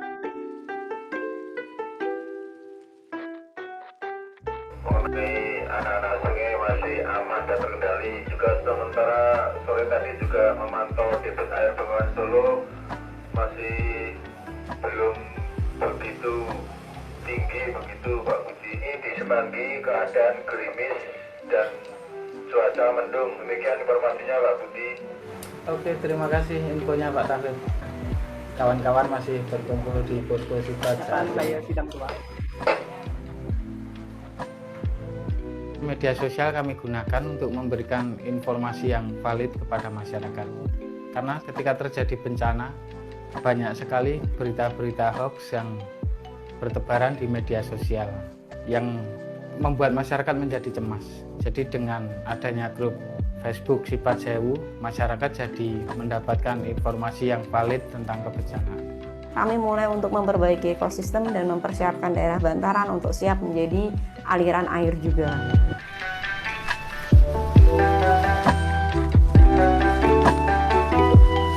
Koordinasi PMI lewat Sibat Semanggi dan dibantu Sibat Sewu, Sibat Sangkrah itu kan semua juga ikut membantu program dari PMI Kota Surakarta. Nah kebetulan di wilayah kami itu kan seringkali tanahnya longsor.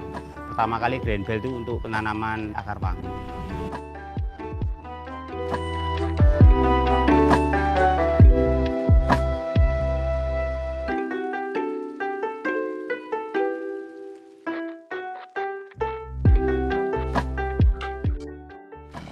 Merespon dari berkurangnya area resapan air hujan, jadi kami membuat sumur resapan, juga membuat lubang biopori di gang-gang kampung, di teras-teras rumah, di halaman, jadi agar ketika hujan air tidak menggenang dan bisa meresap ke dalam tanah. Vertimina itu sistem menanam secara vertikal yang kita gabung dengan kolam ikan. Selama ini yang kami budidayakan di Vertimina ponik adalah sayuran yang berusia pendek seperti kangkung, kemudian sawi, kemudian bayam, kemudian juga ada tomat. Per hari kami bisa hemat 10.000 untuk membeli sayur karena kita sudah tidak perlu membeli lagi. Jadi untuk per bulan kami hemat Rp300.000. Kita juga membuat pembibitan di dalam polybag ukuran 4x6. Itu satu kita jual Rp200. Biasanya kita dipesan dari komunitas, kemudian dari kelompok tani, kemudian juga dari dinas pertanian. Lahan pertanian mulai tergusur oleh pemukiman. Akhirnya kita mencoba, bisa nggak kita tanami padi. Ternyata padi yang kami tanam bisa menghasilkan buah, dan buahnya juga berisi penuh. Cuma kita memang belum panen, jadi masih dalam meneliti.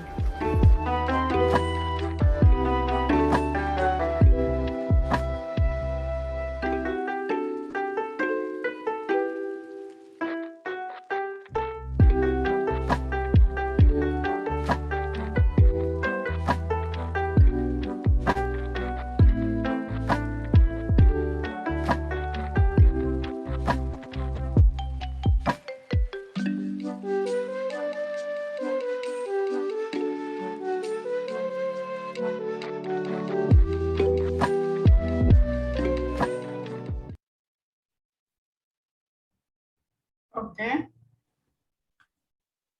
Next slide. Next slide, yes. Next lesson learned. Next slide, yeah. Lesson learned from Sibat community. to capacity building. That's capacity building program must be locally owned and are most effective when they are led by national actor with a limited role for external actor.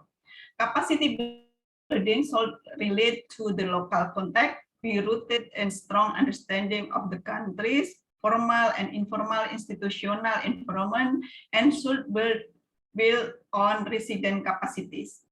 Capacity building is not just a technical exercise. The wider political and governance environment critically affect community-based success. Community requires multi-stakeholder, multi-dimensional approach involving different level of government, different actor, and different sector. Head staff and offer independent sustainable of capacity building. Next.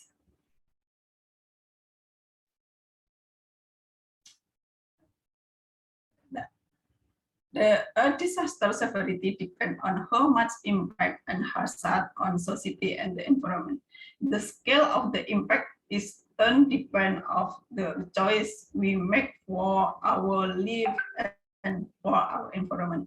Its decision and action make us more vulnerable to disaster or more resilient to them. That's all. Thank you for your attention. I hope it was clear and useful. Assalamualaikum warahmatullahi wabarakatuh. Let's back to moderator. Waalaikumsalam warahmatullahi wabarakatuh. Thank you, Dr. Rita. The last speaker in the session is Mr. Surya Kusuma. He also from Indonesia. Before start the presentation, I read his curriculum vitae. Actually, Mr. Surya is candidate doctor on physics at Sebelas University, and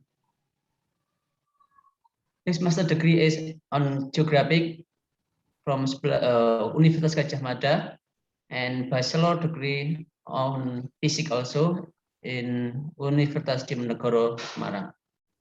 His research interest is on geographics and disaster management. His career is the secretary of Community Forum. I think this is in Jawa Tengah, Forum Perguruan Tinggi Pembangunan Risiko Jawa Tengah, and also lecture of physics study program Sebelas Maret University, and researcher on research of disaster research center Sebelas Maret University.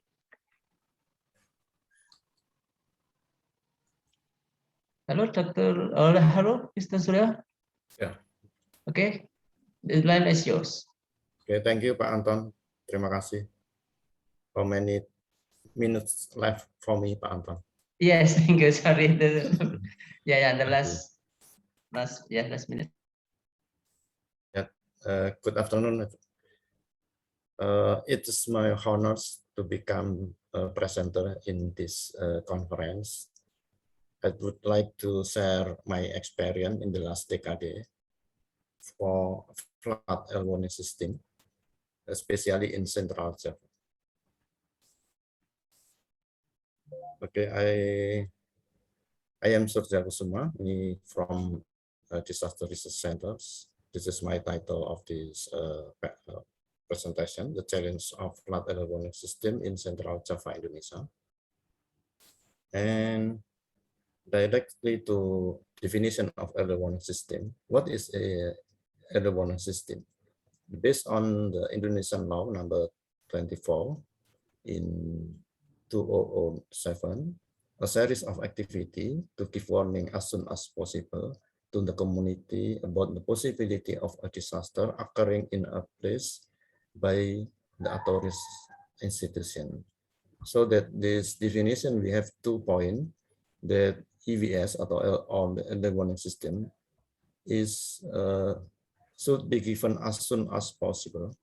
Yeah, in the first, and in the second is the warning is should be given by the authorities institution. For example, disaster agency in Kabupaten or Kota. And there are 4 components of early warning system. The first is we should understanding the risk, what the kind of disaster, and we also calculate the risk. And then the second component is we should monitoring and giving the warning service about the risk. For example, if flood, we calculate the risk of the flood, and then we monitoring the height of the river level. And the third component is the dissemination and communication. After we can monitoring the level of water of river, then we disseminate and communication to community. And the last but not least is the component of community response. That is also important. If there are 3 components are fulfilled, but the community response is not fulfilled, so the early warning system is not success. And this is the part of the flood early warning system. There are sensors here in the river water level, and then the my unit, then the power supply. Also we use the signal or rotary lamp, and then transmitter data. We using the mobile phone or some modem or by free frequency 2.4 gigahertz. In this talk, I will present more technically than the previous presenter, because it is explain the early warning system. And the next, this is my milestone portfolio about the early warning system that already installed in Central Java. There are 5 locations here, but in the Ponorogo, the right bottom, this is in East Java. Yeah. There are in Pati Regency, Ponorogo Regency, and this Surakarta Regency, Purworejo Regency, and also in Pekalongan Regency. The first in the Sragen Regency 2030, we installed it in one place. This is the location is mid of Bengawan Solo River and Mungkong River. Bengawan Solo River is from Wonogiri Regency, but the Mungkong River is from Karanganyar Regency, and these 2 rivers is meet in the Spangga and Sripit village in Sragen Regency. So we install it in here. The system by using the short message service for delivering the data to the community. And the second place is in Ponorogo Regency 2040. We installed it in 2 places, in Ngampel village and in Protonegara village. And also we installed the PC server in the disaster agency in Ponorogo. In this system, we use, beside the short message service, we also install the VC, so we can monitoring the water level of river by internet. And this is installed in 2015 in Solo Regency. We installed about 7 stations of early warning system. At this time, we use the web. So not only in the server that installed in BPPD agency, we also can monitor the river water level of river by real time. This is some place that we installed in the Solo Regency in Bengawan Solo River that flow from the Wonogiri Regency to Gresik Regency, as mentioned by Dr. Rita previously. This is another place that we installed the flood early warning system in Padi Regency 2016. There is in Sambiroto village and also in Babalan village. This is in Juwana River and this is in Tayu River. Besides the website, we also make some Android application, so people can, or the village government can monitor the water level by mobile phone. And this is another place that recently we installed the flood early warning system in Purworejo Regency 2021, in Jali River and also in the Dulang River. Yeah. This is close to the Yogyakarta district. Besides the water level, we also installed the CCTV camera, so we can monitor the water level of river. So we combine the system for delivering data by using a provider of the mobile phone. We make some integrated, and also we mix the information of camera and deliver to the head of village.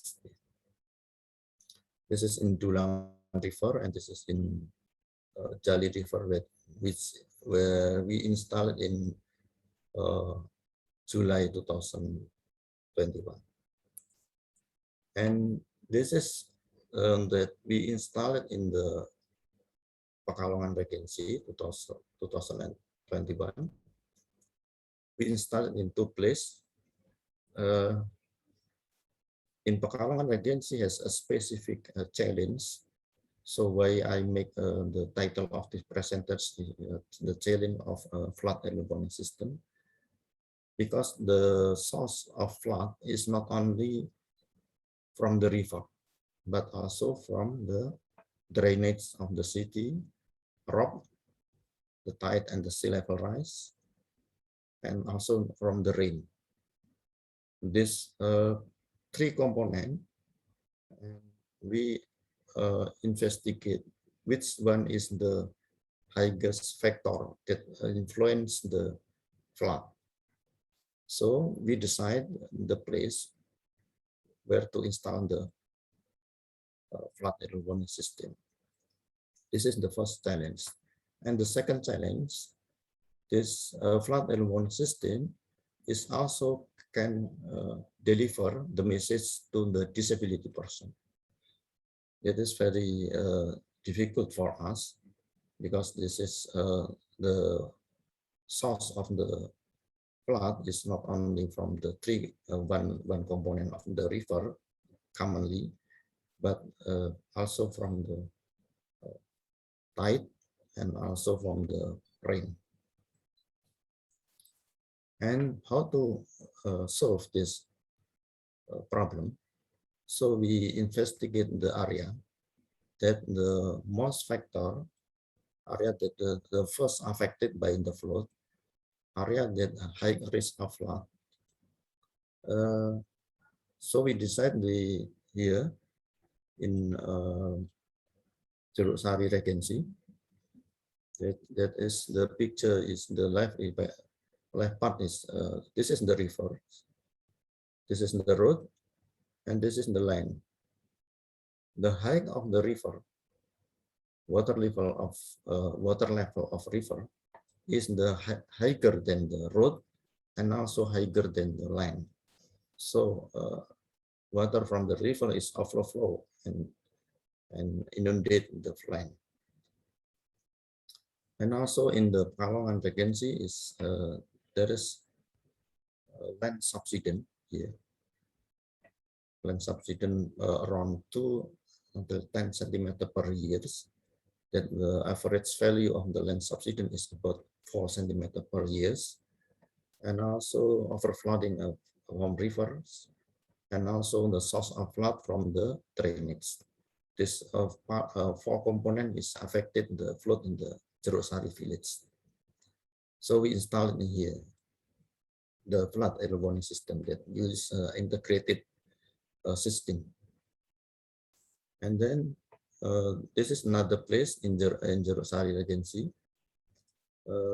We will apply this tool in the end of these years, that the message of the early warning system can be accepted by the disability person. For instance, for the blind people can listen the sirena, and the deaf people can see the rotary lamp. These people who help us install the flood early warning system is also the deaf people. So we try to practice him how they accepted the information of the warning level. Hopefully, in the end of this year, we can this flood early warning system can use for disability person. So that is my talk, and I hopefully give you idea, and maybe we can cooperate to install the flood early warning system. Thank you, Pak Anton. Yes, thank you. Waalaikumsalam warahmatullahi wabarakatuh. Thank you, Mr. Surya. Yes, incredible speakers for this session. 3 speakers. Okay, let's move to question session as well. Question and answer session. I think we have 15 minutes last, and from the question 1, I think from the first presenter, I think Professor Ibrahim can give summary answer in 5 minutes before the other speaker. Professor Ibrahim, please. Time is yours. Yes. Try to find the question. Or I read the question. Yeah. Okay. Because so many questions, I just choose 3 questions. Yeah. Okay. The first question is from Dina Sirajua Sasanyati. Okay. From Sebelas University. As most people believe that climate change is the biggest cause of global disaster. Humans keep rapidly producing emission in a huge amount, especially since Industrial Revolution 4.0. But along with it, seems like many big countries also start to realize and trying to put so much effort to deal with it. So does geoengineering intervention will becoming the possible solution to be done even than adopting Green New Deal concept that developing country can't afford it? The second question from Sekar Ayu Sukmawati. Maybe I answer first question. Okay. Okay, thank you. Yeah, I think everyone know about the climate change and disaster, especially. Either we got the data from the meteorology department in Malaysia or BMKJ, right, in Indonesia. That means we know about the climate change evidence from the meteorology department or Badan Climatology and Meteorology Indonesia, example, or Thailand or Philippines. Based on data on IPCC also shown the right we already in climate change situation. So the effect climate change is like the cycle of the raining season maybe changes, or the temperature situation in the monsoon cycle also changes. The question now, either the engineering mitigation can use about that, right, to mitigate the climate change. Maybe my response before that, when we look up now, we have 2 situations. So one, the local climate situation, because usually all our community also having the what we call especially indigenous people, where they have local knowledge about climate change. That's one evidence about climate change. having a lot of studies about the local knowledge about climate change. Maybe I'm more on the science data from the meteorological, my study, not on local one. But now I already starting to study about local knowledge about climate change. So when we talk about evidence from the meteorology one part, our knowledge, and second, we understand about the evidence from the local knowledge. Then how we can using the engineering mitigation to mitigate the climate change. Now when we're using the what I mean the SDGs, that means how we can using the integrated, holistic, using the green approach, using the engineering part. Maybe we need to develop the what I mean example, the effect of global warming, effect of climate change. One of the causes is global warming. One of the causes for global warming is come from the road structure, the landscape of road, because the road is giving the heat to the global warming effect. So how we can using the green approach to develop our road, because our road come from the black color. How we can change on that? Because we want to control the effect of the global warming example. One thing. Second thing, how we can develop our building, because when we talk about reflection from the urban climate as an example, how we can develop the engineering, develop the building very flexible with disaster, or very flexible reflect. How the solar building can develop to generate the power, generate the energy to our community. Example, when I go to Padang, example, seaside of the Padang, having the high speed of the wind very high. Why not we develop the big wind, big generator like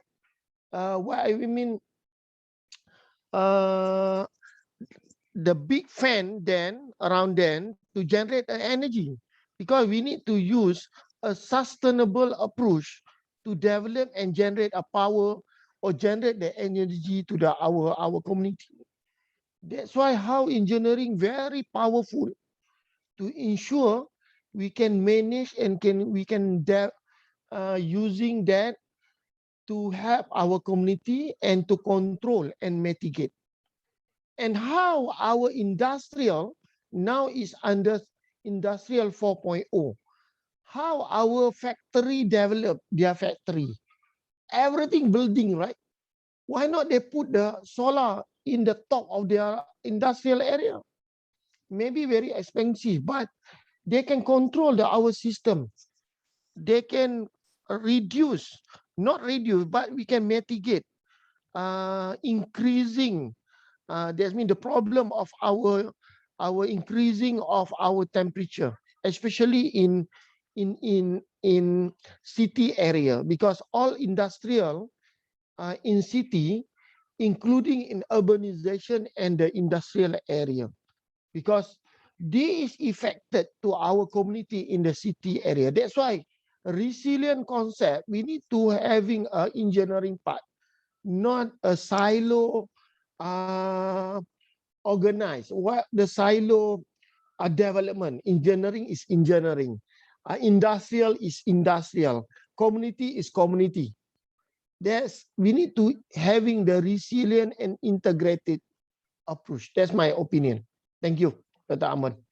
Thank you, Professor Ibrahim. I hope it answers the Sasanijati questions. Okay, one more question, could we, Professor Ibrahim? One more question, is okay? Okay. Okay. From Sekar Ayu. Climate change is a systemic issue that will require systemic solution, and we can make a difference because ultimately we are part of the system. So in your opinion, what individual action we can do to tackle the climate crisis? Okay, what we can do as a community or as an individual person. Yes. Yeah. You know, now is Malaysia. Now we have our new Prime Minister. They're having one of their conceptual is apa dia bilang Malaysian family.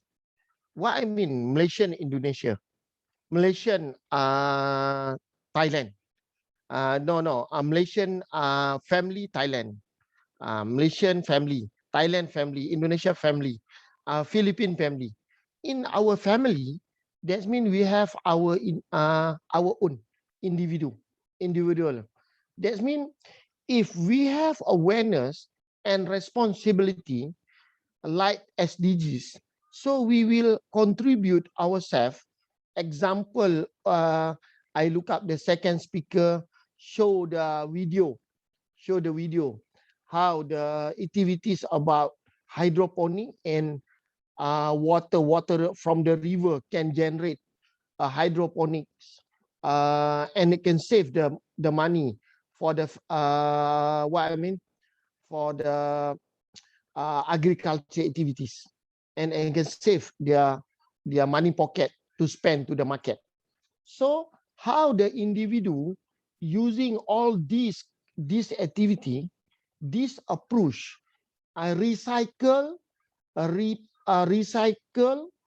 re-event, and reuse, and resell and reuse from waste is become one of a new solution to reduce the CO2.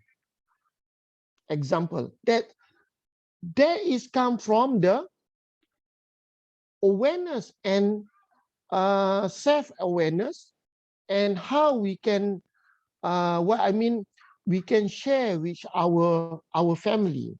That means the awareness come from individual, from small family, and become a big community. That's why the resilient concept, the awareness concept, the SDGs concept come from the individual. That's why we need to educate our individual. If we have the good individual, that means what I mean is we have a good sustainability goal approach from the individual. That means we have a big size community that all together we collaborate. So we have a good approach for our community, for our village, for our home village, maybe kabupaten, province, maybe our country. That's why the spirit on that by individual go to the big size for our nation example. So that's my view. Thank you, Professor Ibrahim. Yeah, thank you. Thank you. I think I move to the second speaker, Dr. Rita. Maybe before we finish, can you just get my link? We can look up the disaster about flood in Malaysia. Can you share before we closing this session? I will give to you in chat area. In chat, okay. In chat, okay. Okay. Yes, sure.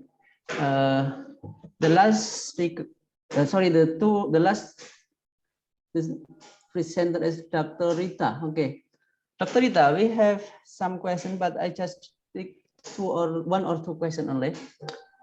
First question is from Alvina Rahyuning Anugrahini from Sebelas Maret University also.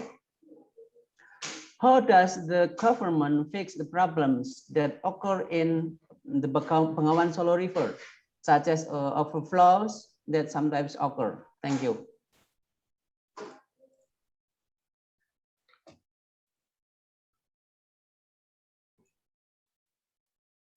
Rita, you Hello? still mute? Mute. Yeah. I will to answer quick because the time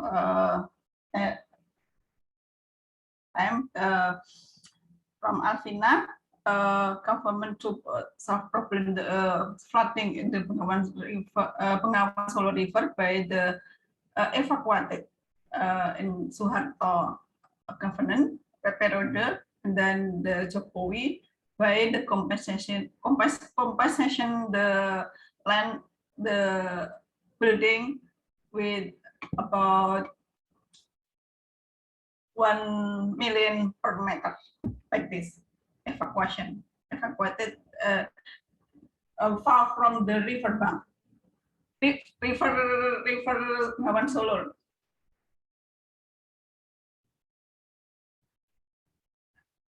I think like this, Mr. Anton. Hello. Can you hear my voice? Yes. Yes. Sure. Like this, the time I answer quickly. Quick.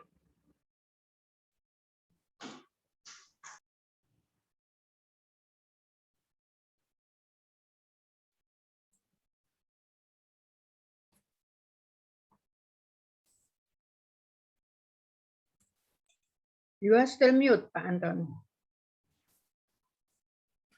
Yes. Go on, Dr. Rita. Finish, Dr. Rita is finished. Yeah. Sorry. Yeah. Continue to Second question. Okay.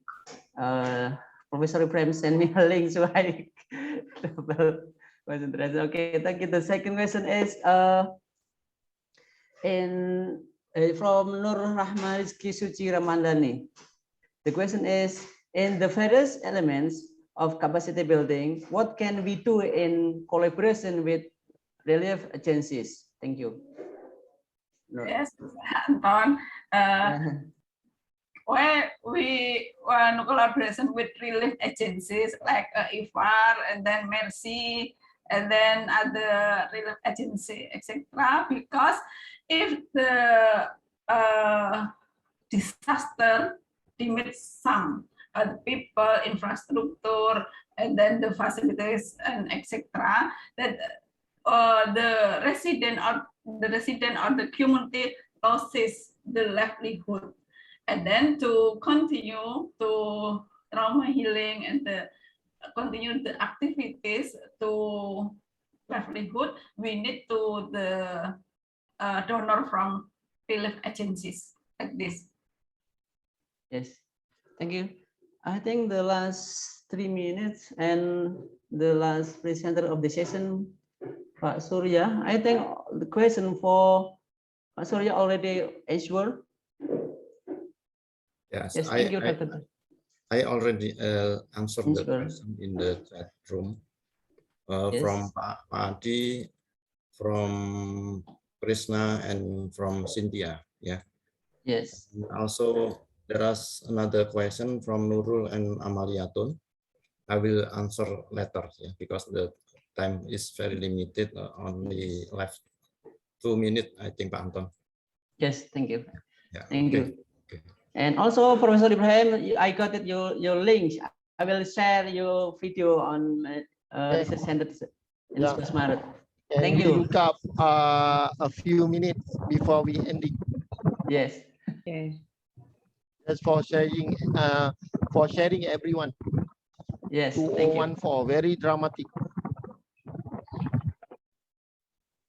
Yes, I think that's all for the second session of this afternoon. And thank you for all speakers and thank you for participants. On behalf of the International Conference on Disaster Management and Climate Change Committee, I would like to thank you for your participation in this session. Thank you and wassalamualaikum warahmatullahi wabarakatuh.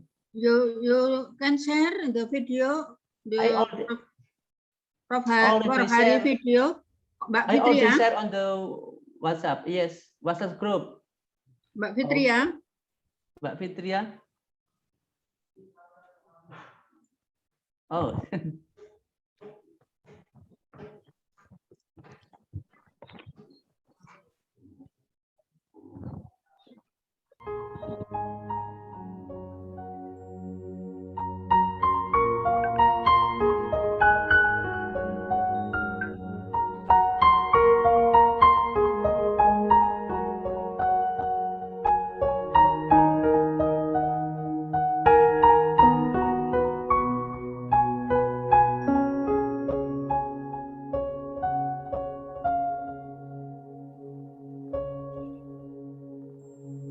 Here is East Coast area.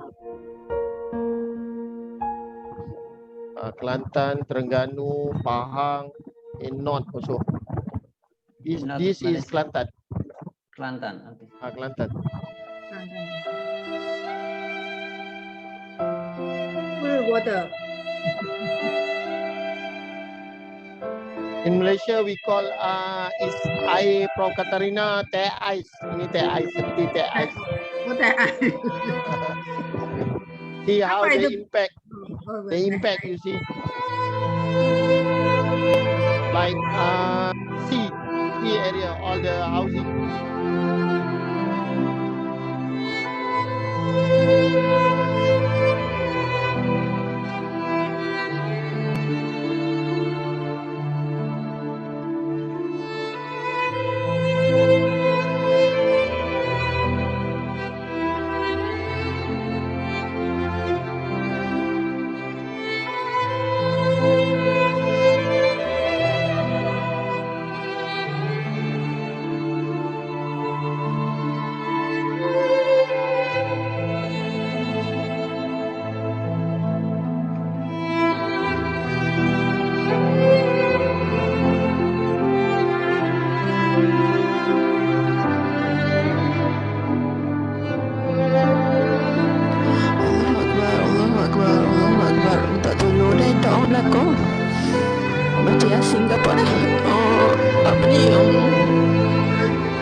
Tapi yang kejut belakang pusat pemindah airport Sungai ni kat Jababah tepi Kedabah ni dah naik air dah di tingkat 2. Lalu ni kita orang nak pindah naik atas bukit, tak dapat diselamatkan dan mungkin akan lost contact balik. Tak tahu dah dan aku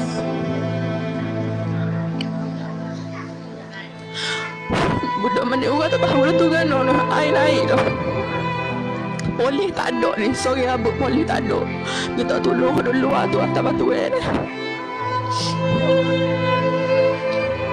Pusat banjir ni nak air nak naik tingkat 2. Kita orang nak naik perahu lagi lari atas bukit.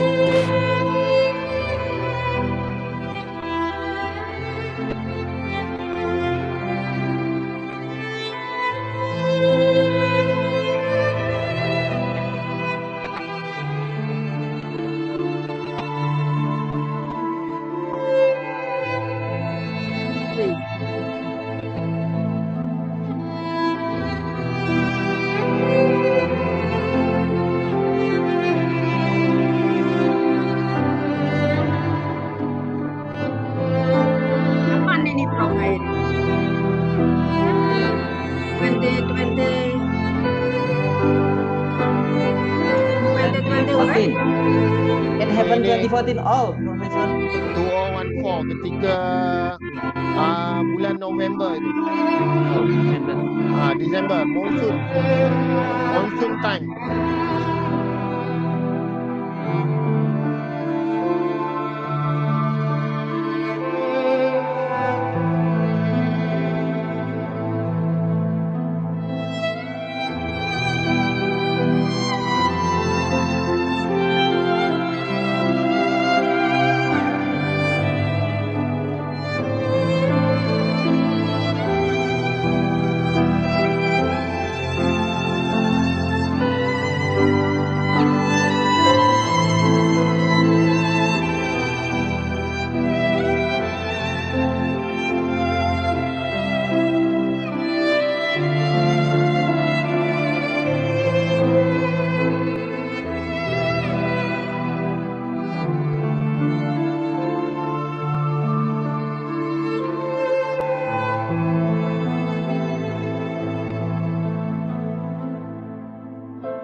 Thank you, Prof. Hairi. Okay, thank you.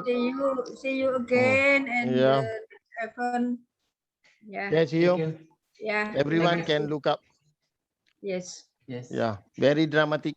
Everyone can look up. Disaster in Disaster. Malaysia. Thank you, Prof. Thank you. Katarina. Yes, thank you, Prof. Hairi.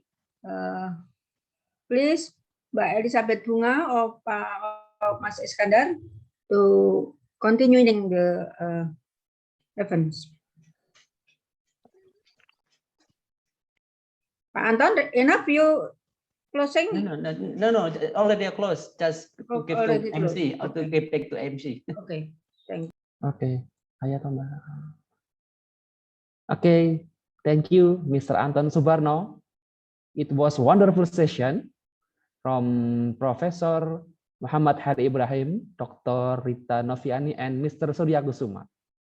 Distinguished guests, all participants, ladies and gentlemen, we will have a break before entering the parallel session. The parallel session will be started at 13:30 with room which has been announced previously by committee and will be guided by Mr. Seno Budi Ajar as the coordinator. The parallel session will be hosted by the room moderator and ended in each room. Thus, it is the time for me, Elizabeth Bunga, and my partner, Muhammad Iskandar, to say goodbye to you all. The honorable speakers, distinguished guests, presenters, all participants, ladies and gentlemen.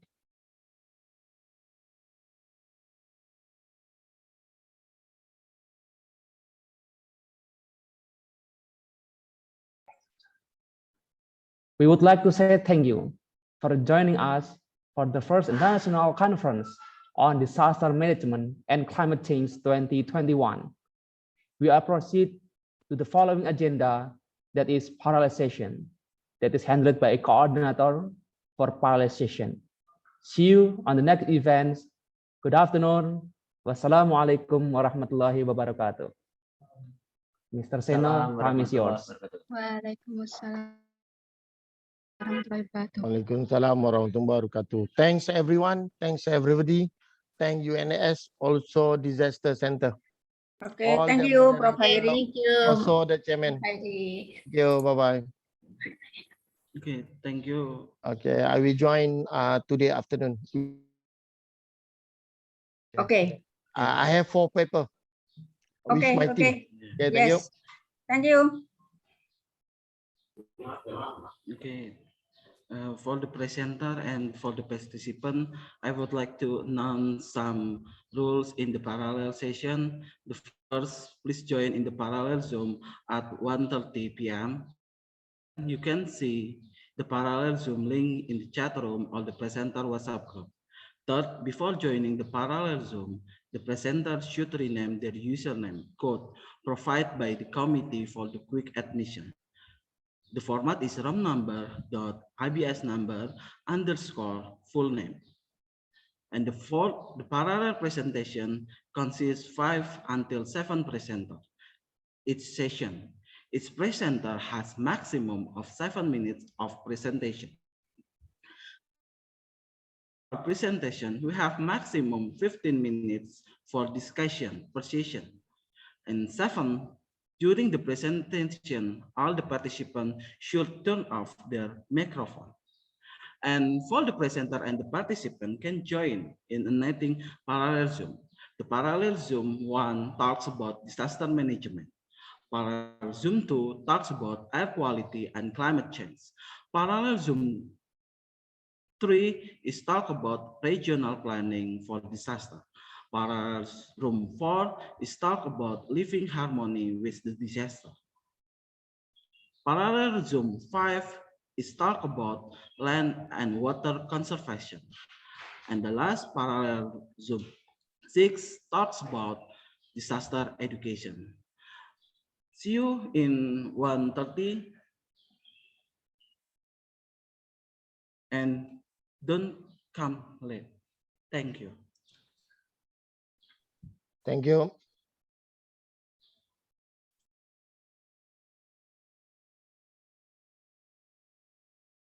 Should we leave the room now and then we enter the new parallel room? Yes. Just leave the room Yes, now. Mister. You can. Okay, thank you so much. You can leave room now and back Thank you. 1:30. Thank you.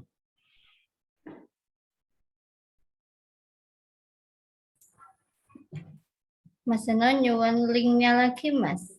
Dikirim di grup aja. Oh, baik, Bu.